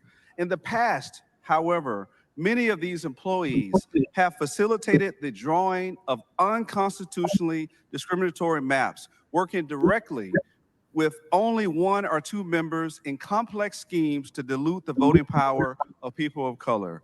There is no provision of law that allows state attorneys or state data and mapping experts to act as private consultant for particular political parties or individual legislators. If an attorney or expert for a state agency or office provides legal counsel to any member of the legislature, they should be required to provide equivalent counsel to any member that requests it. As was revealed in litigation over the 2011 Rachel, maps, a what was major the name of the component old guy of the who kept unconstitutional, interrupting Slayton? racially discriminatory maps Gary, was a result of House G-E-R-N. leadership working directly with state attorneys to dilute the vote. In order Say to that name avoid again. the past legal mistakes of the Garen. legislature, Garen. it is critical that there is fair and equal access to experts and resources. Furthermore, when the committee redistricted during the special session in 2021, they, unbeknownst to many members of the committee, hired a secret consultant with a previous history of gerrymandering in another state. The Black and Latino members of the committee only learned of this consultant when it was reported by the media. The consultant drew maps behind closed doors and did not invite the Black and Latino members of the committee to participate in the process. Taxpayer dollars should not be spent on the salaries of secret political operatives. Whether at the end of session or in a special session, it will be a quick turnaround. So it is critical and crucial that all members, regardless of ethnicity or political party, have the resources to understand what effects the maps will have both locally and statewide. And with that, I move passage. The chair recognizes Mr. Hunter in opposition to the amendment. In respect to my colleague members, this deals with the subject of redistricting and the legal side. I requestfully respect a no vote. The chair recognizes Mr. Reynolds to close on the amendment. I just want to show that they have just been way more polite Thank to you, a colleague Mr. across Speaker. the aisle At this time, I move for passage. than they ever were to Slayton. Yes. Motion occurs on the adoption of the amendment. A record vote has been requested by Mr. Slayton. A record vote has been granted. Clerk will ring the bell. Show Mr. Hunter voting no. Show Ms. Credo voting aye.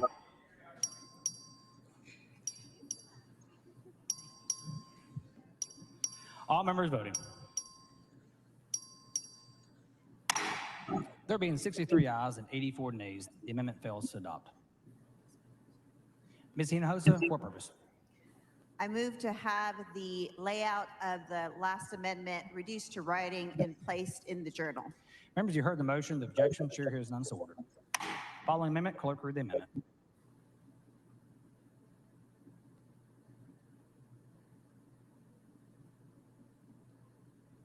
Amendment by Niave Criado. The chair recognizes Ms. Credo for the amendment. Thank you, Mr. Speaker. To lay out the amendment, sorry.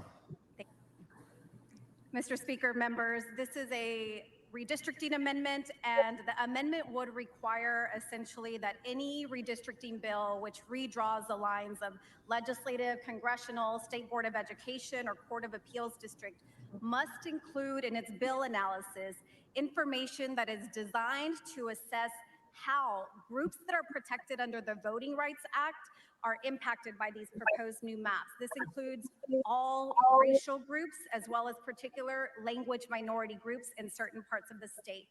Unfortunately, Texas has had a long history of Voting Rights Act violations. In fact, there was a conservative Fifth Circuit judge that said it's notable as well that in every redistricting cycle since 1970, Texas has been found to violate the Voting Rights Act with racially gerrymandered districts.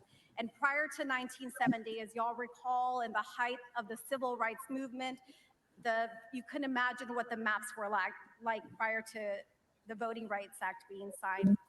Last decade, the state was found to have first violated the United States Constitution in 2011, and then again in 2013 when it redrew House District 90.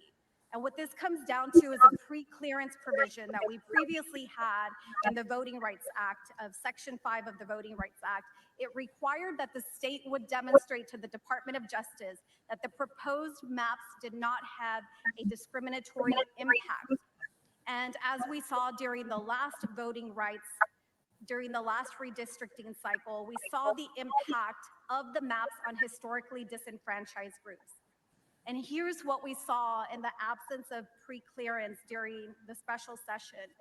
95% of the growth, the population growth in Texas came from communities of color. Approximately half of that growth came from the Latino community. And despite the fact that Texas would not have gained 2 new congressional seats, we could have even potentially lost some. Both of the newly drawn congressional seats were Anglo-majority districts with Anglo-majority eligible voter populations. During the redistricting process, there was a mere 24 hours notice before the redistricting committee heard congressional maps. And so this amendment would ensure that the redistricting bills cannot just pass through, that we have really significant and important racial voting analysis. And here's the impact of the Texas House maps on the Latino population in Texas. For the Texas House, we saw a map that eliminated 3 majority Latino eligible voting districts. It also eliminated 6 districts that had a majority Spanish surname voter registration. And if you think about that, the impact on the Latino population in Texas, this is why we need the amendment. We need to be able to see the data and see what the impact is going to be on our community. And during the special session, despite the fact that the Mexican American Legislative Caucus, a Texas Legislative Black Caucus, both requested to invite experts to come testify before the committee about and explain to us about the impact of the maps and the proposed district maps and whether the maps would comply with the Voting Rights Act, they were not allowed. So this amendment is so crucial for us to determine compliance of new maps to determine compliance with the Voting Rights Act. And there's a wide variety of data, but we would respectfully request your support for the amendment, and I move adoption. So yes, Lauren, it is all about Chair race and recognizes not Mr. about the Hunter in district. opposition to the amendment. That is exactly what With I respect to my said. colleagues, this is a redistricting amendment that involves legal. What I and went to requests no Austin vote. for The chair for recognizes Ms. redistricting Miyabe back in Criado August of to explain the amendment. 2021. Move adoption. I'm sorry. The question occurs on adoption Yeah. of the amendment. The record vote has been requested by Mr. Yeah, Slayton. of The vote has 2021 been granted. when we were doing Clerk will redistricting read the bullshit vote. Shows Ms. stuff. Miyabe Criado voting aye. Ms. Morales voting aye. And Mr. I had Reynolds the voting aye. Democrats Mr. Hunter agreeing voting with nay. me, funny enough, saying she's, All you members know, voting. hey, There that's being exactly 64 it. ayes and 84 nays, the amendment We're fails seeing to this adopt. also. Following Now, they amendment, were the clerk also will read the trying to make it about race more than about the actual issues. But that was my exact Mr. argument. Schofield on the We're floor of the not House. supposed to carve up districts determined on the color of your skin. Ms. But Hinojosa, what Oh, no, members- that's written into the To law, have Senator, the amendment put forward by that Chair they do Miyabe carve reduced to up writing by race. and entered into the journal. It Members, is you've heard written the motion, in the objection, in chair there hears that none. you can't Motion break up an area that consists of Following amendment, clerk read the amendment. a race group. Amendment by Schofield. The chair The law recognizes Mr. is Schofield to racist. explain the amendment. Oh, absolutely. I always like to take an opportunity to start a session by joining the 100 Vote Club. So thank you all for your kindness in that. I'm going to give you a second shot at protecting your bills that you've worked on throughout the legislature. This guy's a used We car have salesman. in Rule 4, Section 32F, a wholly ineffectual way Ashley was right. He for does look like a Mr. Burns. member to Yes. protect their bill from a mistake that's either in a bill analysis or elsewhere in the committee report. We have in the current rule, we have a provision that you can ask that something be appended to it, which slows it down. And at the end of session, the last thing you want to do is slow your bill down on its way from the committee to calendars and to the floor. Instead, what I would do is offer this amendment that does two things. One, it changes where you would put your statement.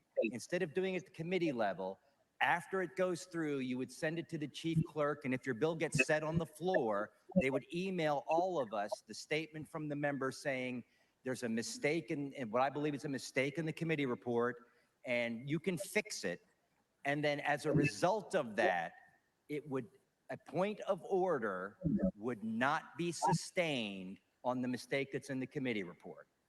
For example, when the voter ID bill first came to the floor, the bill said something had to be Thank done. you for with giving the respect credit, to Ashley. That's very big of you. The bill You know, analysis that's what said we do 6 here. business As days. women, That was it's enough important to that we lift sustain a each point other of up. order and send it back. Yes. An Yes. author who Way to sees go. that mistake on his Hashtag Women bill on Wednesday. is powerless to do anything about it. And just the staff error kills your bill. Under the current rule, you're virtually powerless to do anything about it because you would not want to make an author statement that slows down your bill.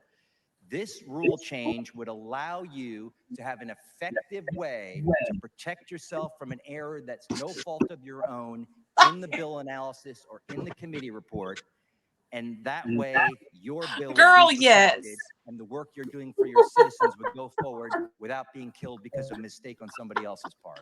Members, I move adoption. The chair recognizes Mr. Hunter in opposition to the amendment. Again, in respect to my colleague, I'll be asking you to vote no, because we do have the protective procedures in the new rules. Be The chair voting no. recognizes Mr. Schofield to close on his amendment.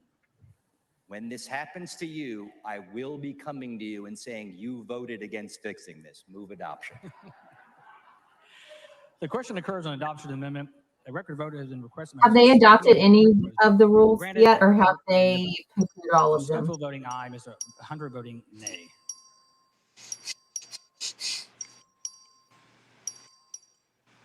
All members voting.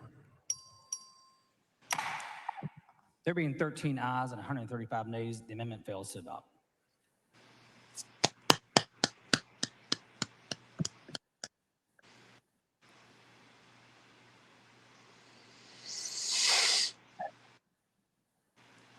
Simon, you have been our official timekeeper for the last several months. What was Walter's record following for amendment, the our clerk read the live? amendment. Because this is important information to have, is we're encroaching on 4 hours and 45 Amendment minutes. by Tenderholt. The chair recognizes Mr. Tenderholt to explain the amendment.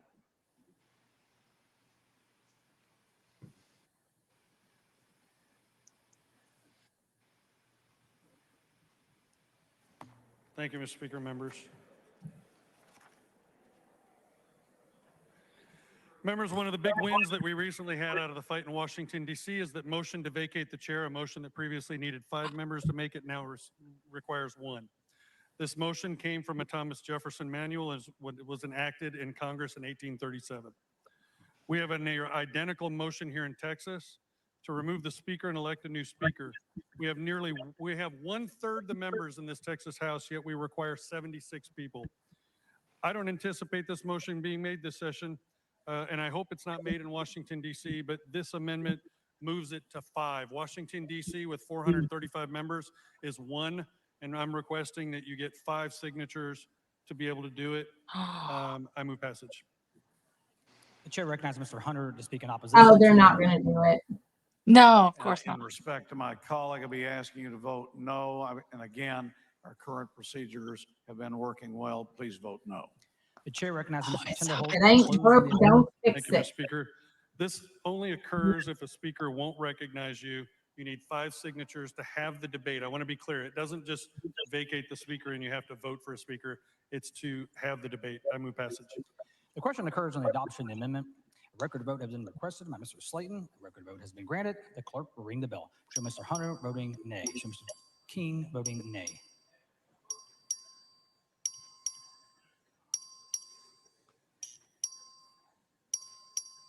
All members voting. There being 3 ayes and 146 nays, the amendment fails to adopt. Steve Toth, where were you? Following amendment, clerk read the amendment. Hey, on Twitter, Matt just retweeted someone who was making the same argument as me about political purposes and public funding and spaces and all that being used for political purposes, that this whole place is political. So therefore, they've just voted themselves out of a job. I completely agree.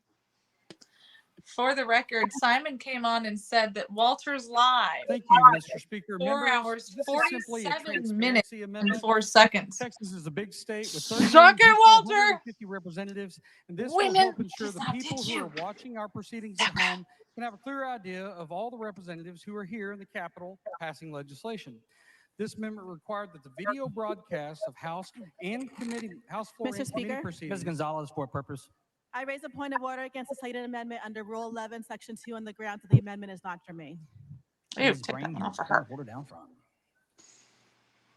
Oh, I remember her from last session too. She was awful. Yeah. Mr. Speaker. She was walking through there earlier like she was on a freaking runway.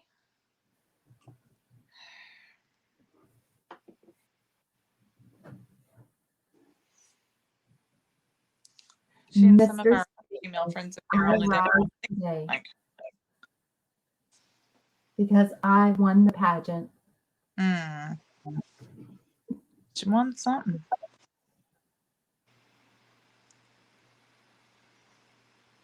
Why is Brian, did they interrupt Tony? Or is Brian the only one getting interrupted? No, I think they did interrupt him on this one. Well, that was Brian. Oh, you're right, it was. The record is going to get broken quite a bit in this legislative session. Hey, Walter, beat that.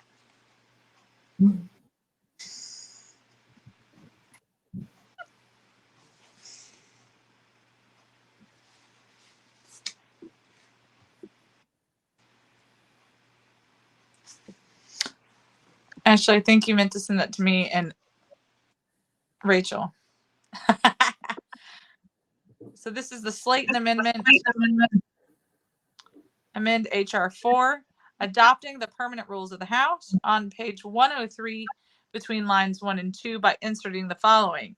C, a text overlay of a member's name included in a video broadcast of any proceedings of the House of Representatives must be followed by a letter in parentheses indicating the member's political party affiliation, such as R, if the member is affiliated with the Republican Party, or D, if a member is affiliated with the Democrat Party, or I, if the member is independent.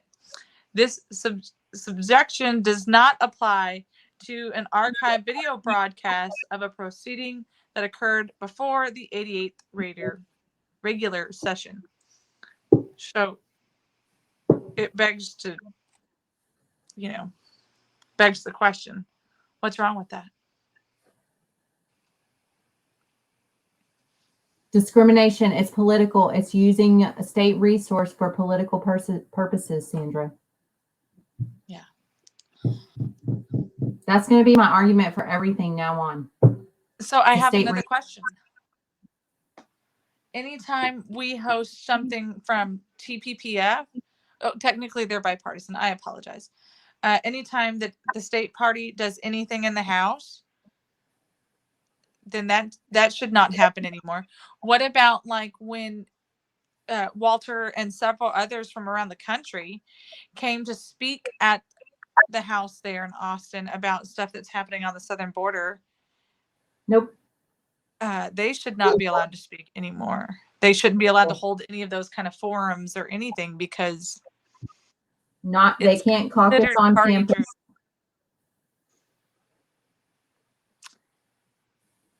So the SREC and the SEDC, they should not be allowed to do anything in the House any longer.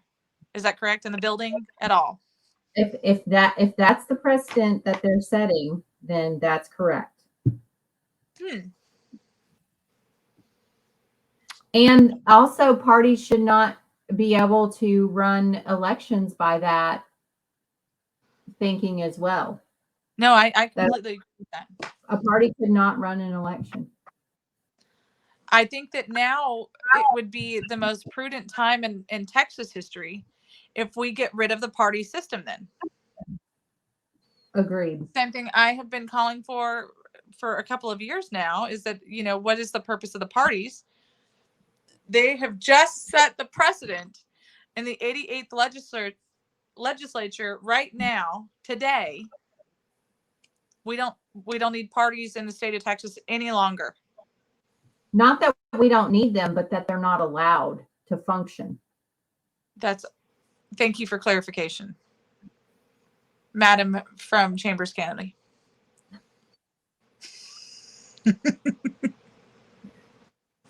No political purpose can be served using public funds or resources. Simon, listen, we like to party also, but not ever at the expense of the state. I think it's important that the governor and the lieutenant governor remember that for what's coming up this weekend.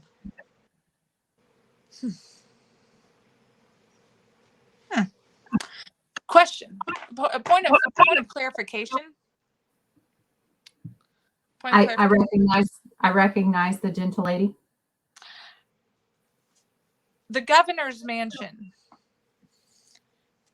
is funded and used with state funds. It's not something that is privately funded. It's not something that is funded by a political entity. But yet, do we not have political functions of only one party held at that sacred venue that is paid for by the taxpayers? You are correct. The point is well taken. The point is well received. Thank you. Now, what can we do about it? Oh, we're going to have fun this year.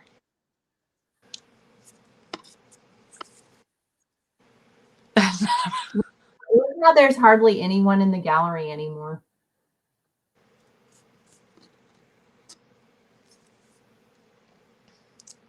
I feel like if I...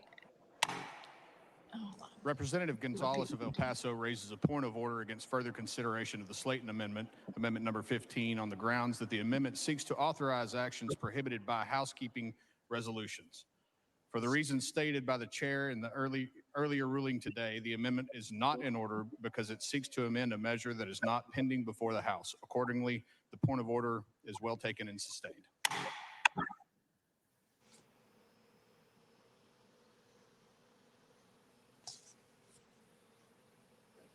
The following amendment, the clerk will read the amendment.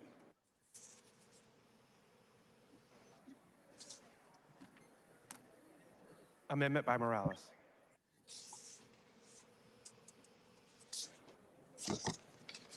The chair recognizes Ms. Morales to explain the amendment.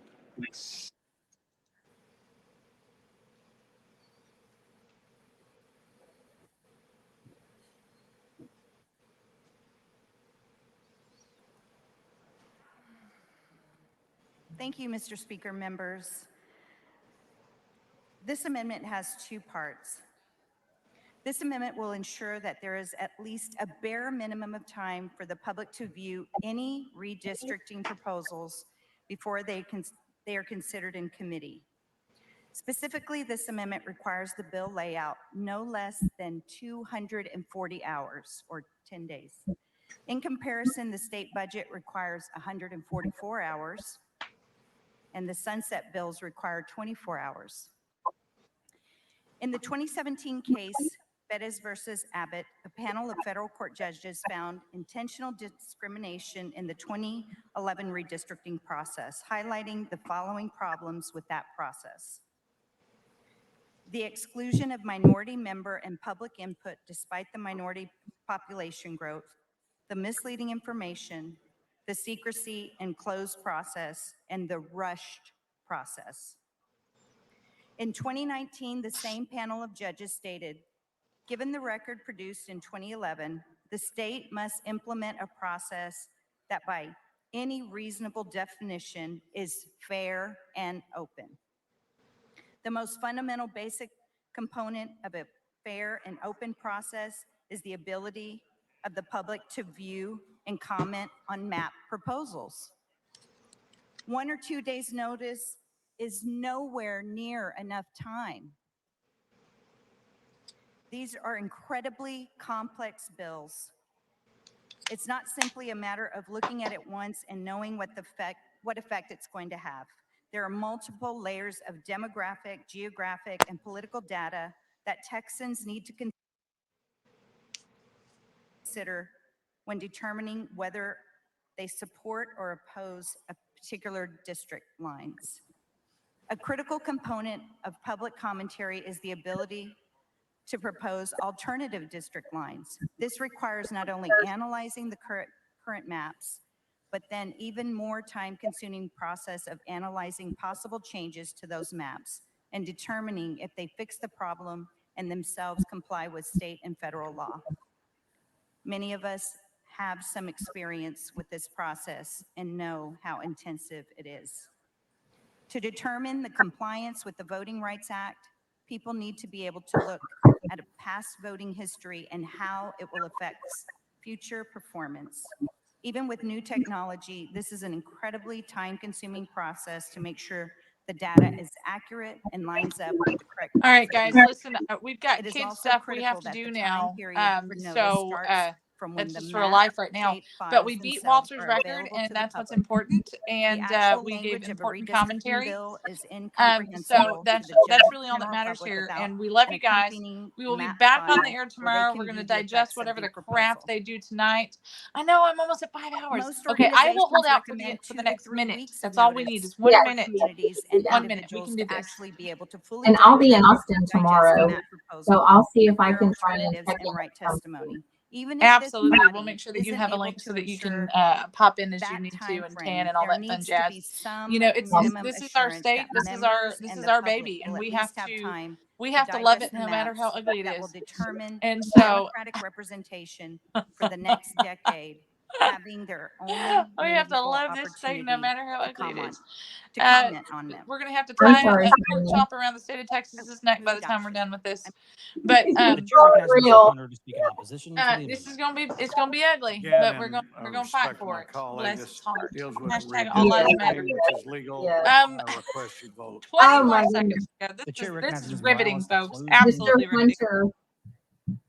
He's going to come and oppose every Democrat amendment. Encourage an adoption of the amendment. This is record vote.